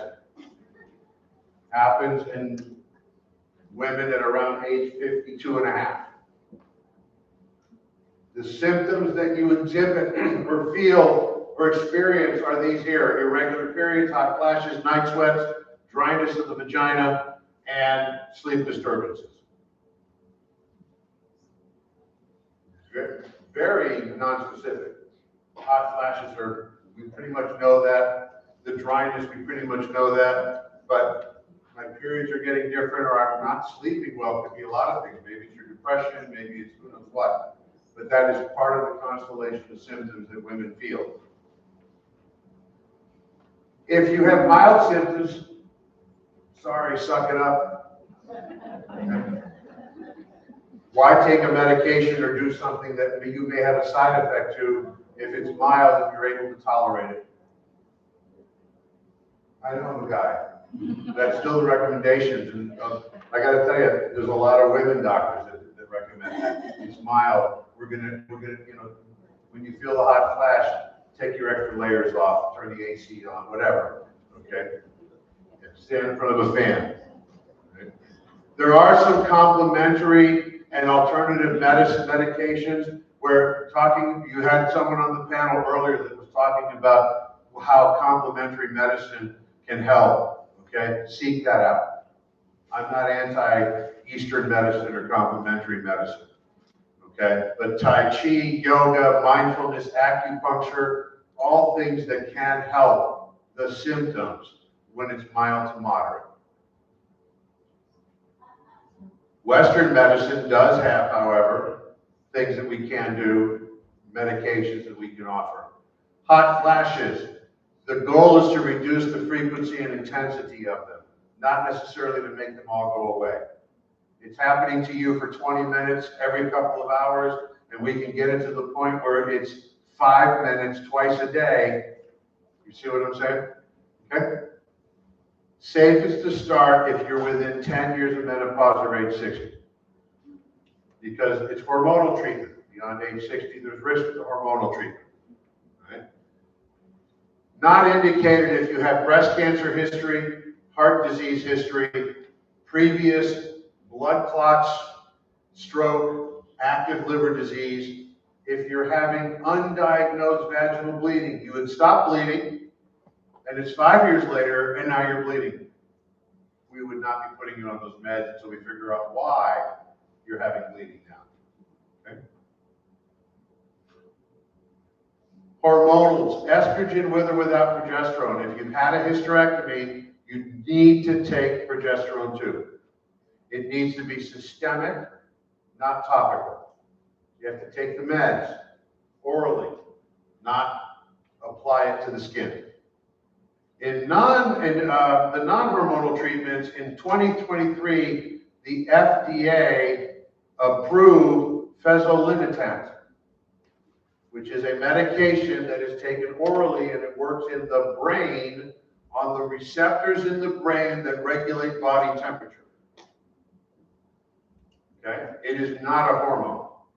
And it has been shown to be especially valuable in women with hot flashes that have a history of something that makes it contraindicated to use the estrogen or progesterone. Okay? And so it works in the brain. The antidepressant paroxetine also helps with the symptoms. You might still have them, but you don't care anymore. Gabapentin and oxybutynin. Gabapentin is used in vascular tone, keeping vascular tone going, and neuro. All right, and so it helps to reduce the symptoms because it affects both the neurology and the vascular system. They're off-label, by the way. They have not received FDA approval. But I, as a physician, a nurse practitioner with a valid DEA, a physician's assistant with a valid DEA, we are legally allowed to use our clinical judgment, and I can write for anything that is controlled or non-controlled for any reason. I have to document in the medical record why my judgment made me decide I'm going to use gabapentin for that reason. Okay, but there's plenty of literature that shows it. And many of the drug manufacturers will not spend the millions of dollars necessary to go back to the FDA after doing 37 new clinical trials just to prove that a drug that's already on the market can also take care of something that we didn't get approval for the first time. They'll just sell the drug and send the salesperson to my office to detail me on why that's a new indication we should consider. Okay? Insurance doesn't have to know why. We put a diagnosis down, but the insurance can't decline a med that's written, a legal med that's written by someone authorized to prescribe it if it's on their list of approved drugs. Okay? There are some insurance companies that will put a prior authorization requirement in place, and then that's more administrative headache for us, the providers. Okay, because then we have to deal with the insurance company, and sooner or later, they're going to force me to talk to another doctor. Okay, and have that peer-to-peer conversation before they'll make a final decision. Okay, please lobby your Congress members, Congress and Senate members at the federal level. I don't know if you're aware of this, but the Congress is trying to put restrictions in place for what the pharmacy benefit management companies can impose upon you and me. Me as a patient too, but me as a prescriber. Okay? And they have to make decisions not weeks later, but within 7 days. And the amount of hoops that I or any other doctor, nurse practitioner, provider has to jump through would be far less. But Congress has to be lobbied by you, their customers, to make that happen. I'll take my political hat off. Okay? There is some hormonal treatments that can be done topically for vaginal dryness. When you have that as part of menopause, you can have painful intercourse, you can have frequent urination, you can have urgent urination. You know what that is, right? I gotta go right now. Get out of my way. You can have dysuria, which is painful urination, okay? And you can have incontinence. Oh dear. Okay? What does an 85-year-old man smell like? Depends.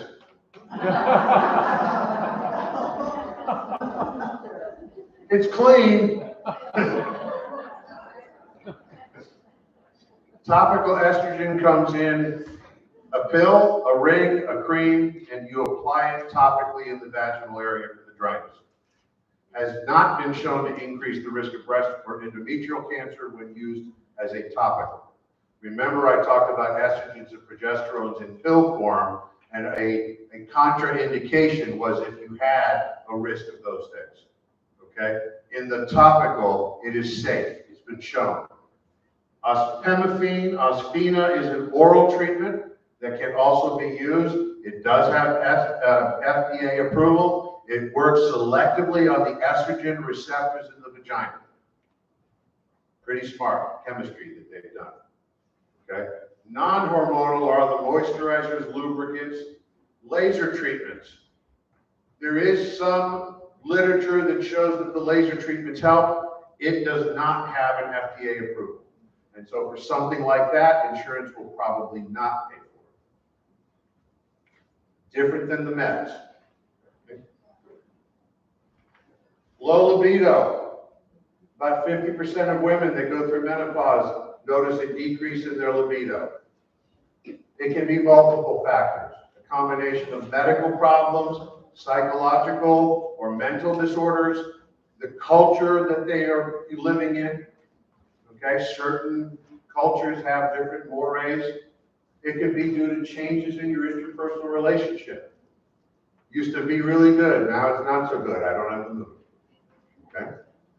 Treatment options include not only counseling, but also certain medications are available. Not FDA approved is testosterone. Testosterone comes in a gel, it comes in an injection, and it now is available as a pill, a capsule actually. Highly, highly expensive. It's called Jatenzo, and a 30-day supply is right around $2,800. Okay? And since it's off-label, you would have to go through the peer-to-peer. Your doctor would have to fight for that.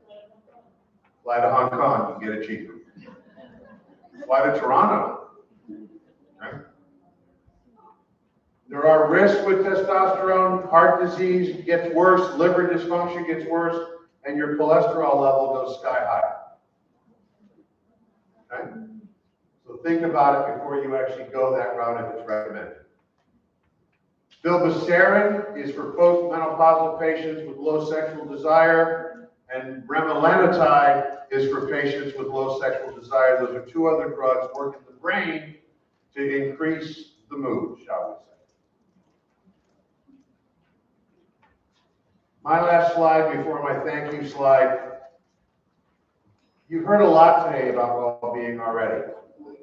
Okay, mind-body interface, okay, how medicine may or may not help, how the alternative pathways to wellness exist, okay, Eastern medicine, Qi, etc., chakras, okay, all good. I'm not one of those MDs that has this if you didn't train like me, I can't support you bias. There are blue zones. And believe it or not, one close to here is Loma Linda, California. Okay?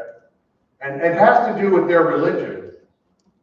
They're Seventh-day Adventists, and they follow a very strict code. Okay? It's mostly vegetarian. It used to only be vegetarian. I used to work for a Seventh-day Adventist health system. Okay? It was really crummy bacon in the morning. But lots of vegetables, lots of whole grains, lots of legumes, lots of nuts. Stop eating when you're 80% full. Don't keep piling it in after you feel you're about 80% full. That means you have to eat slower. Because when you eat quickly, the message from the stomach to the brain about how full you are doesn't get there for about 20 minutes. And so you ate this meal, not just Thanksgiving, you ate this meal, you're done, and you go, 20 minutes later, you're sitting there talking to somebody, you go, oh, I'm stuffed. The message finally got to the brain. Okay? Eat more slowly. Converse during the meal. You don't have to necessarily chew everything like you're making mush in your mouth, but take your time eating so that the signal from the stomach receptors to the brain gets to you. And you begin to understand, I'm not stuffed yet, but I'm feeling pretty full. It means you should cut it out. Okay? Build exercise in your daily routine.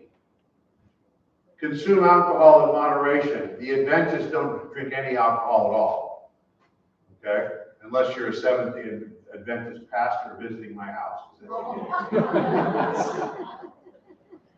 Humans are humans, right? But drink alcohol in moderation. I told you my father was an alcoholic. Who was the designated driver throughout all my youth? Okay? I've been drunk once in my life. I wanted to see what he thought was good about it. It ain't good. Okay. Be rested. Get enough sleep. And think about taking daytime naps. There is something about the Mexican siesta that makes sense to the human physiology. Okay? Have a life. Not just get a life. Make a life. Have a purpose. I told you earlier that I have a personal mission statement to positively impact people through the assurance of safe, patient-centered, evidence-based medical care. It's why I get up every day. And it's part of why I say, have a strong life purpose. Build a social network. And mix with old friends and young friends. There's a song. I'll leave you with a few words from a song. Old Friends. Harry Chapin sang it. So much better than new friends. Because they see where you are, but they know where you've been. Okay? And so, ladies and gentlemen, I'm your new friend.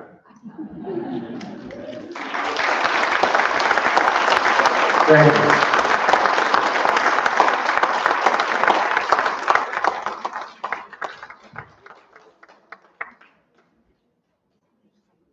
Wow, let's give Mike one more round of applause. Thank you so much.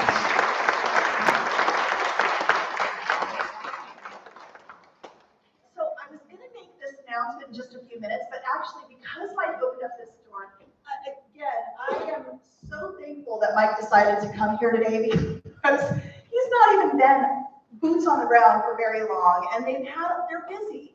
So I really do appreciate you taking the time, Mike, and thank you for that informative session. So I thought I'd go back for just a minute because I've been waiting with bated breath to tell you about the next program that we're going to offer through Southern Coos Hospital. It's funny, I've given this spiel like twice already this week. I got a chance to talk to Rotary yesterday and to our 100 Strong Bandon.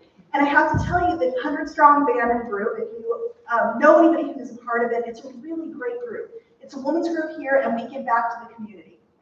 Anyway, the members can actually present to the group, and then the group decides who they're going to give funding to. Well, it happened to be for our Southern Coos Health Foundation for our next program, which is called Living and Aging Well. How great is that? So the interesting thing is that Mike just brought this up, and actually we've been kind of talking a little bit about it today. The blue zone is where this started from. Well, back up. We've been talking about trying to do an aging in place and aging well program for years now, and we just couldn't quite figure out what it looked like. And I started doing some studying about blue zones, and it's funny too, because as Mike alluded to, there's only one place in the United States that's a blue zone, which is called Loma Linda.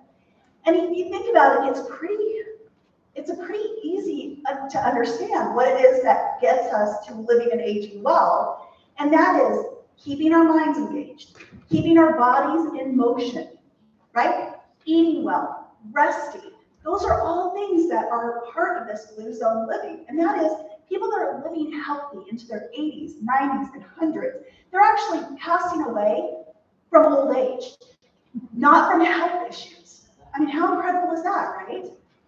The other part of the blue zone is about purpose and belonging. So when COVID hit us, we did what we were supposed to do, and we social distanced ourselves. But we have a lot of people who didn't come back out on the other side now that COVID's done because they were afraid that they might get ill, which completely makes sense. But now we also know that there are things that we can do in our community, and we have those abilities. This community right here in Bandon is one of those communities that is, it's something else to me. It's like, I was just talking earlier at lunch. This is the first place that I've ever lived where I feel a part of this community. I'm here and I love seeing all of you come every year, and those faces and the fact that this is such a palpable energy here during our Women's Health Day, it makes me excited to bring a new program. So again, the Living and Aging Well, it's going to be on the 4th of May, so you can just think of May the 4th be with you. I'm so glad you guys laughed at that. But it's a good way to remember it. So we're going to have that program starting, and we really want everybody in our community that wants to be a part of it, come. We want mothers and fathers, sons and daughters, your neighbors, your friends, anybody who wants to come in and learn a little bit more about this. Wouldn't it be amazing if Bandon was the next blue zone? How crazy would that be? That would be quite a goal for us. But at the very least, listening to each other and helping each other through difficult times, like we heard today, helping each other out, it's all a part of it. So I'm really excited, and I hope that you guys will be too, and that you'll join us for that Living and Aging Well. If you are so excited about it like I am, you can tell I'm excited, right? There is a new group called Age Cafe. I don't know if a lot of you have heard about this, but we are starting to meet on a monthly basis, and I'm actually going to be the first presenter of the group. It is an open group. It's at the library on Fridays, 10 to 12, and the very first session that we're going to have me as a speaker is on March 15th. So if you are open to it, you'll start to see it in the coffee break. It'll also be listed in the library section of the coffee break so that you'll see that those are slotted in there. And each time we'll have a topic. Mine is going to be weathering winter. Today would not be the day to give that speech because it's beautiful out there. This is the Chamber of Commerce Day, right? This is the time where we go, oh my gosh, Bandon is the perfect place to live. But we all know that our winters can be a little bit tricky too, and it keeps us in our houses and not getting out and seeing other people. So if you're interested in coming to that, I open the door to you. We do not mind. Anyone who wants to come, you're welcome. We'll probably have some like coffee and a little bit of treats, but nothing big. But we would love for you to join in on those meetings that start, again, March 15th. And then again, what was that date that we're going to come back for Living and Aging Well? May 4th. Yes, it is. Okay, fantastic. And the Living and Aging Well is going to be here at the barn. All right, we have one more little yoga session. So yes, he is back with us. I'm going to put out a little mention here because we've only got about 10 minutes for this yoga session. So again, and then we'll have another little break and we'll come back to complete our event today. Welcome back. All right, so can I just have a raise of hands, like how many people were here for my first session? Yeah? Okay, great. So if you can just stand behind your chairs and put your hands on the back of your chairs. And, we're going to do very low impact. And, just for your own information, I'm at the Senior Center every Monday, Wednesday, and Friday at 10 a.m. And I do a full chair yoga class, but, today we're just going to have these 10 little minutes. So look down at your feet, please, and see if you can turn your toes in. And I accomplish this by turning my heels out. And you've got both hands on the back of your chair. And see if you can take an inhale through your nose. It might not be possible. We all have sinuses. We all have allergies. But what if you can? And then just exhale through the mouth. See if you can let all the breath out, all the way down. And then make a sharp inhale through the nose. And then on an exhale, bend the knees. And that's all we're doing. We're just bending the knees. It's like easy. Inhale up. Exhale back. Inhale up. Exhale down.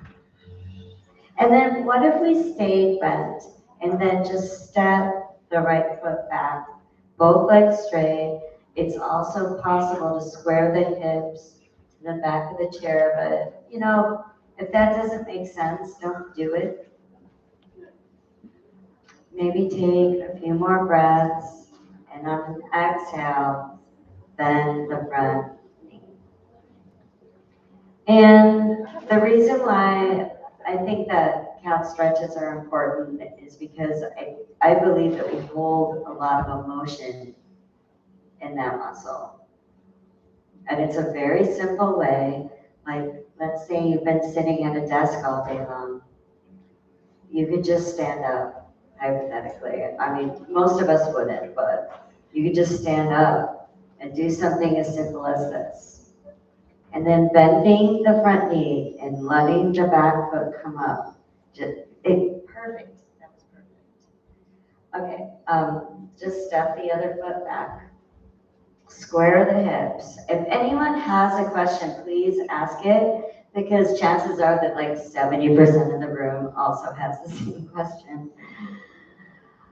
Square the hips, back of the chair, and maybe bend the front knee. But you know, you gotta keep in mind that different sides, it's almost like a different body. It depends on if you're left-handed or right-handed. Good, and then come back up, and all we're gonna do is sort of squeeze the elbows in. Okay, like I call it chicken wings. I don't know if that resonates with everyone, but just like sort of squeeze the elbows in, and then squeeze the shoulder blades in. And then from here, we have our lower back supported. So we just kind of like squeeze, and then see if you can flat back over the chair. And place the ribs on the back of the chair. And then maybe even rock around on the hips a little bit. All we're trying to accomplish is a little bit of release of places that are compressed on a daily basis because we're sitting or we're driving or even just because we're sleeping. If you've been rocking your hips, bring them back to center, and then just find your chin. I do it with my hand, actually. Like, find your chin and point it out, and then drop your head over. And imagine your head to be like a bowling ball, which is probably about what it weighs. And then you've got your heels like lead sinking into the ground. Your butt is going in the opposite direction of your head. Sorry, I meant to say your pelvis. Let's see if we can do a form of downward dog. So put your hands on the back of the chair and walk back. And look down at yourself. Push your hands through the chair and let your feet fall into the ground. Let your forehead go in an opposite direction of your pelvis, of your tailbone. And see, like, breath is important. This could be a meditation, however brief. So maybe imagine that you can take the breath in through your pelvis, in through your nose, and then release it through the forehead. And then don't move anything, please. Just bend the knees out and over the big toes. And then inhale, straighten. Exhale, bend. Inhale, straighten. Exhale, bend. And then like stay bent and imagine yourself to be like a little turtle and just sort of scooch up to the back of the chair. Good. And you know, just for poops and grins, like kind of shake out the legs. Make sure nothing is stuck. And to reinforce, let's just bend the knees again and straighten, maybe on an inhale, and exhale, and an inhale. And then I got scolded earlier for taking too long, so I don't know. How much time do I have left? Like 2 minutes, okay, well, shoot. On that note, maybe one more just. You're right, we should do a sun salutation. Okay, so let's everyone bend our knees and then pull the elbows in. Pull the shoulder blades together and then just let, I'm going to demonstrate, just let the injuries go behind you, and as you straighten up and down through prayer, and then palms up. I find that palms up really help with lower back issues. Angel wings, inhale up, exhale down. One more time, inhale up, exhale down.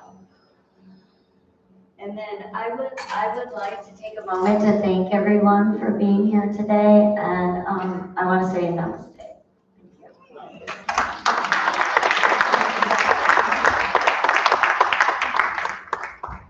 Well, that is awesome. Okay, so we're going to come back together in about 10 minutes just to finalize our program. If you want to stay at your table, you're welcome to do that. Please start filling out the survey at the back of the packet. Looks like this. If not, this is your last time to go see the vendors, so you have about 10 minutes, and then we're going to do the raffle baskets. Yay, so fun. We'll see you back in just a few minutes.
We have fun, you know? Like, yeah, I'm totally down. We're gonna hang out. Okay.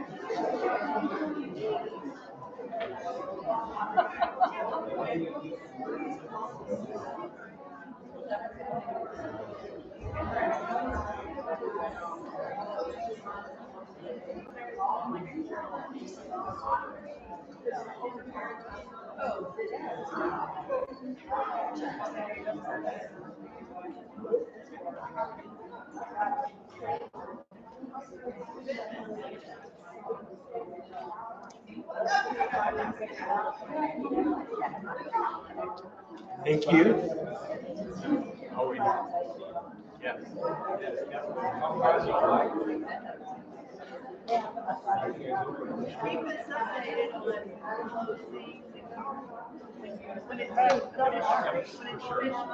my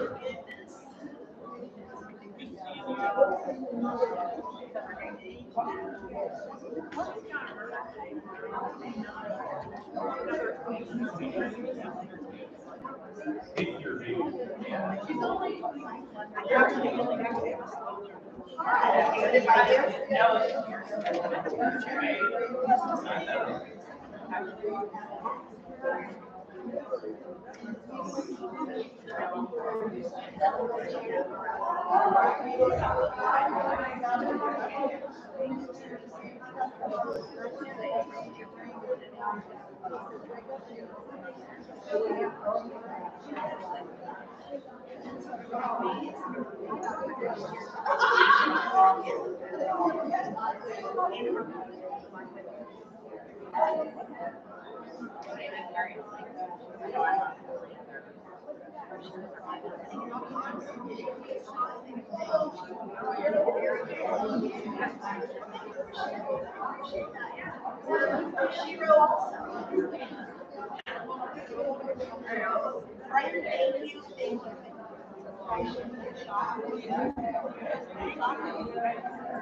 Yes, on the table is great. For those of you that are filling out your surveys, you can just leave them on the table. If you would put them in a little pile, we'll just come by and pick them up after we're done here today.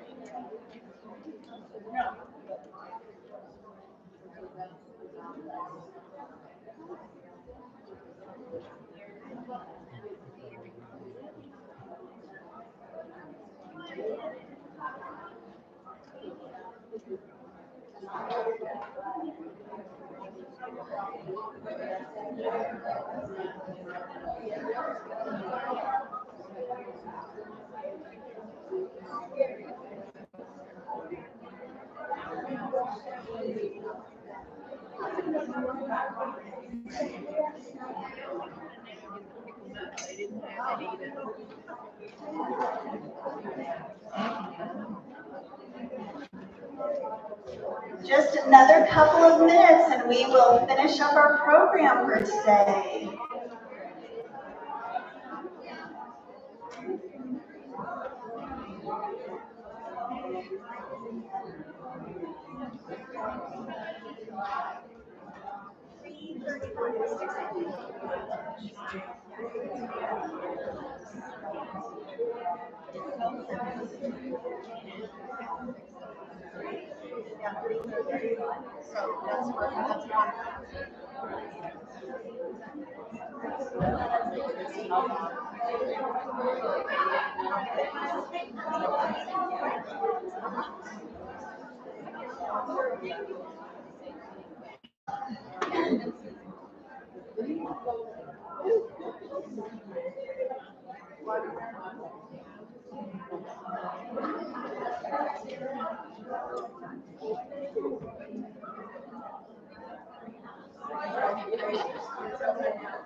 I did your, I did that.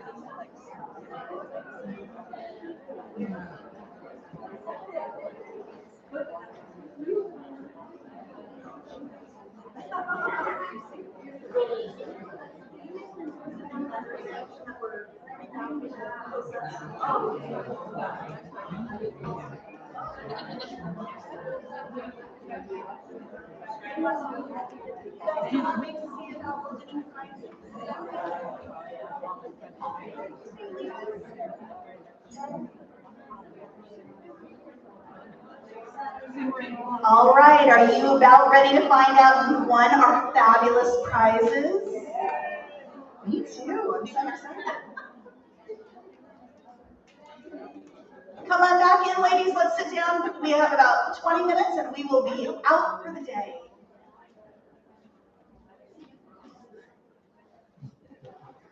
All right.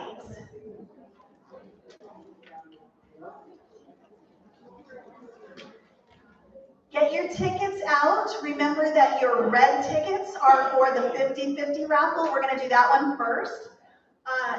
Anybody have a guess how much we collected today for the 50-50 raffle? Oh, no, you, Rachel, because I know you know. Oh, not Chris either. Anybody else want to take a guess? Take a guess. 400. What do you think? 600. So close. $660 is collected today. And really quick, before I call the winner, I forgot to mention that when we're talking about the Living and Aging Well and that 100-strong band is actually going to give the funds to us, there's a national organization that matches at half of what we collect. If you are wanting to donate towards the Living and Aging Well, that program that's happening in May, do so today, if you don't mind, because anything that we receive today also goes towards that half match. So, just to let you know. Okay, are you ready? Wait. Is that pretty good? Okay. All right. We're going to let Ray do this. Oh.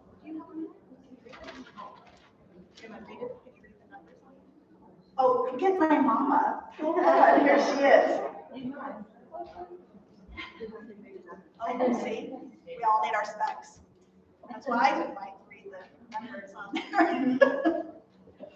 4, 2, 6, 2, 3, 1, 7. You got it, did you? Got it. Yay!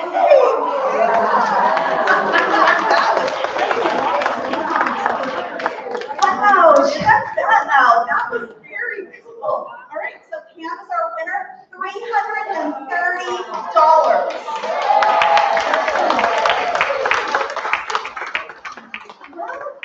How exciting. Okay, now are you ready for the baskets? I know, they were really fun. We had a good time making them too. And please remember, as we are doing this, if you haven't already, please fill out your survey. That survey helps us to get better every time, right? So tell us everything, the good, the bad, the ugly, stuff you love and stuff that we can do better. All right, Lori, how much did we receive from baskets? $600. Thank you guys, that's so awesome. This all, so I really appreciate you all giving donations to me. All right, so we're going to start calling the tickets. You ready for the first one? Here, let's do this. What was that one called? This is for the wine and chocolate. Done. Oh, well. Race combs. Oh, Renee. Oh, Renee. Yay!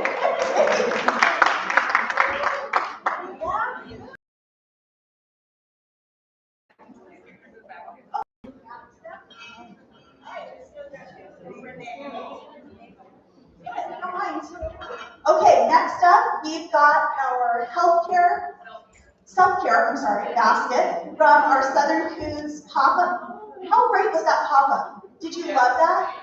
Karen does an excellent job buying for our hospital gift shop. Oh my gosh, right? Check it out. Okay, all right, well, how about you draw one? 5092730. 730 are the last numbers. Yes! Lucky table! Okay.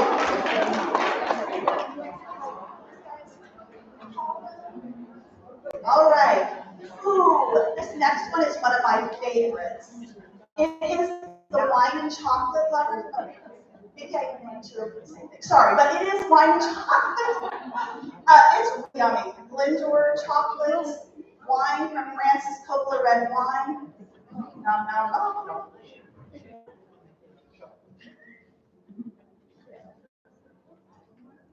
5092798.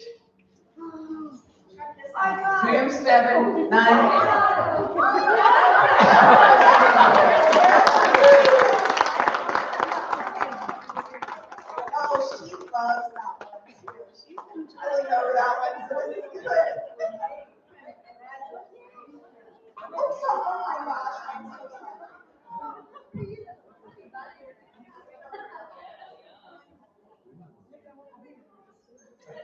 This one is for the Welcome to the Garden.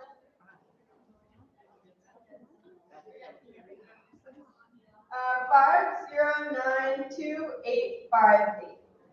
285.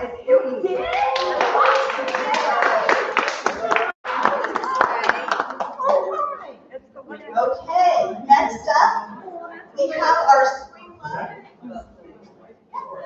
our spring love basket.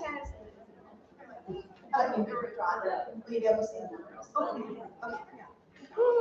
5092827. 827 are the last three numbers. Oh, we got it! Yay! Oh, I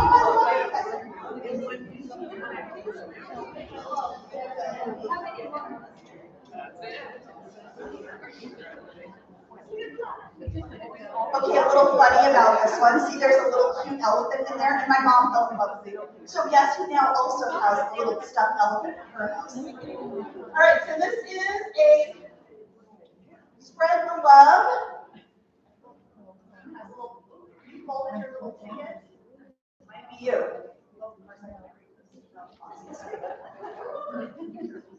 5092770.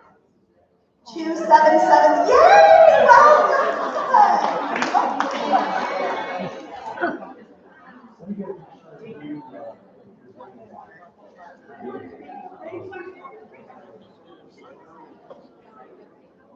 Next up,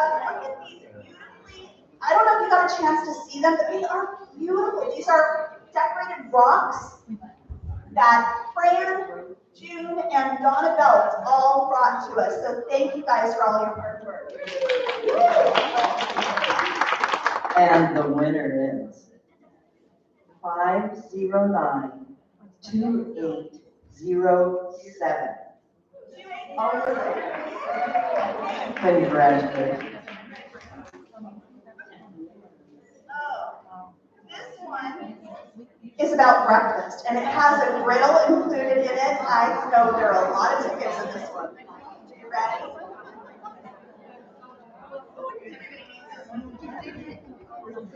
Good luck, everybody. 5092851.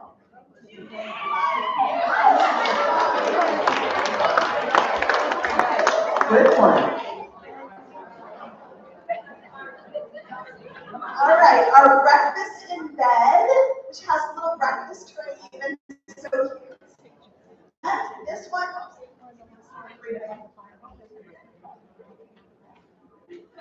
5092828.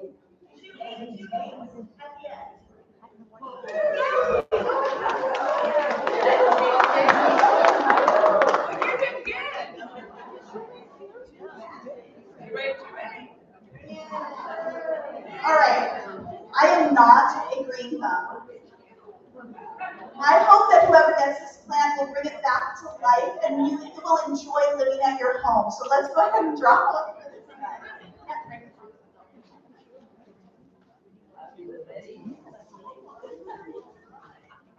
509-2828. Oh, wait, we just called it.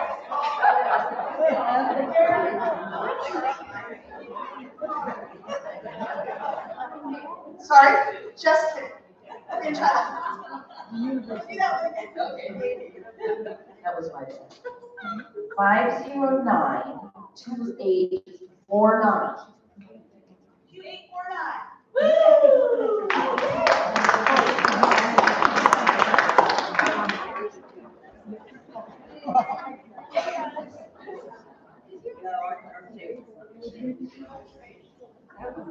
And what is the item? Circles in the sand.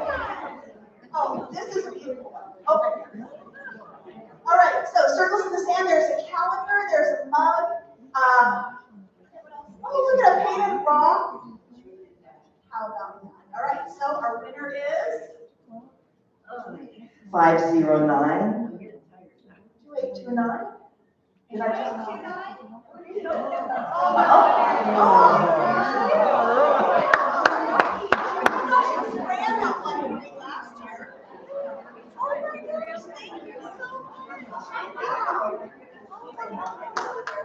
Congratulations, lucky woman.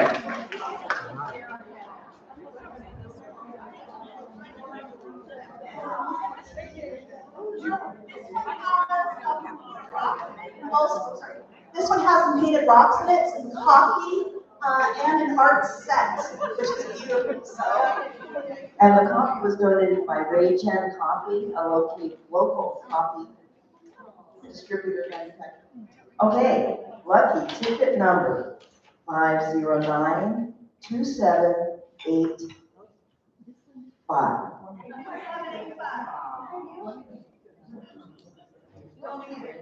Come forward.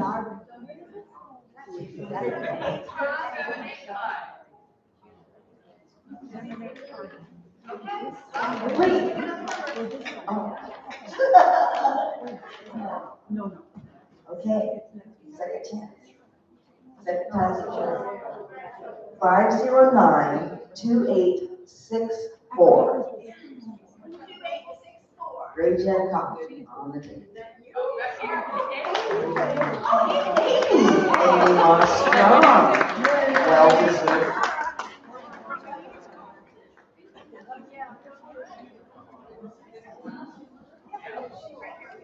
This is the last one. May I read it? Paint your own rocks. Acrylic paints, 5 paintbrushes, and 5 sponge brush set, plastic palette, appliques and bling, Mod Podge, glitter, and rocks, and acrylic seal. Good luck, y'all. This one's a dog on every corner with the name Melinda. Starts with a B. Yes.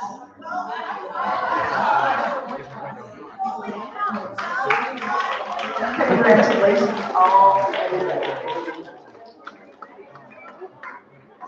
Check that out. I can't believe that.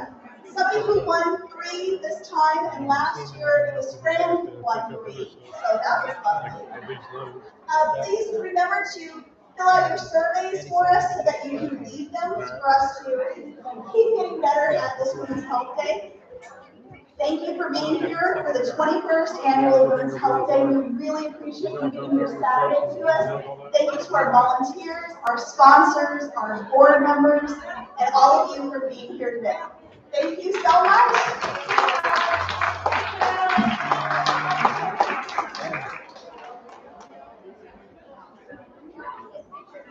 Oh.